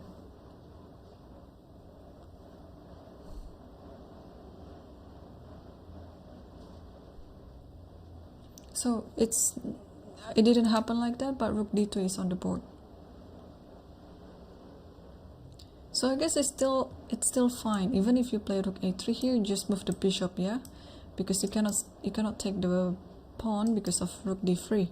So rook d2 still is a fine move.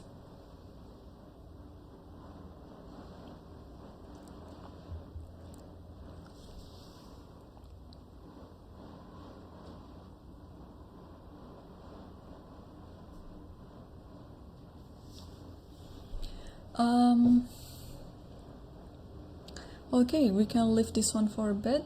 I just want to update ourselves on the game between Parham versus Fidit. Okay, wow, Fidit played all the good moves, yeah. Knight g3 was played, and after here he took the bishop on b1, rook takes b1, and now rook h8. So you pretty much have to develop the rook, yeah. You can go c8, you can go e8, you can also go h8.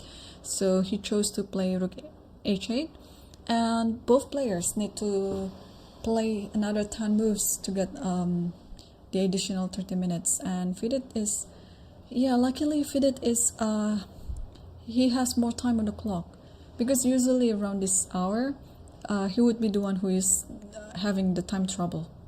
So, and now not only that he has better time situation, the position is also better for him.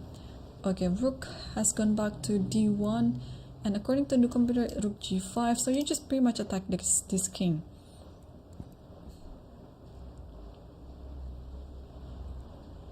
Although I don't think, first of all, I think you can still take this one. Black is still better, but it will only give ideas to your opponent to get some counter chances. So for example, knight here, and this bishop will be hanging. You have to take, and then now what about this, what about this, what about this? It will give headache to you. So even though the pawn was free on d5, but it's not wise to take it, but instead you should continue on attacking the king. So I like this move a lot, rook g5. It has this idea of a discovery to e4, or in fact bishop e3 was suggested.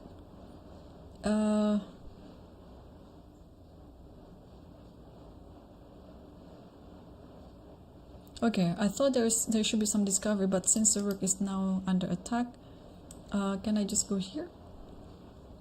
King f2, rook f6. So can I give a check? I really like to have a check, or maybe that's and after king e1 there's nothing, yeah. Give a check here, king h2, sorry, king f2, and you have to play rook h3. Okay, in many examples of the variations here, black stands better all the time anyway. So yeah, so Fidit is not limited to only one option, and he played the best move. He played rook g5 now. So I think Parham plays immediately bishop e3. Yes, he plays this move instantly. So human approach would be going back to g6. Although the computer suggested to move it back to h5. Now I don't understand why, but I would be totally certain that Fidit will go rook g6. And then king f2 has to be played, because you have to move your king away from any sort of discovery attack.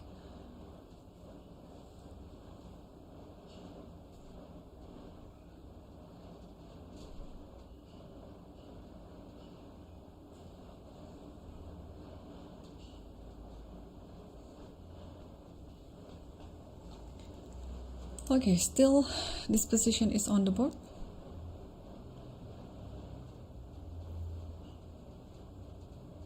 Oh yeah, I need to remind you again that there is a 15-minute delay in the broadcast, so I cannot interact with the chat. And if I address any question in the chat, I can only address it like 15 minutes later. So I think, yeah, Yeah, please forgive me for that. It's just all about the anti-cheating measures. We need to delay the broadcast by 15 minutes, but I'm seeing everything in real time. The move, the clocks, the video are all in real time. It's just that I have to show it to you 15 minutes later. Alright, Fidit is now down to 2 minutes and 20 seconds, and he has to save some of his time for the future use, because it can be quite complicated later. So play something, right? I don't know what he's thinking in this position. Oh, there's this idea actually, knight h1, although it's not working. I just like to show it. King here. Oh, of course the king will not go here because of knight here. Okay, but what else? What else can he be thinking? Because he's been thinking so long. The move like rook g6 or back to h5 are very natural move to make. Like, you don't need to spend 2 minutes on that move. But he has been spending how much time? 3 minutes. Okay, Fidit, move faster. Move faster. If it's going to be your first win, you have to move faster.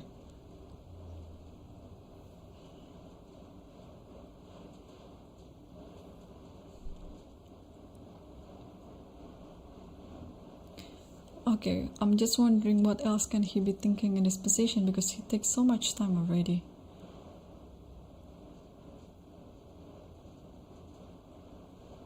And what did he do? I didn't see the live feed. He played rook gh5 again. And what happened after bishop g1? I guess Parham will play it instantly as well. Just trying to repeat the position that he had before. If bishop g1 again, then no, eventually you have to play rook g6. So what to do here?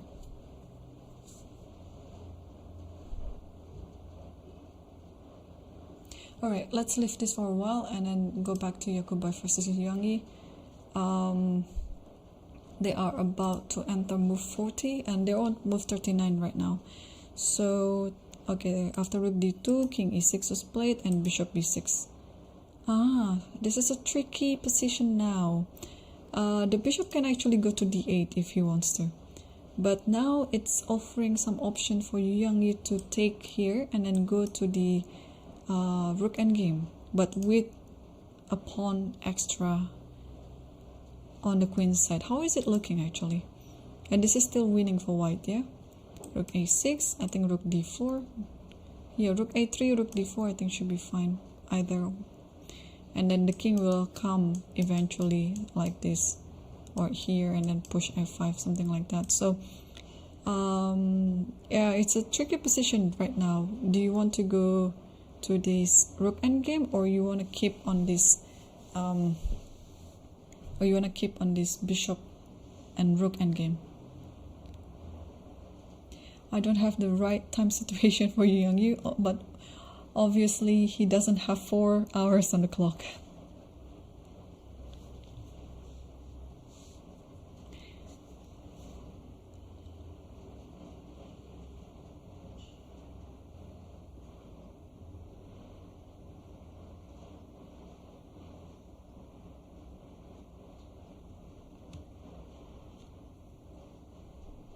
Okay, so no move yet from Yangyi. Yeah, what is actually the right time situation here? So Yakubov has a minute, but I don't know about Yangyi.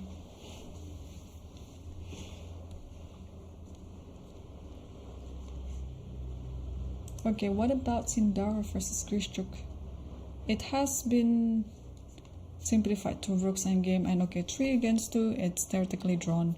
So I think we saw the position after queen takes b7 here and rook c4, and here Sukandar chose to play a4 and rook d4, rook here, c4, g3, c3, queen here. It's a check, so king h7 takes here. Yeah, this is a typical position. Oh, maybe not. What happened after queen takes? I know that there's this check, but can I just go here? Yeah. So what's happening? Queen d5 first. Okay, but then after this, I just take. Okay. I thought there was some tactics on the background, but apparently not. Okay, so rook c3 and then check, and then takes a4. Still pretty much similar scenario. And after this, and then check here, so probably there's no, okay, he has to give the queen trait like that, yeah, because there's a back rank checkmate on h1. Here takes, here rook here, h5, king g2, yeah. Alright, so this game should be drawn and it should be ended at some point. Let's focus back on the game between Yakubov versus Yangyi. Still no move yet from Yangyi, so let's continue seeing Parham versus Vidit. Oh my gosh, now Vidit has only 16 seconds on the clock. And what just happened? After rook gh5 again, bishop g1, he played bishop f4. And then knight e2, it's forcing this trade.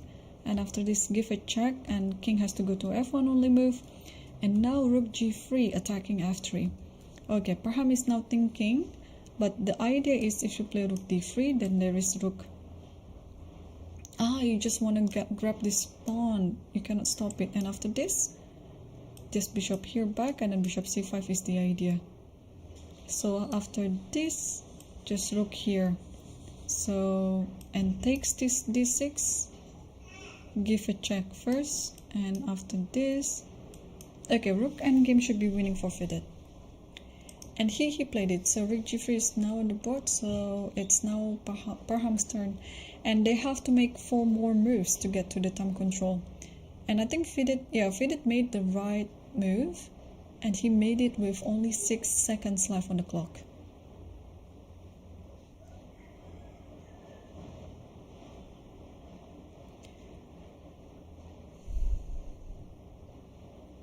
Okay, now it's quite a nervous time for everyone here, and also for Yakubov, because he's in a better position against Yangyi, but he has to finish it off well. So rook d3 is already on the board. And what is going to happen here? Vidit is reaching his, what could he be reaching? Bishop or rook? Alright, 18 seconds left on the clock. Rook h3, he made the right move. Rook h3. So, yeah, and now rook f2 is forced. Will Parham do the move right away?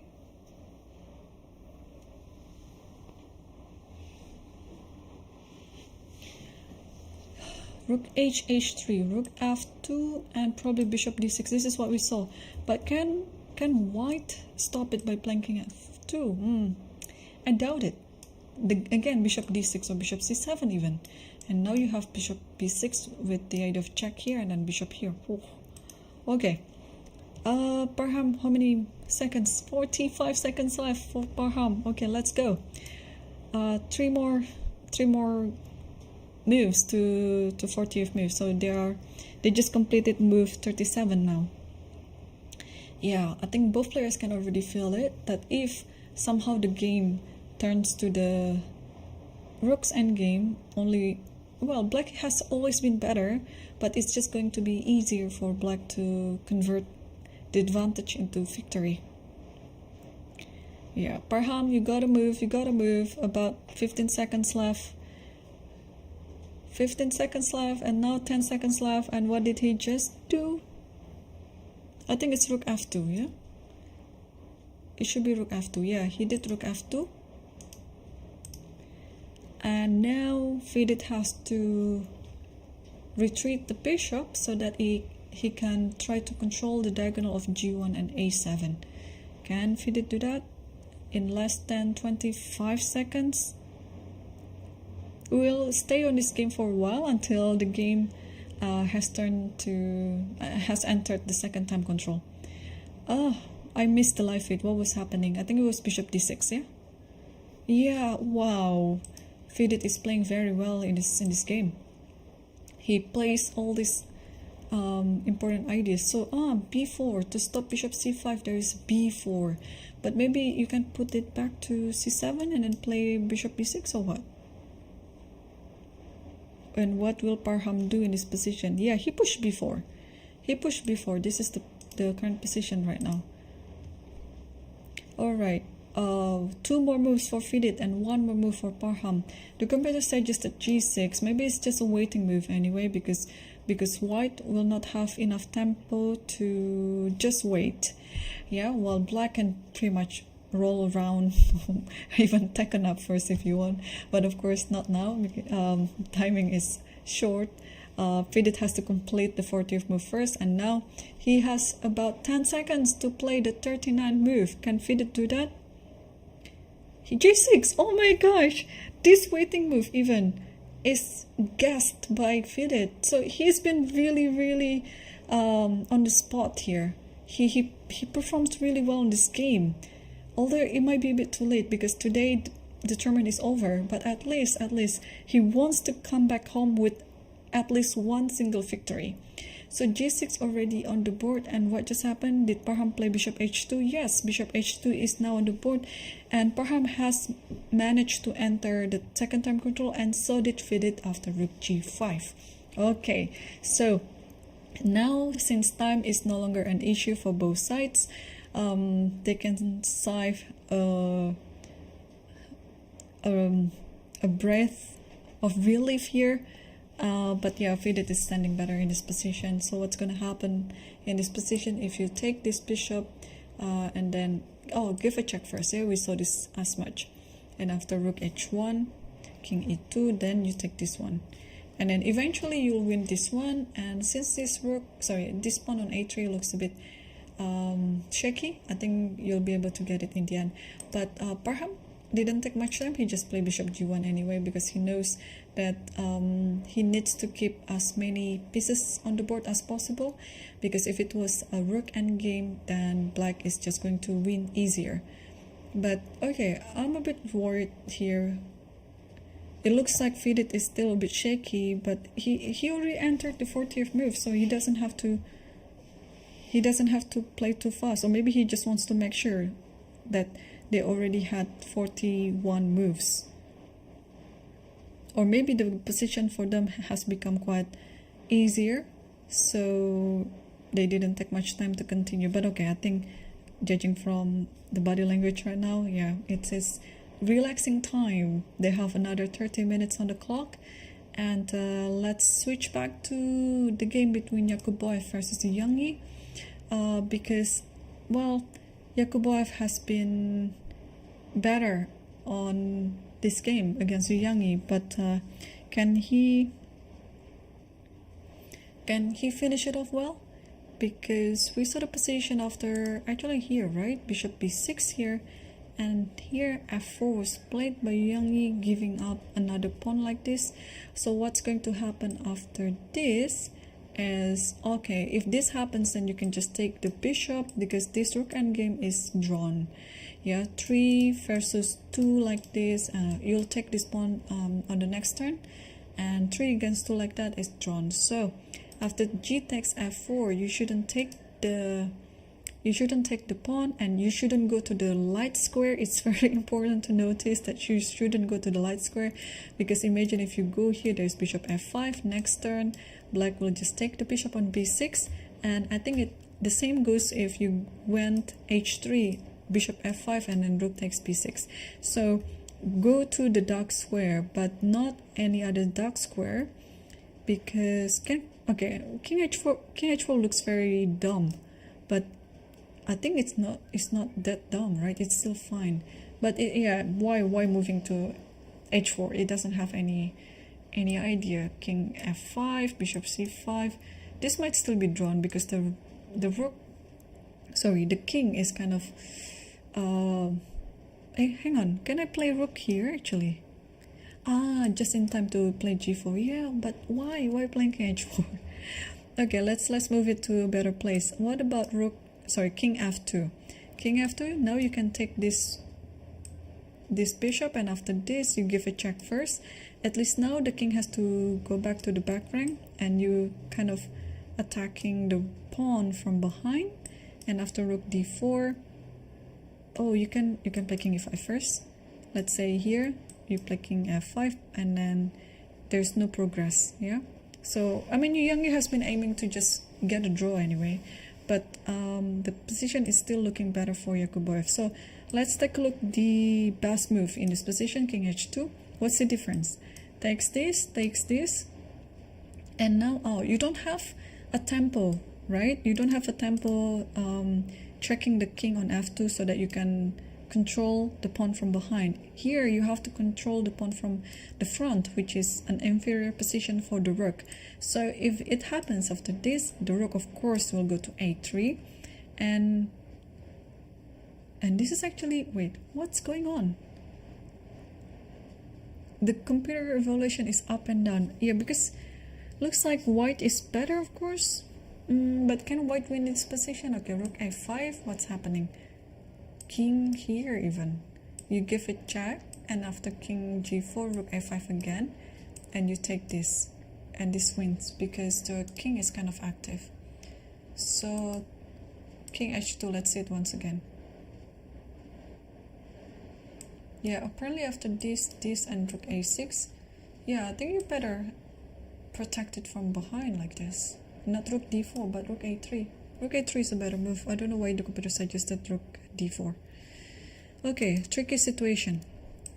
Now if king h2 and you don't take the bishop on b6, what can you do then? Maybe you should maintain this position with rook a3 and then a5 like that, even though the computer says it's 1.4 position for white, but the computer says so just because it finds like the concrete continuation till the end, until white wins. But for human perspective, I think it's gonna be hard. Of course, I'm not gonna argue with you that white is better all the way, but whether it is enough to win or not, mathematically it's enough, but it's going to be very hard to find all these approaches. But okay, Yakubov has been playing amazing chess so far, not only on this game but also throughout the tournament. So if he can find the continuation until the end and wins the game, then I guess it's going to be fitting to his performance overall. So we'll see if it's going to happen. G takes f4 is the 40th move, so that's why Yakubov is thinking longer. Sukandar versus Grishchuk. They are apparently still playing. I don't know what Sukandar is looking here, because I believe both players know that this is theoretically drawn position. And Parham versus Fidit. After rook h5, here rook fd2. The game is still going on. All right. Yeah, usually I would be wrapping things up around this hour, after like the 4th hour of the commentary. But since I cannot leave this game, this is the decisive game for the overall result. I will just have to take a break for a bit, and I will be back after a few minutes. So stay tuned, because it's not over yet in the master section. We still don't know who's going to be the winner. So it would be depending on this game. The outcome of this game will decide the tournament standing. So stay tuned. I'll be back after a few minutes.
Hello, welcome back to the Lichess podcast commentary. I think this is officially the longest commentary of the event because the last round is a very crucial round where the winners are going to be decided on this game. So if Yakubov wins the game, he will win the tournament as well. If Yakubov draws the game, it means Abdusattorov will be the first winner of the master section. What is it going to be? We'll see. And I think we left this position after g takes f4 here. And on move 41, Yakubov chose to play king g4, allowing bishop f5 to happen. But wow, oh, this is actually what I missed. The king can take the pawn on f4, and after this checks, bishop goes to d4. So the thing is, if you take the bishop on b6 like this, there is this check and the king will take, and in the game where white has 2 extra pawns, only white can win the position. So that's why Yangyi didn't take the bishop, but he gave a check on d4, bishop d4, and rook takes a2. Now g4 is already played and bishop b1 is already played as well, and king g3, so that the bishop on d4 can be active now. The idea in this position is, of course, white will set up some attack to the f6 pawn. If the f6 pawn is lost, then it's just a matter of time till white will win the game. So it is very important to keep everything on the board, especially for black. Although in this position you can afford exchanging the rook, because the position where the rooks are off of the board and only the bishops and the pawns are on the board, it's an easy way to draw the game. But when the rook is still on the board, then black has to be really careful not to lose any of the pawns. And now, yeah, obviously the position is still better for Yakubov. I'm sure it is still enough to win the game, but I also believe that Yangyi will play whatever it takes not to lose this game. Okay, so while after king g3 Yangyi is still thinking, let's also update ourselves on the game between Sundar versus Krishchuk, which already finished during my break, and I think you can see the live board about it.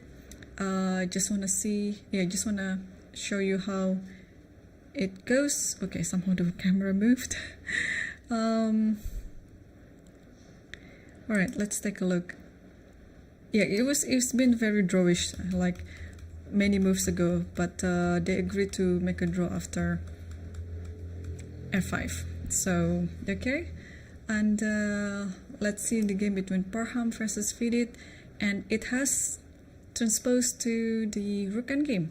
And usually in the rook endgame like this, with only 1 extra pawn on the board, white will be able to save the day. But the thing is, in this position, the a3 pawn, as I mentioned earlier, is going to be quite weakened.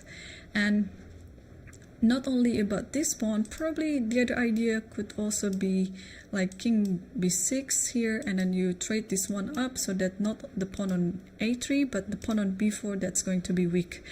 And the good news for the rook is the rook can eventually be posted on f5 here, protecting everything, while also at the same time it's attacking this one. So maybe, or even f4, if rook can be posted on f4, it's even better because it's also attacking the pawn on b4. So okay, so many arrows suddenly. Yeah, so maybe after king e2 now. The other thing is, it's also a dream for black here to transpose this endgame to a pawn endgame.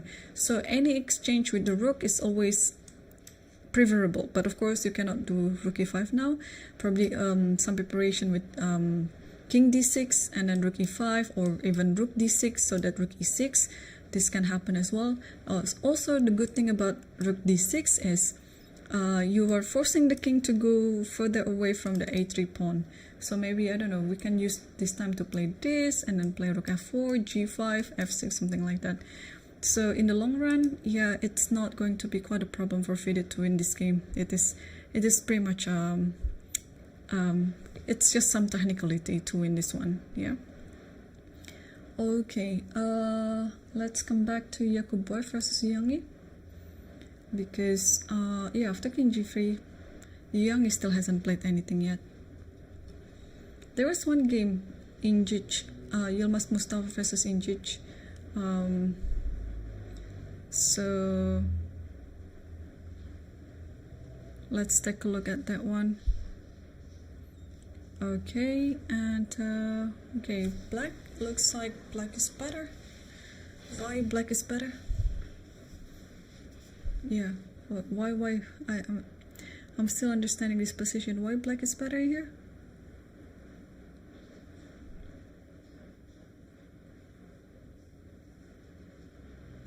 That's weird.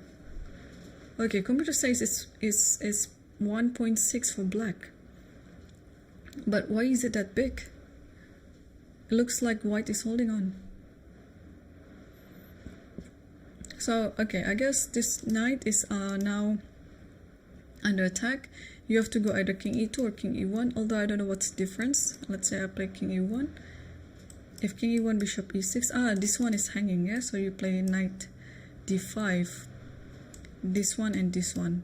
So, and now if you play king e2, let's say, king e2, bishop e6, d5, knight takes d5. Okay. Oh, that's the idea, I guess. Yeah, the idea is to play bishop c4, put it on d3 like that, and the king is kind of restricted, yeah? Probably that's the idea. So this is challenger, and in the so in the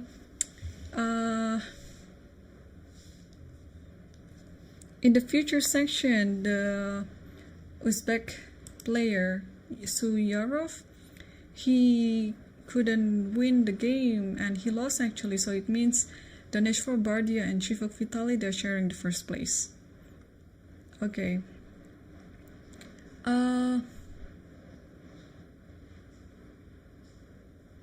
What about Suleymanli Aydin versus Matlakov?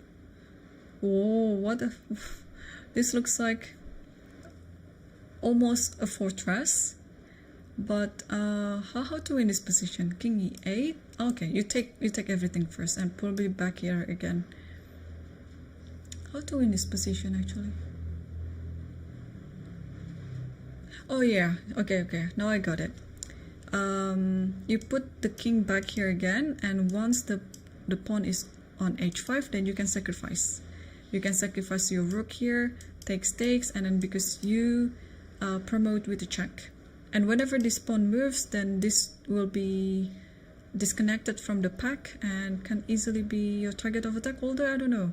I'm not sure when the pawn is on e3, because it is protected by the bishop. So what just happened? Rook a7, and let's say king e8, you just takes this, let's say come back here, king here, and then here again. And oh, now you take, okay. So what if you just push this pawn then? Okay, rook here and e3. Rook here. Zugzwang. Okay. Wow, it's a zugzwang. It looks like almost like a study, yeah? Because yeah, the king moves here, it's made on e8. The pawn moves here, rook takes the pawn. The bishop cannot move anywhere. You can just take it. So if black wants to push the pawn, then the king has to be on e8. Can we make it happen? So this is the position. Rook a7 has to play here, takes, and then let's play this one now. Yeah, king g6 and e3. Okay, and now what happens? Rook e6. What's the idea? So it's kind of like zugzwang position again, because the bishop cannot move, g7 is hanging, so only the king moves. But again, if the king moves to f8, it's zugzwang on e6, I guess. Oh, maybe not. I think it should be zugzwang soon. Bishop f4 though. Yeah, bishop f4, rook e4, bishop h6, rook a4. Okay, maybe trying to find that position with white to move, black to move, I mean, and then after here again. Yeah, just give one tempo first, and depends on, and after this, and now like this, and then rook here. Now it's the Zugzwang. Okay. Alright, rook a7 is still on the board. Wow, this is a very interesting position. So Suleimani Aydin is winning. Okay.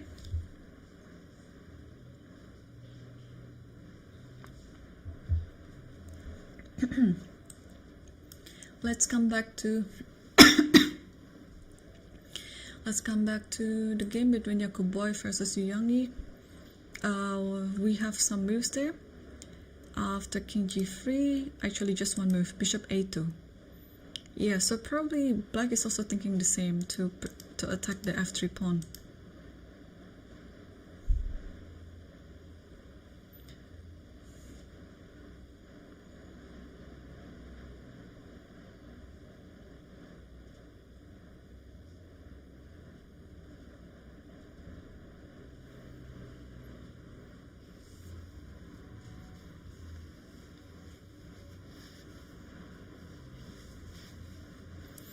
Okay, I want to see how is Barham doing against Fidget.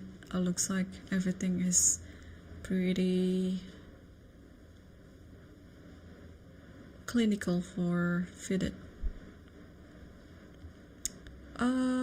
What do we see? So we have king e2, the last move, yeah, and rook d6. Yeah, he's been playing the top choice move by computer. Rook c3, rook check, king f2. Rook c6, check again, and now king e6.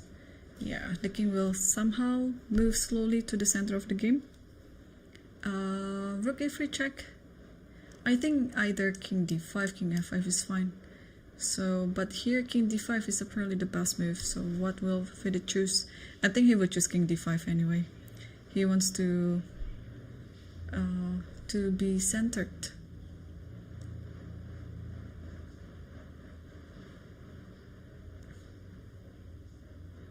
Yeah, king d5 was played. Yeah, a very clinical way to win by Fidget. Sooner or later the king will come to the fourth rank and trying to grab the pawns. Alright, now there's a check, so maybe it's best to play king e5, and if there's not a check, king d4. Because you have to keep this rook alive on this file.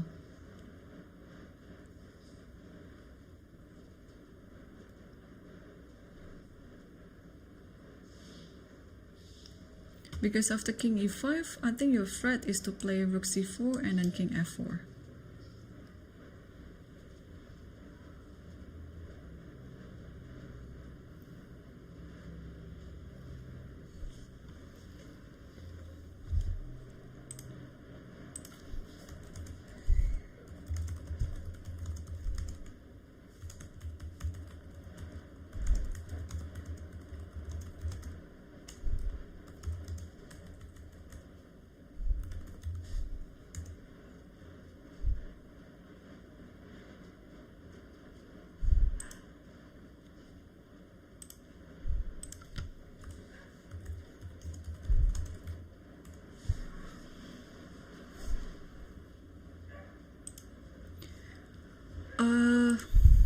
Rook d3 is still on the board. Yeah, Fidget hasn't moved anything yet.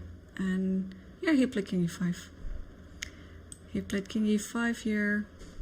Yeah, he keeps playing the best move. It's almost dinner time here in Indonesia. I'm starting to get hungry.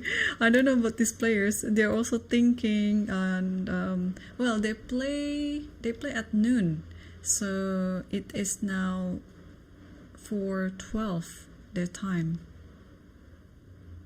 in the afternoon. So it's passing their lunch hour. I hope they have enough to eat before the game or during the game to keep their stamina alive.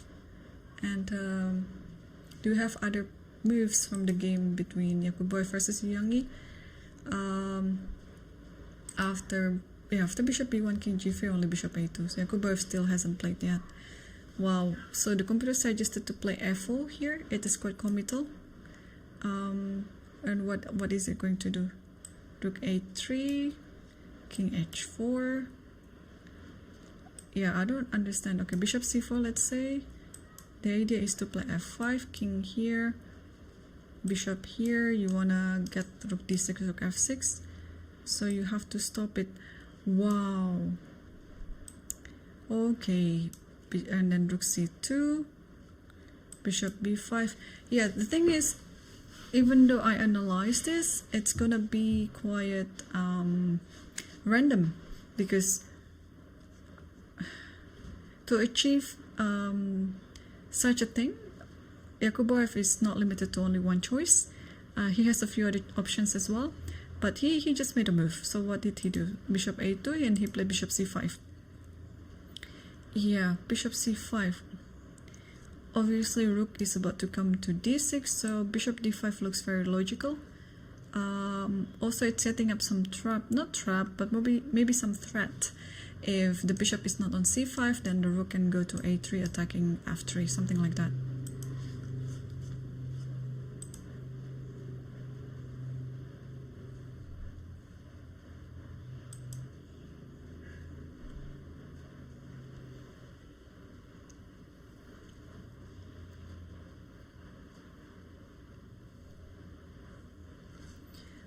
Any move from Parham? Oh yeah. After rook d3, king e5, king e3, and then g5.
Okay, and yeah, g5. So the idea should be pushing to f5, g4, takes, and then leave this one pawn to be like the pass pawn. So it should be enough to win.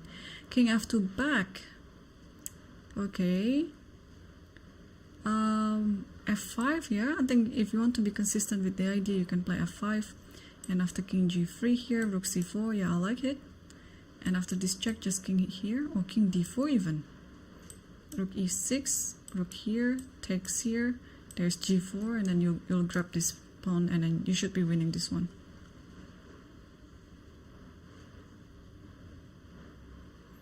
But king f2 is still on the board.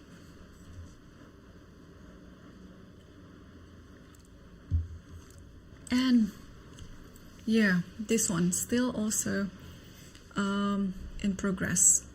Oh, suddenly it's getting closer to win for Yakubov. What's happening? Rook a6 is a blunder.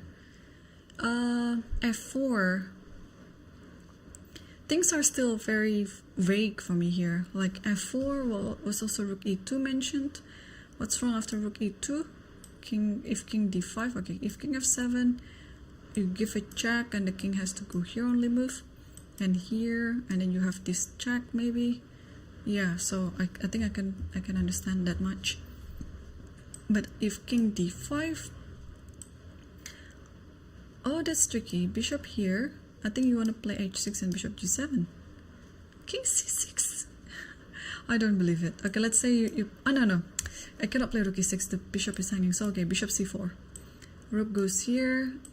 This is hanging. Can I play here? Okay, there's a check. I can play here. And now bishop here. Okay. The king was driven away so that the rook and the bishop can try to attack the pawn on f6. But this has happened. Rook e2 was played by Yakubov, and then king d5. And now are we going to see bishop f8? According to our analysis, it was the best move.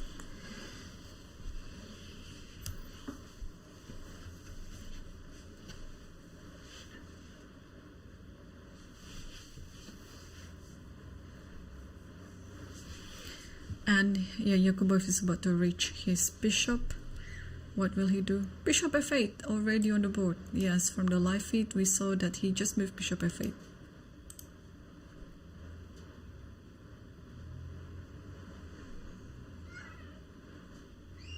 It's a very tough position now for Yangyi.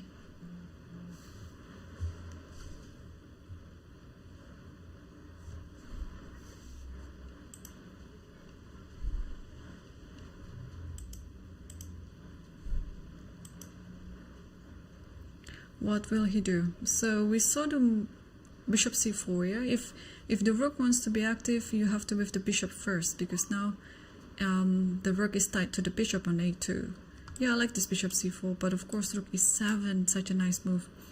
Okay, we saw bishop d3. What about rook a8?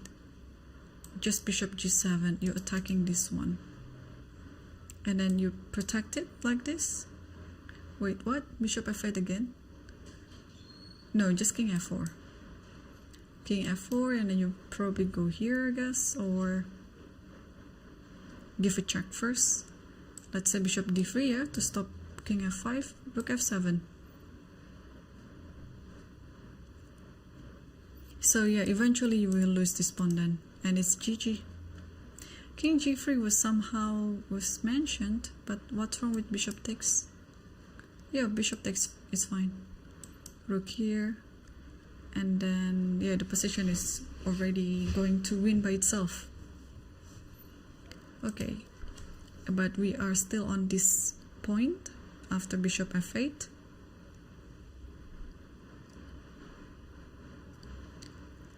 What will Yangyi do?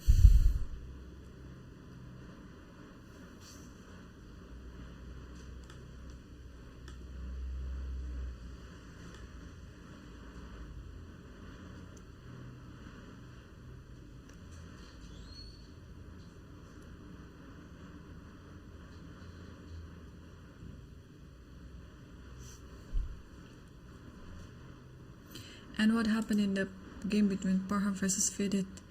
Oh, this has turned into something like this. Okay, I think we analyzed it this far, and then rook c4 was the move.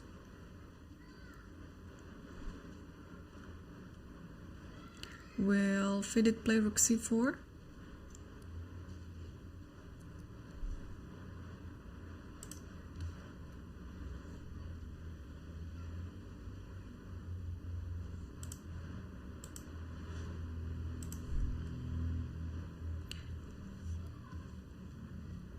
So Yangyi on the other board is still thinking, what about yeah, let's come down to this game. Yilmaz Mustafa and Alexander Ingic, because it looks like black is close to winning the game. The pawn on h4 will determine the result. So okay, let's come back again to Fidit's game. He made a move, rook c4. Wow, Fidit plays like a computer this round. So check, and will he find king d4?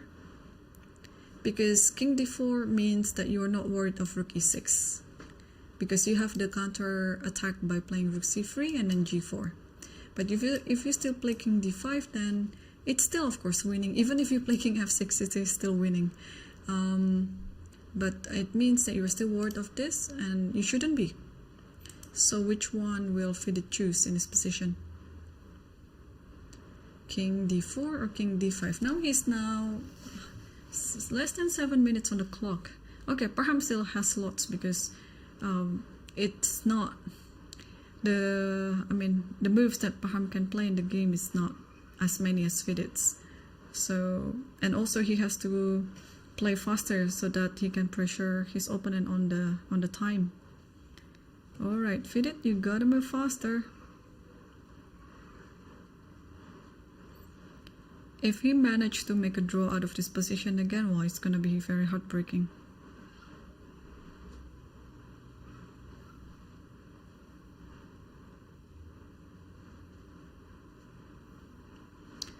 Okay, let's update ourselves on the game between Yakubov versus Yangyi. Wow, Yakubov is also playing like computer. Like, man, already in the 5th hour of the game and they are still on the spot. So, on the spot, literally.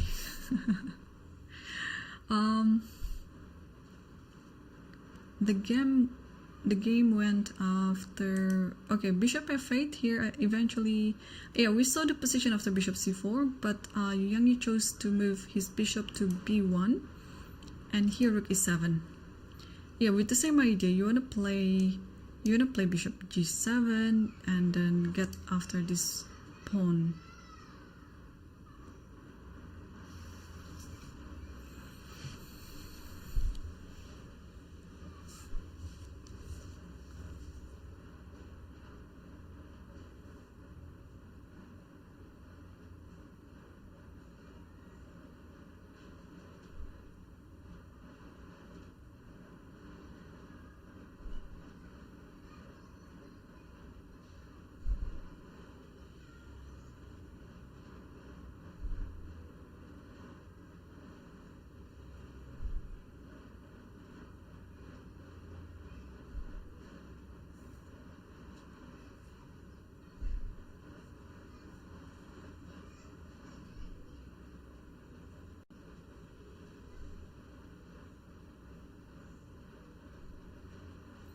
Okay, I guess we can move on to the other game. And did Vidit move already? Oh, he still is worried about rook e6, so that's why he played king d5. Okay, but it's bad news now. If he moves rook d4, then there will be rook c3, and there is almost no progress then, unless he moves one of his pawns like this, which is, of course, this position is still winning for black.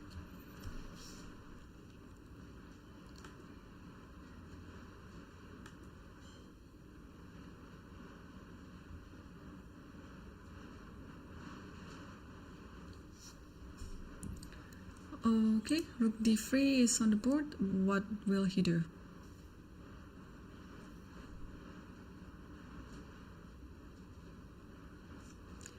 No game, oh sorry, no move yet from Yangyi, I guess, in this one. Yeah, this is a tough position. Okay, let's say rook b6 and bishop g7 is the move. And you don't do anything else. You play bishop c2, let's say. Rook here, come back here again. And after rook here, actually, yeah, rook can just go to f7. Then you cannot save this pawn, yeah? Okay, how to stop bishop g7 and rook f7? I don't think you can. Should you play f5 eventually? But I think after f5 is g5. And then one of these pawns will promote. So, okay, let's actually take a look now. If f5, what happens?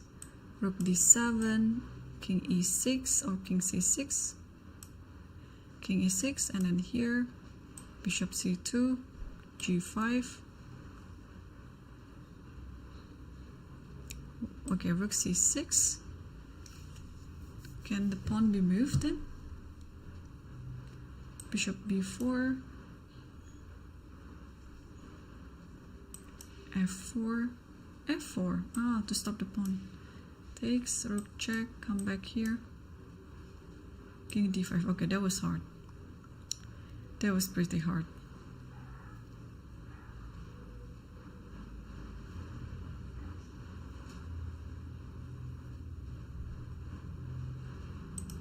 Okay, what will Yangyi do in this position?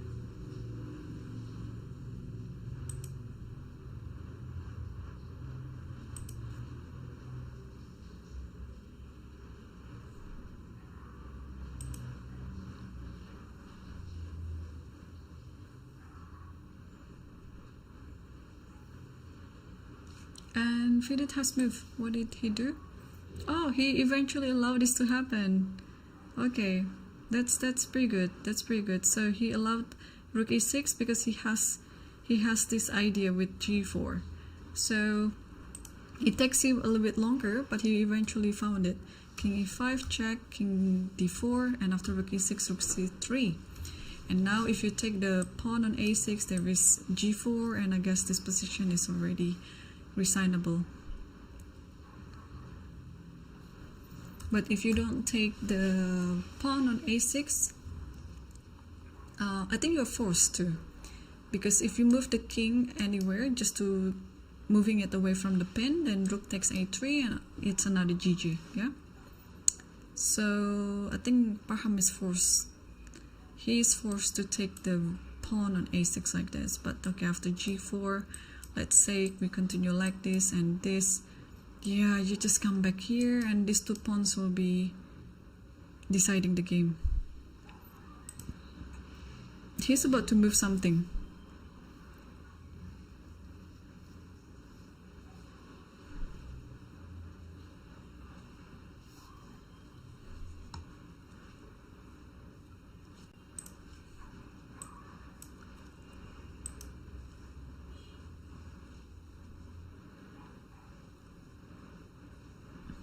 And they have another score sheet given to them.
I'm just fixing something along the way. I'll be back on the commentary soon.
Okay, what just happened on their game? Yakubov versus Yangyi.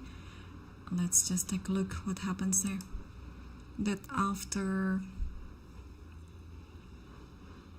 Okay, we see this much, and then after this, this, and this, bishop c2, bishop g7 eventually here, and then still there's not much going on.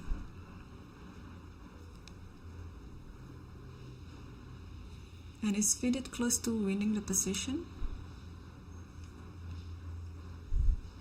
Oh, okay, so this is technically win, right? What happened after... Okay, after rook e6, rook c3, yeah, Parham is forced to take the pawn, g4, a4 takes this, and then takes this. Okay, 2 against 1, we know that this is a win. And after here, check, king goes to e5, although I think... Okay, so I thought king e... I thought it's king e3, but yeah, king e5, the idea is you want to go here. You're supporting the pawns from behind and from the side. So here, and probably push, and then depends on where the rook is.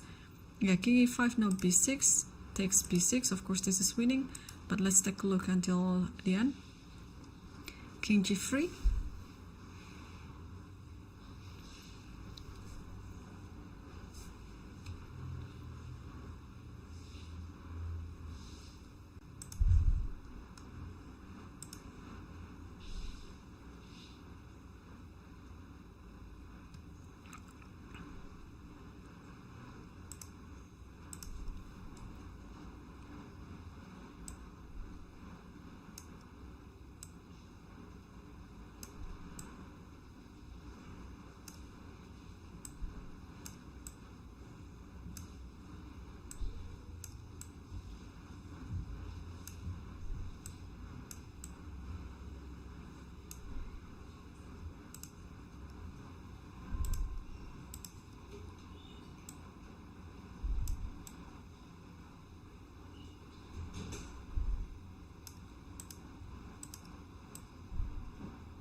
Okay, king g3 is already on the board, so probably the king is going to here.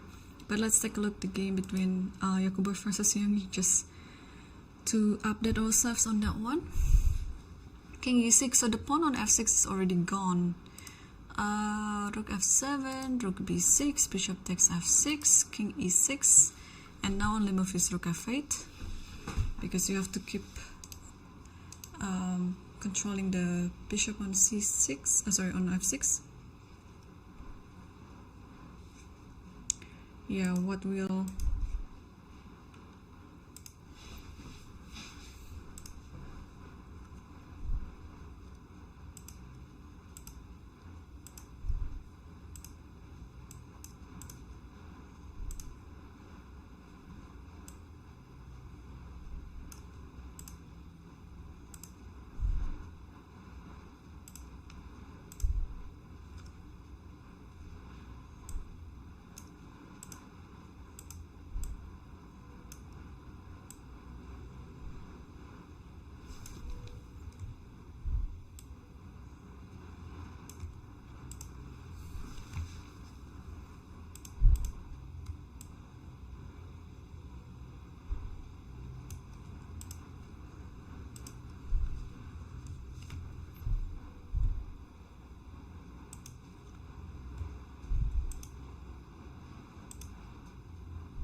Yeah, Yakubov is about to move his rook for sure.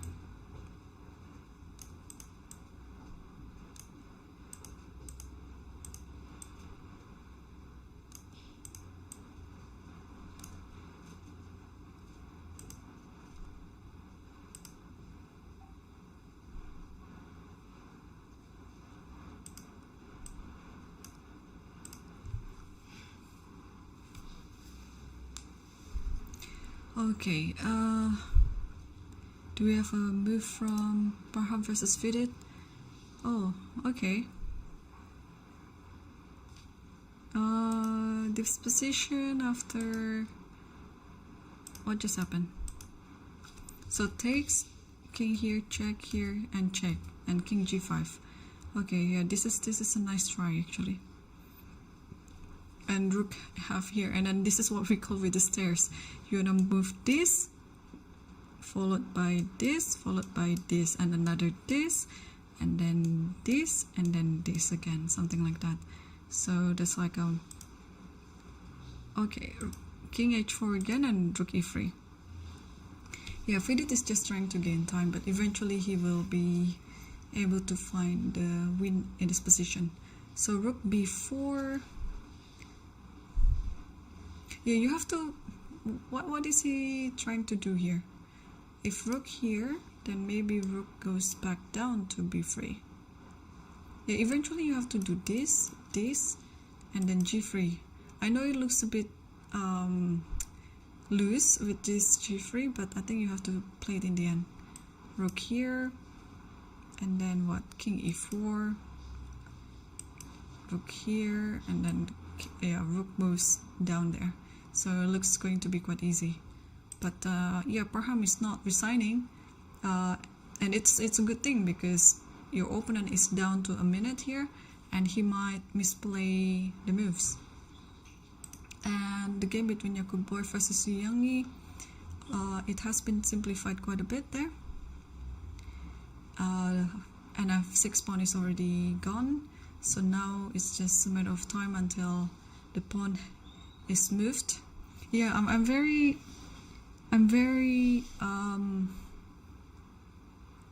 confident that in this position, both Yakubov and Fidit will be able to win their games.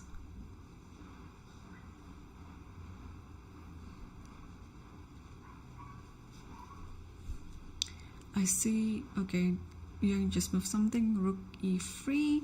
Yeah, this rook has to be around the f file in order to protect the pawn in this position on f3.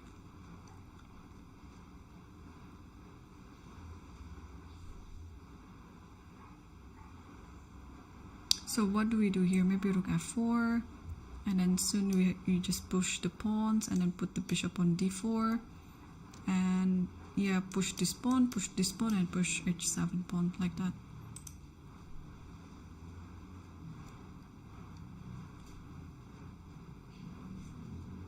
Okay, let's jump. Ooh, he pushed a pawn there. Which pawn is that? h6 or g5? h6. So he pushed h6, and the idea is to play g5 and g6 maybe, yeah? So eventually the bishop has to go to c2 to stop it from happening, this breakthrough. But it means also black is releasing its tension on f3 pawn. What is going on in the game between Parham versus Fidit? Okay, this has changed a bit. g3 is on the board. Okay, so it's pretty safe now. King h3, f4. You just move this little by little, yeah. Rook here again, and then move here, and just some sort of stairs like that. So if this, and then rook goes back to the back rank, and just king here, you put the king here, so everything should be safe. Or even after this position, just play rook e2, because now after this check, the king can just go to f3. Unless in this position you have this, okay, but there is g2, and this is gg. King h3 was played, and I think Fidit just played a move. What is it? He played f4 and then rook b2, yeah, to stop rook e2. But now I think the king can come to e4 even. But here the computer suggested king f5. What is it? Why is king f5? Rook b1.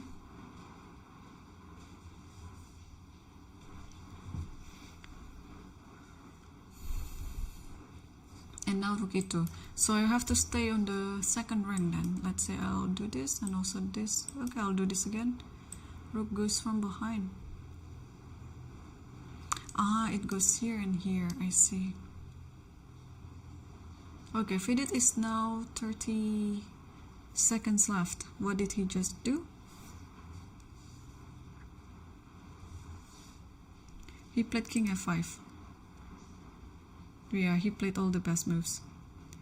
King f5 and rook a2. Yeah, so Parham has to stay on the second rank. So I like this idea. Rook here, because you also have to stop this one. If this one check and then rook d4, something like that. But eventually the rook has to come from behind like this. But rook e1 is okay. Anything wins. So if check, probably, is it just here? Yeah, I think so. If check, then you come here. If check, then you come here. No, you can even come here first. If check, then now you do this, yeah? And then you'll move this one and this one. Okay, so rook e1, rook b2. But wait, that means it's just a win then. Check here and check here. Oh, it's just this skewer. Check and check. And then the rook is hanging. Oh, funny. There is this idea, the stalemating idea like this. Oh, Parham is so tricky. I thought that was going to be just easy win. No, there's this stalemate idea. I mean, this is still winning for black, but if we couldn't get the rook on b2, then we shouldn't go to this line. Wow. Okay, king g5 is still okay, by the way. Okay, and then after check here, yeah, just king h4, and then you play rook f2, and it should be just game over. King g2 is already played. I think he is going to continue with rook h2. No, he didn't. He just played rook d1. So it means king going to h3 again then. Yeah, king goes to h3 again. Alright, let's come back to this. But I'd like to update ourselves on this game. We see the position after h6, and then rook e6, and then rook f4, rook e3 again, bishop d4, and after rook b3, g5. Okay, so be very careful. g6 is about to come, and you have to stop it, I guess, by playing bishop c2. Although it's not really stoppable, yeah? You play rook f6 with the aid of g6 itself, and then you just take it later. Okay, so wow, we are going to see that the lowest rated player of the tournament is going to win the section. It's amazing, yeah? And Yakubov has been playing so well in this tournament.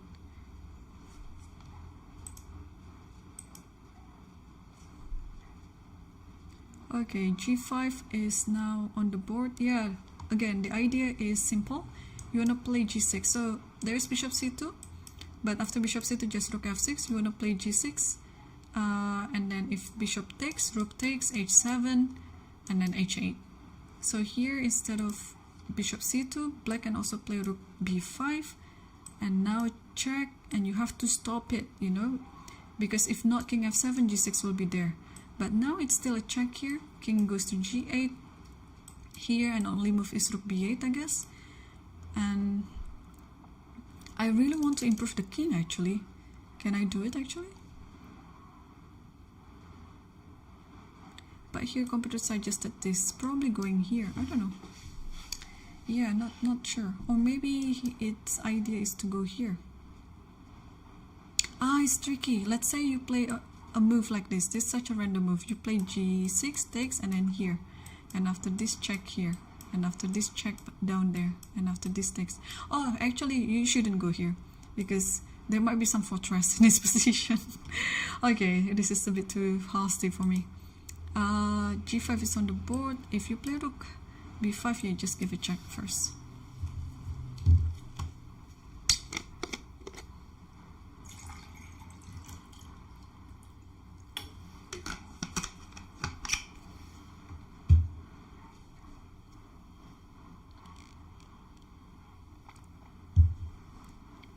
And is Fidit already almost closing the deal here? Yeah, it looks like it. Yeah, there's some improvement in his position. Although after rook h1 we saw that, and after king g2 he just moved back rook d1, king h3, king e4, king g4, king e3.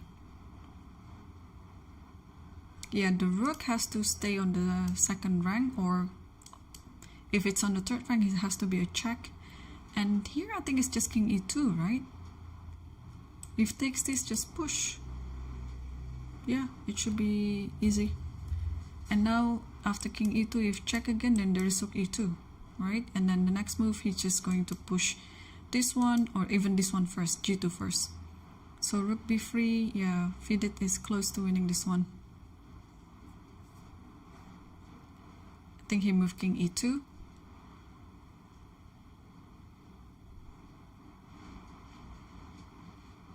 Yeah, what did he do? Yeah, king e2. And then Parham played king h3, stopping g2.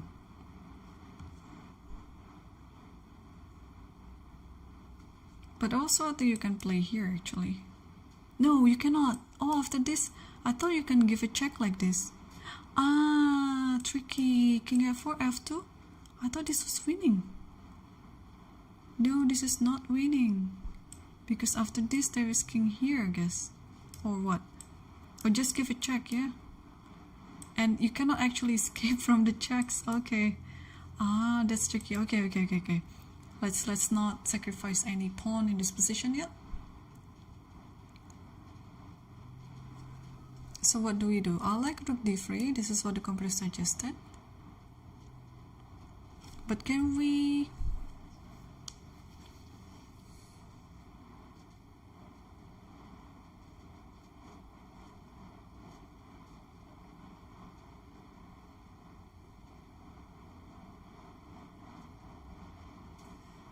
What did he do? I hope he doesn't push the pawn.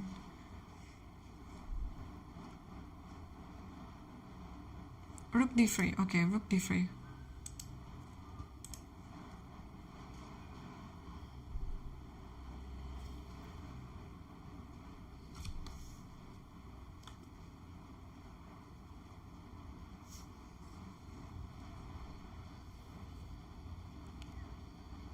And rook b1.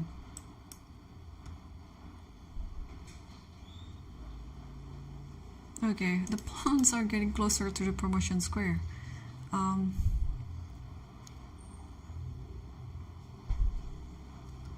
Let's take a look at Yakubov versus Yangyi, and then this is going to be wild.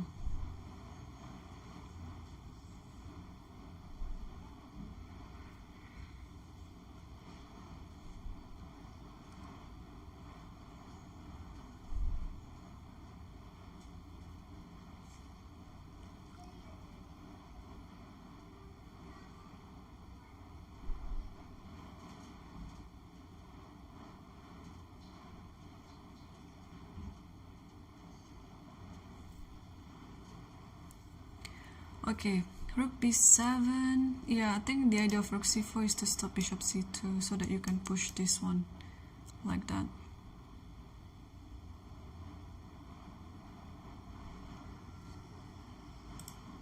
Okay, let's come back to this one again because this is almost over. Rook a2 is on the board, and what will Fidit do in this position?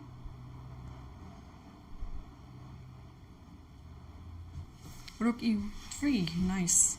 So he's setting up this rook e2 idea with king f2 later, so just setting up a bridge pretty much for the rook, for the king. And if you keep the rook on the second rank like this, rook e2 will happen, and then rook check, and then king goes here, and then you just one move away from promoting. Let's say you play rook b1, but okay, you can play g2. Let's say you go here, you can keep playing f3. And yeah, since the pawn is already so close to the promotion square, it's just gonna get easier. Alright, rook e3.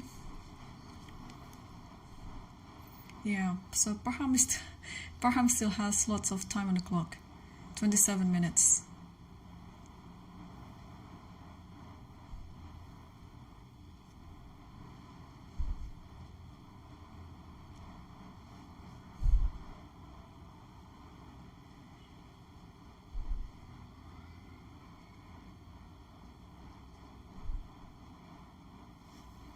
Okay, do we have more moves in the game between Yakubov versus Yangyi? What is happening? It's now 0.6. So, as if the advantage has been decreased. But what is going on? Why is it? So, King G6. Oh, maybe this is it. You cannot allow this, right? Because of if anything happens like Bishop C2, Bishop F5, this might be a fortress. But King G6 looks very natural move to make. Like, you don't have to worry that the king will get mated. No, it's not gonna get mated. It has this square, it has this square. Oh, I thought it was already very clear winning for Yakubov, but now it might be just a fortress.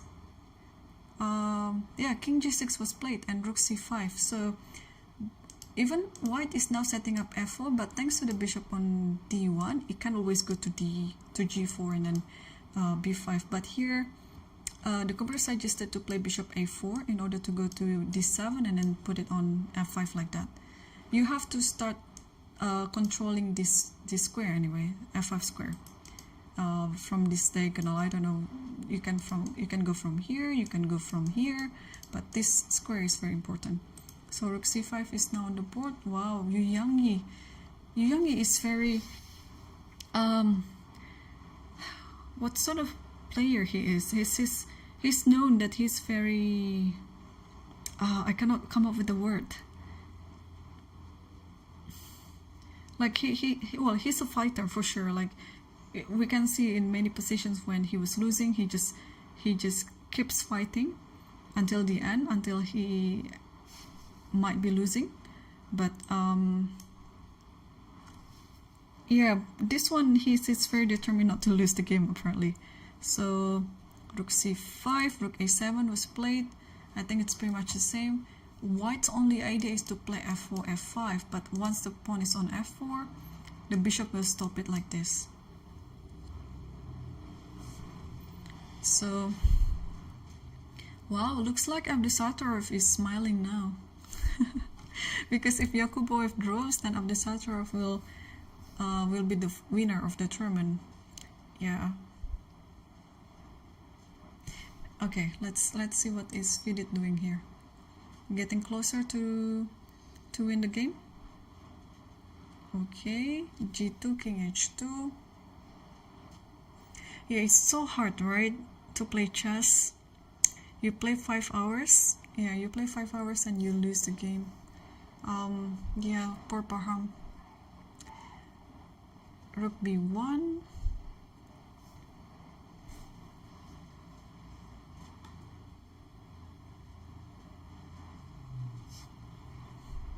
And he stopped the clock apparently after Rook E1, and call it a day. And wow, congratulations for Vidit, who finally scored his first win in the tournament on the last round. So at least he can come back home with a smile, because he started off pretty badly, but how did he end up in the last position? I mean, in the last round. So he is on 4.5 right now. Officially just 50% of the tournament, and I think he's also in the half field of the tournament. Like, I think with 4.5 he is now on, yeah, sharing the 5th place. He's sharing the 5th place with Sindarov and Richard Rapport, because they are also on 4.5. While Sarana is on 5, so it would be depending on the last game then between Yakubov versus Yangyi. If Yangyi managed to draw the game, it means he's also going to be sharing the 3rd place with Sarana. So yeah, we'll see what's happening on their game. And yeah, wow, this might be just at the fortress. Guys, it's already entering now the 6th hour of the commentary. I'm officially tired. Alright, what just happened? Rook D7 is apparently a mistake here. Why is it a mistake?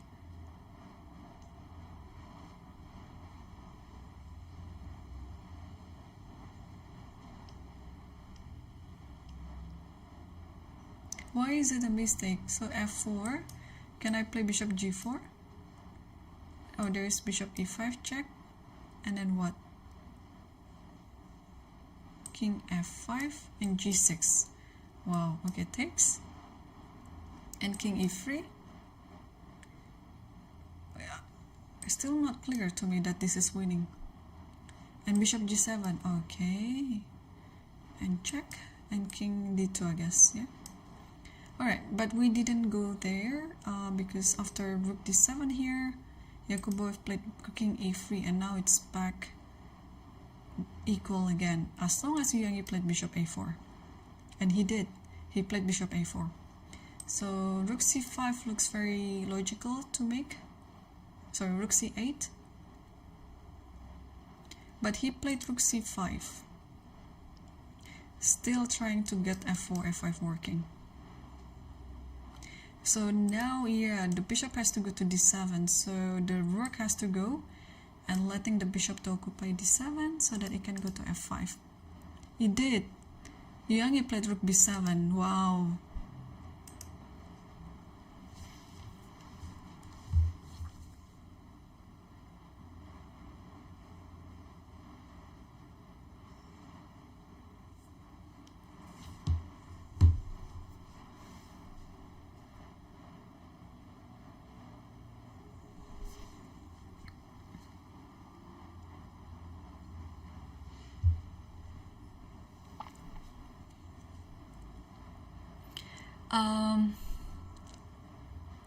Okay, so it happens then. Rook b7, f4, and I think, okay, only move is bishop d7 here to stop f5. Yangyi will have to play it very fast, and he did. And how to continue this? If king here, wow, it's interesting. King here, you can actually play bishop f5, right? No, you cannot. Oh, there's bishop d4. I forgot about it. I thought that's gonna be, sorry, it's been a long day. There's bishop d4, I totally missed it. So if king e4 happens, then what's going to do? Okay, rook b4 check, then the king has to go again. Yeah, you cannot play bishop here now because, that's actually very interesting. Rook b5, and even if you play a deflection move like this, bishop can take with a check. So, okay, bishop d7. What will Yakubov do? He pull back the bishop. Where does... Okay, bishop c3.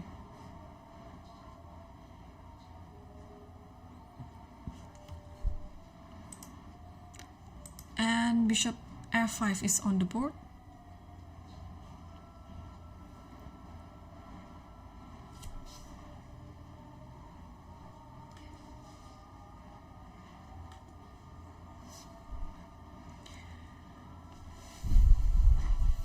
Wow, Yangyi somehow found all those fortresses. King d4 wouldn't help, I guess.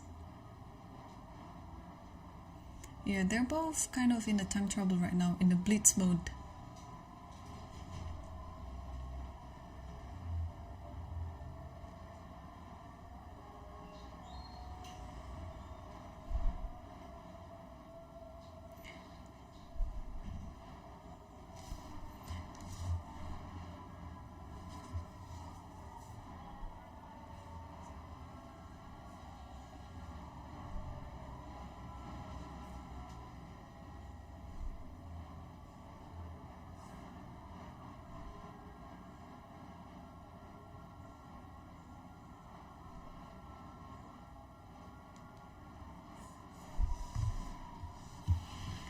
So there's still no move yet after bishop f5, and I think this is the last game in the tournament, yeah? Oh no, there's still a game actually between Yilmaz Mustafa versus Injic. And, oops. Okay, the camera was blocked.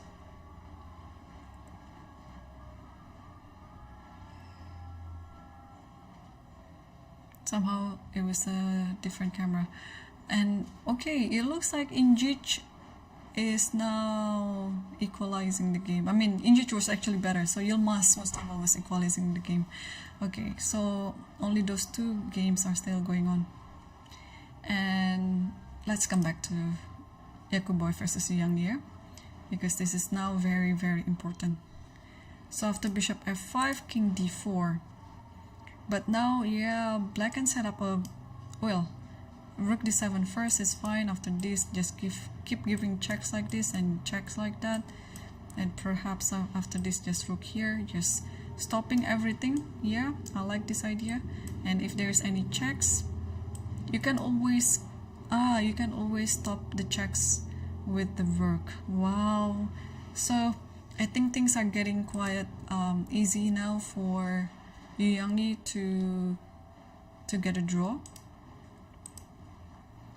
But Yakubov will keep trying.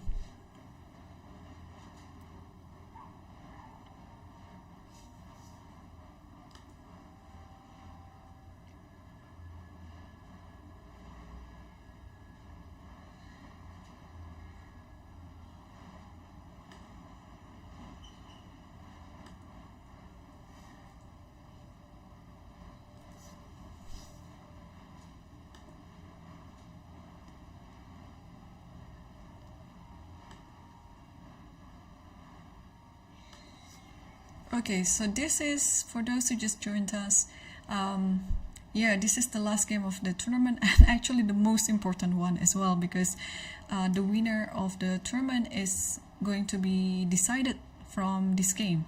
If Yakubov wins, Yakubov is going to be the clear first. But if Yakubov draws the game, it means Abdusattorov is going to be the first winner, because he has a better tiebreak. So the game just happened like this, and then rook d8.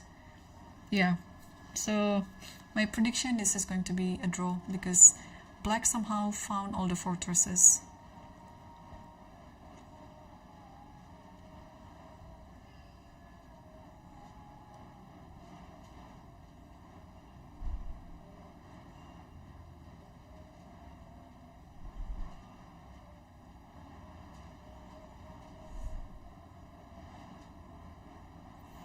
Okay, so I guess I can wrap things up now, and well, thanks again for everyone, for those who are watching and supporting us, the Lichess community on Twitch, on YouTube, and also on the lichess.org itself. And it's been quite a pleasure to commentate for the UzChess Cup 2024. It was such a fun tournament and so instructive as well. So many good games and interesting opening preparations that I can also learn myself. And thanks also to all the players behind the scene, Dominic and Theo and everyone else on the chat, our moderators. And yeah, thanks so much for all the supports.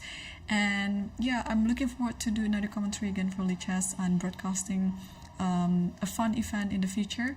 And yeah, I think adios for now.